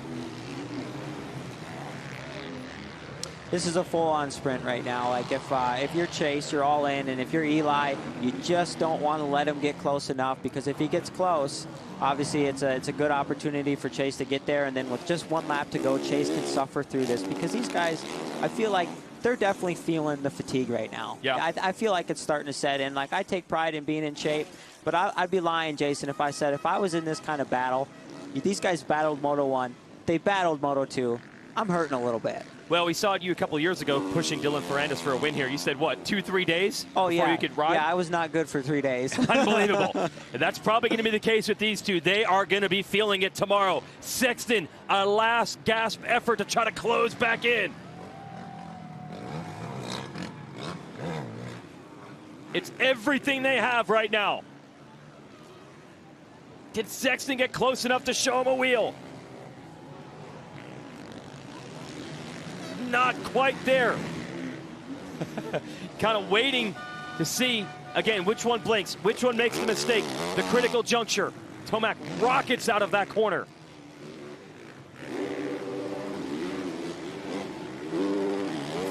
Full rev limiter in the air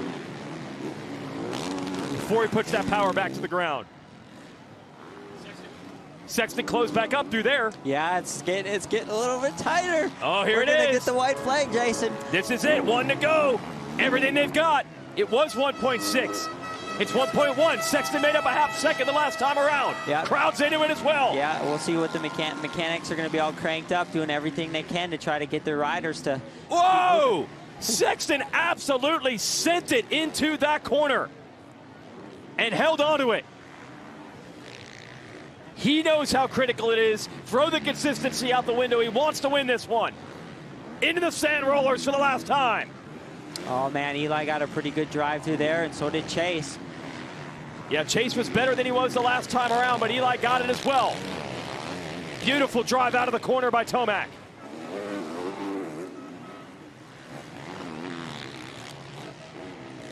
Watch out for the lap traffic. No problems there. Sexton have anything left. Any tricks he can pull out.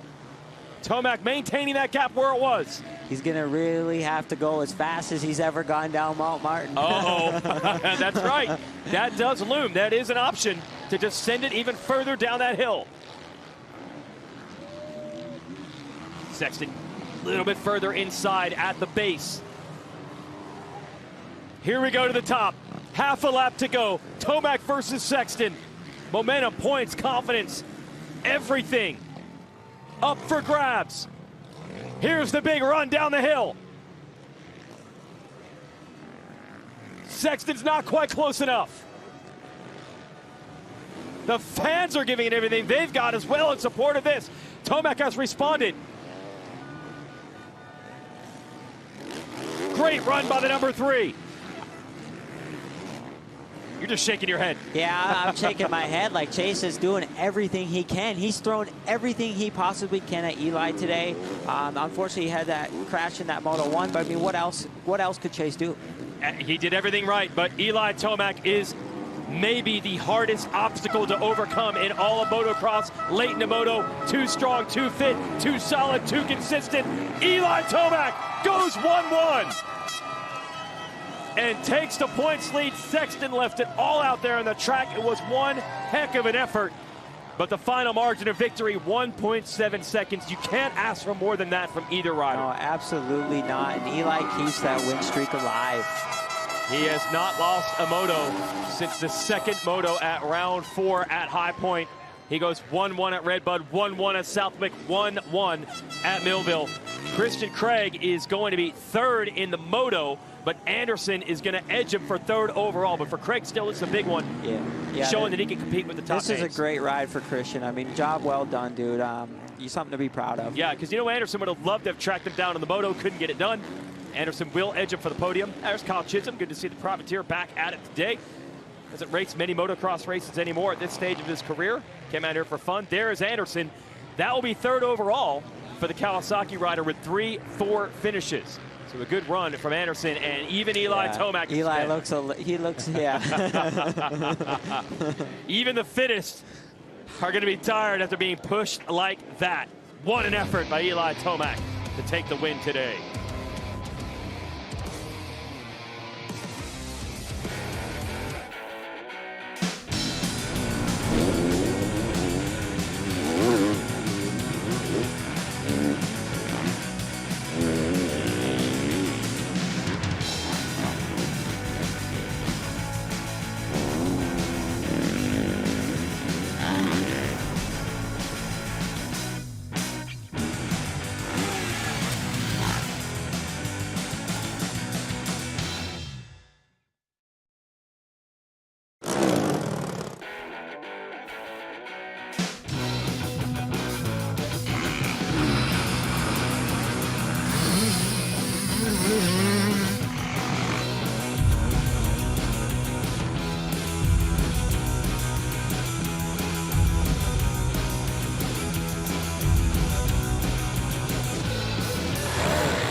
Meet Renee, bank manager and mom of the year. But when she gets on her bike, she becomes Rebel Renee. Rebel Renee is the most outspoken member of her book club. And she didn't even read the book. It's rumored she once used her phone at trivia night. Cleveland. And she isn't above greasing some palms to get things done. And Rebel Renee rides with Geico because savings and great service are two things she'd never rebel against. Geico, savings and service for both your sides. At Beta, the best just got better. With the new 2022 Beta RR models, delivering an unmatched, refined riding experience. And the new 2022 Cross Trainer, the #1 selling entry-level enduro on the market. Beta produces the most rideable motorcycles in the world. Check one out at a Beta dealer near you.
The 50th anniversary season of Pro Motocross is brought to you by Napa Auto Parts. With a nationwide network of parts and care, Napa helps you get up and go.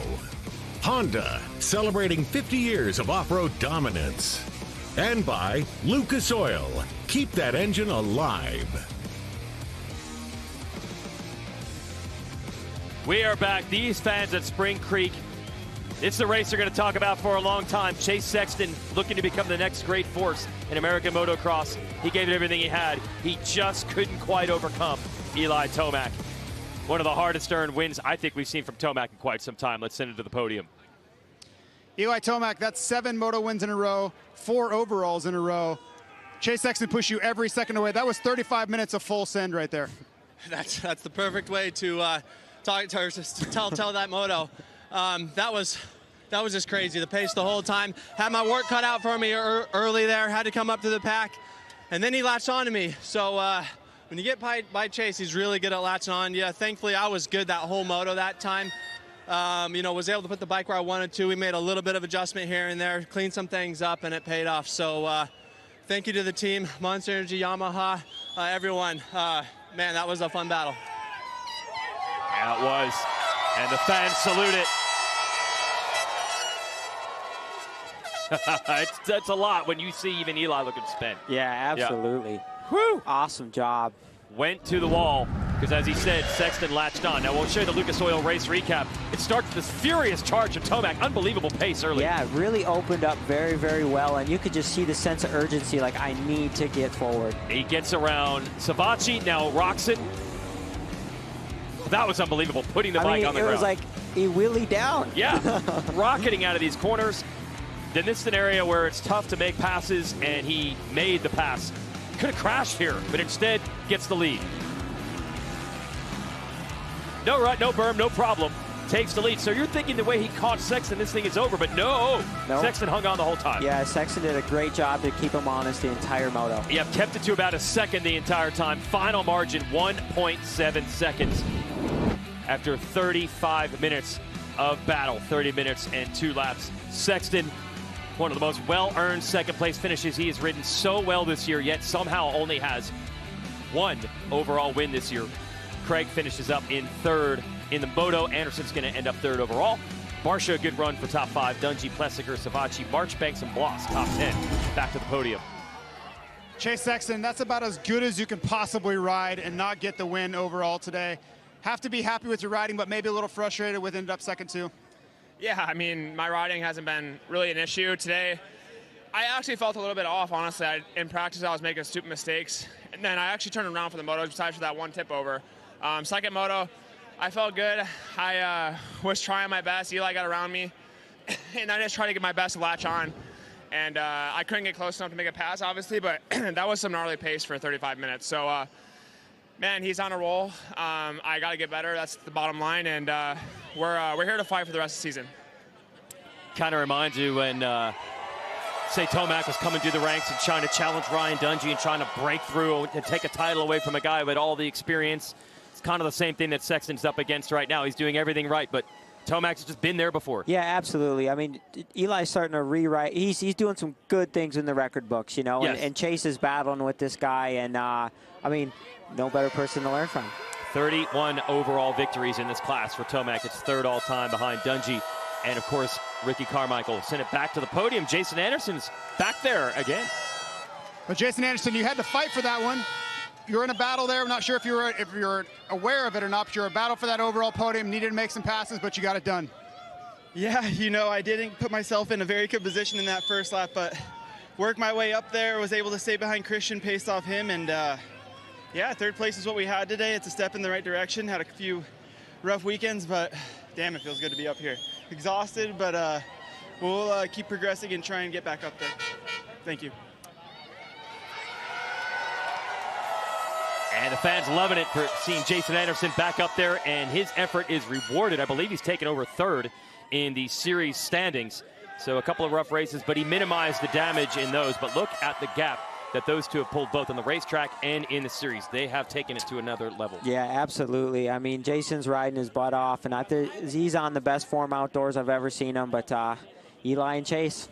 Yep. Clash of the generations up front. They're really pushing each other to another level. Christian Craig has to be proud. 3rd in the Moto. He'll end up 4th overall, so we'll send it back to the podium. Christian Craig, 3rd in that second Moto. Great ride. I know this track has a special place in your heart. You spent a lot of time here, so it had to feel good in front of the crowd. Yeah, I actually lived here for 2 years and raced the Spring Super Series here. So a lot of good memories here. Man, that was cool. I felt I had to dig deep for that Moto podium. Yes, it was 4th overall, but battling with some bad dudes. So got to give it up to my whole team, wife, kids, family, everyone. Thanks for support. Yeah, he had retired from racing and started working for his wife's company, his wife's father's company as a construction worker.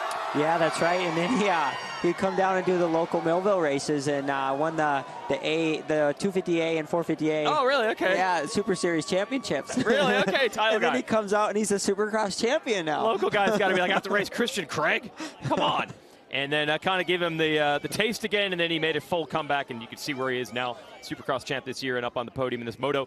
We'll be back at Washougal next weekend with our practice show. It's at 1 o'clock Eastern, 10 o'clock local time in Washougal, then 4 straight hours of racing, both on MAV TV on television or MAV TV on Flow Racing if you want to stream it and watch via the app. Great to have you here, Jeremy Martin. I'm sure you would have loved to be on the podium of these riders, but great to have you in the booth. Great job today. Yes, thank you guys for having me on.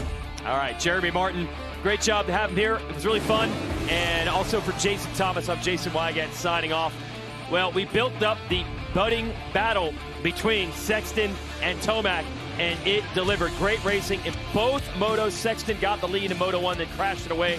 Sexton loses the lead in Moto 2, pushes Tomac all the way to the end, but Eli, too strong today.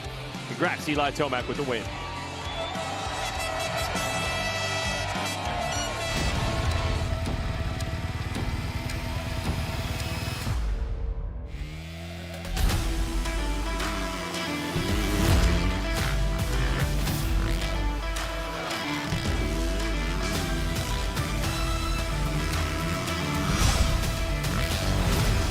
New CRF 250R. Lighter, faster, stronger. Ready to help you find your edge.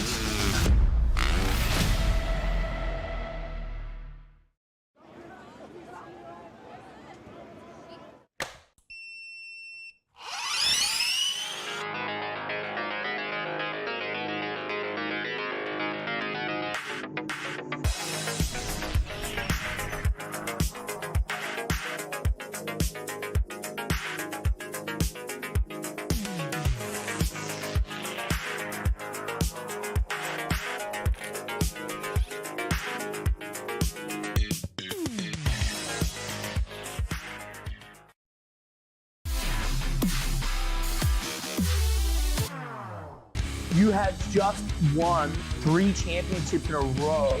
Man, Supercross is giving me everything. It's just had such a blast doing it. And you get it all the way around here.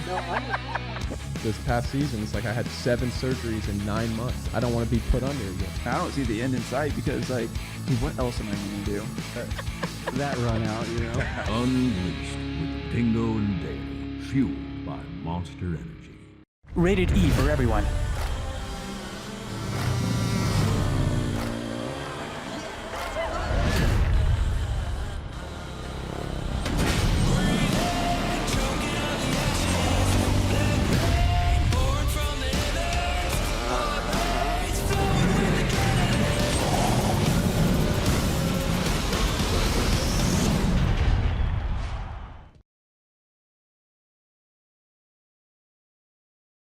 There is less than 1/100th of an inch of motor oil protecting your car's engine. Friction and heat causes engine oil to experience thermal breakdown, weakening its ability to protect the engine and its parts. Lucas Heavy Duty Oil Stabilizer is specially formulated to resist thermal breakdown, protect vital engine parts, and extend the life of your engine. It also stops smoking, knocking, and oil consumption in worn engines. Lucas Heavy Duty Oil Stabilizer. Keep that engine alive. I can't have you just rolling your eyes at us. You got some. Hey, where are you going? Hey. That's the giveaway bike.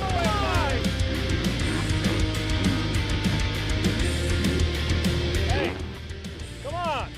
Hey, we're supposed to put that back in the shop. Get off that thing. You're supposed to be riding that thing. That's the giveaway bike. Come on. Enter to win at motorsport.com/win.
Don't waste your time and money at the chain store. They got the best auto parts, brake parts, suspension parts, and dealer parts too. The website's so easy to use. The lowest prices and fast delivery too. All the parts parts your car will ever need. All the savvy folks are buying parts at rockauto.com. All the parts your car will ever need. rockauto.com.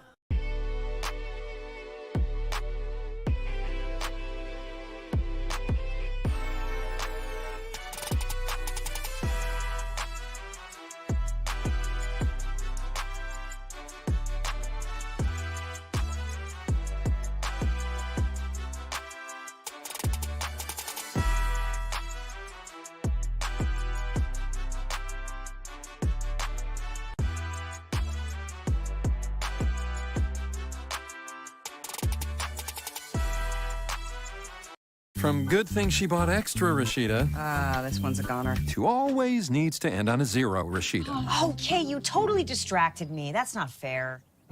What? Earn cash back that automatically adjusts to where your spending is trending with the City Custom Cash Card. 80% of couples sleep too hot or too cold. Because quality sleep is vital, the Sleep Number 360 Smart Bed is temperature balancing, so you both stay cool. Our smart sleepers get 28 minutes more restful sleep per night. Save 40% on the Sleep Number 360 Special Edition Smart Bed Queen, now only $14.99. Shop now.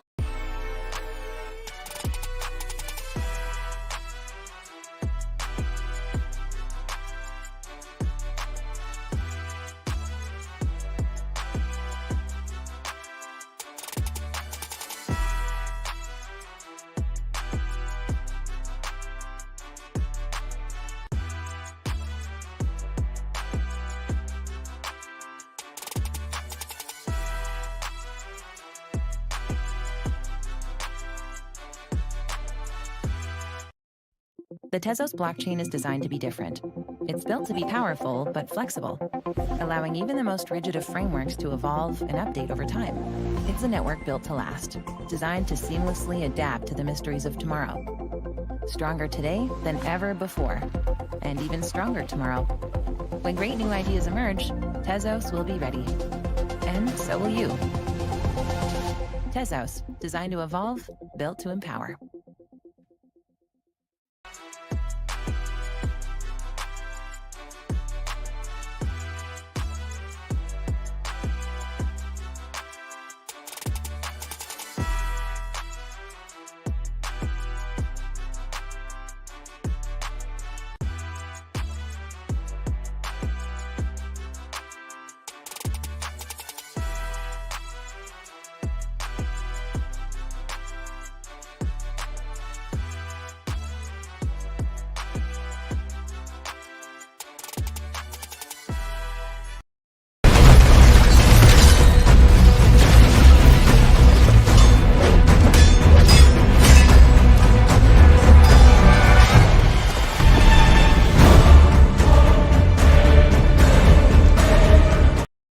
Descubre tu potencial y hazlo tuyo. Y saca lo mejor posible de cada día con Emergency.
waste your time and money at the chain store. They got the best auto parts, brake parts, suspension parts, and dealer parts too. The website's so easy to use. The lowest prices and fast delivery too. All the parts your car will ever need. All the savvy folks are buying parts at rockauto.com. All the parts your car will ever need. rockauto.com.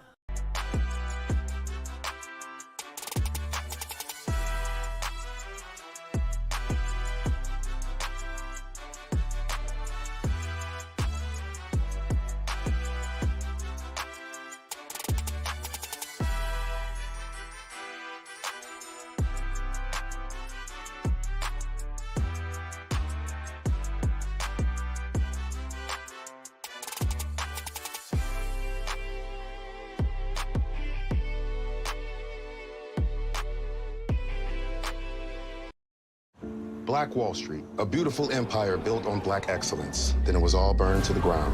But fire is no match for the fire within black dreamers everywhere. And so, new Black Wall Streets rise. City is committed to helping build black businesses through banking. Descubre tu potencial y hazlo tuyo. Y saca lo mejor posible de cada día con Emergency.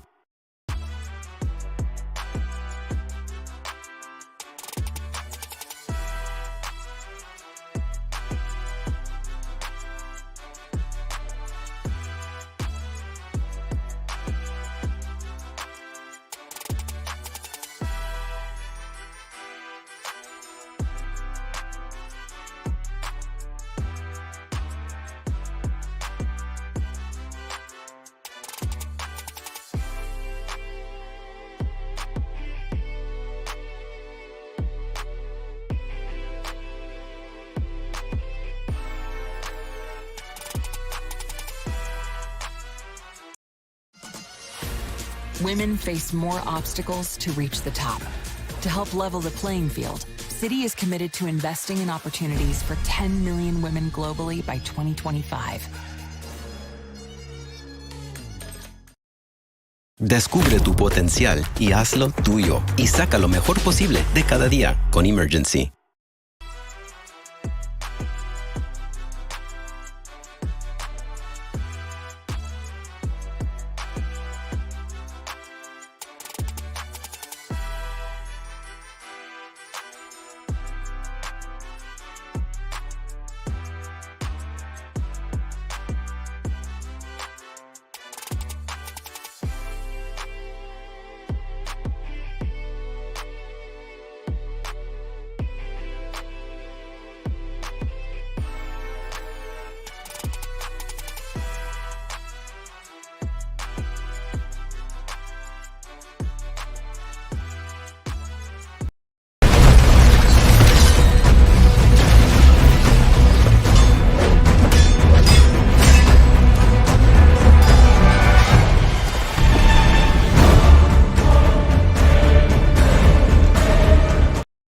Descubre tu potencial y hazlo tuyo. Y saca lo mejor posible de cada día con Emergency.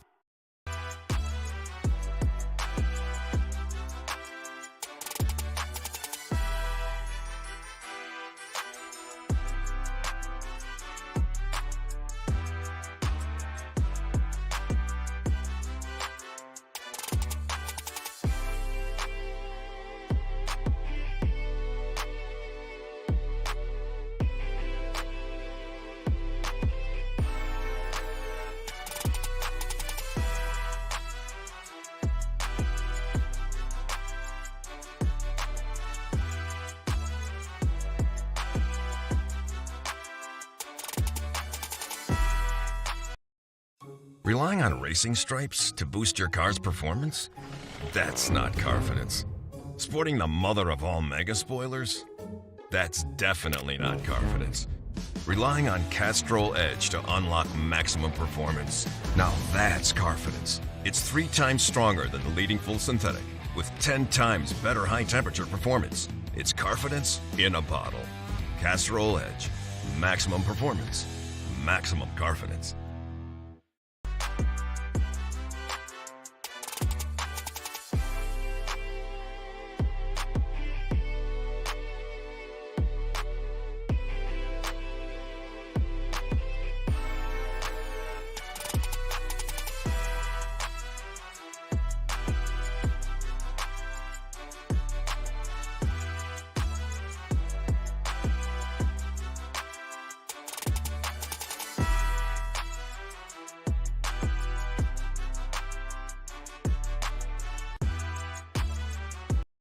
Join the savvy customers who for decades have been using rockauto.com to access the info hidden behind parts counters. Take advantage of reliably low prices.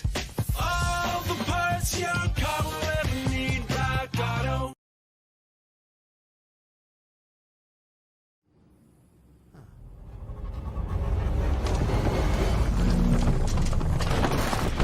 Congratulations, you're having an out-of-apartment experience because these cramped confines aren't going to fit your rapidly expanding family. But with more rental...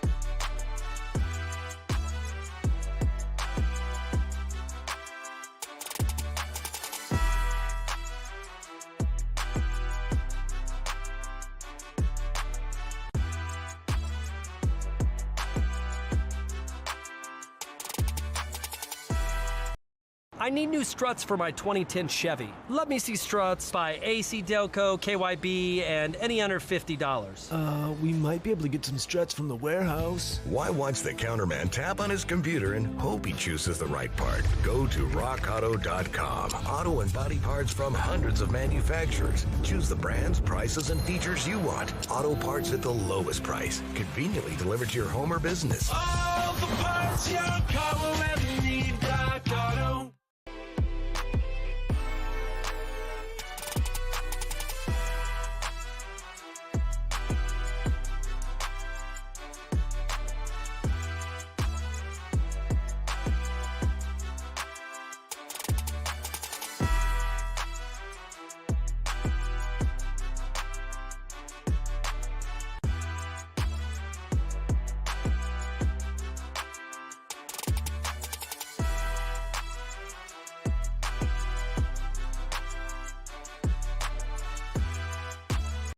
July 23rd, 9 and 10 News is live streaming the Fort Mackinac Never Sweats Vintage Baseball game on the Fort Mackinac Ball Field. Stream the game live on the 9 and 10 Plus channel on View It, YouTube, or My Sports Now. Thanks to these fine sponsors for making this live stream possible.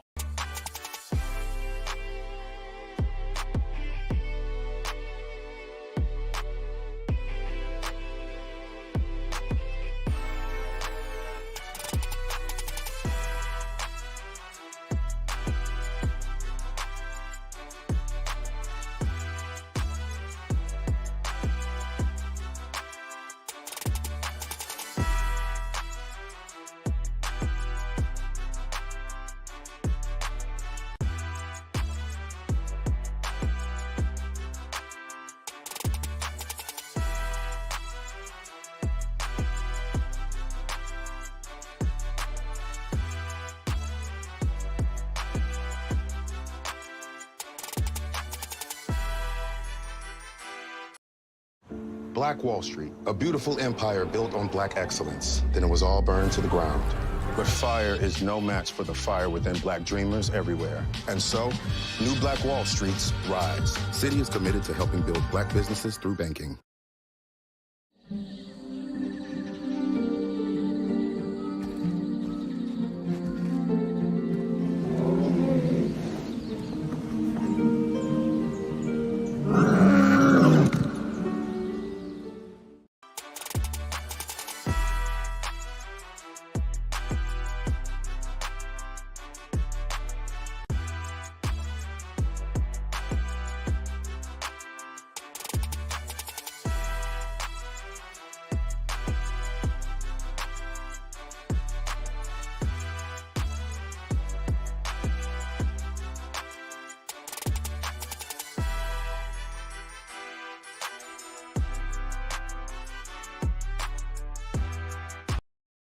We did it. We did it. With more rental listings than anybody else, it was just inevitable that you were going to find everything that you were looking for on apartments.com. I mean, come on. Look at this place. It's got 12-foot ceilings, modern appliances, in-unit laundry, city views, free parking, close to good restaurants. Whoopsie. Bing, bang, bing, bingity, dingity, dingity. And central AC.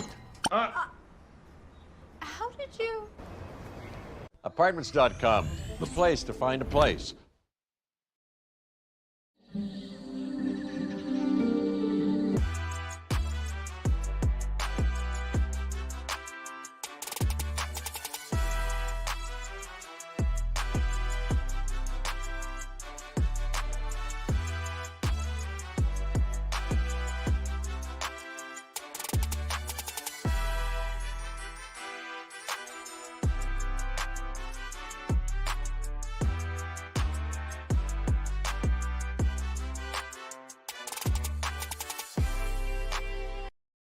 waste your time and money at the chain store.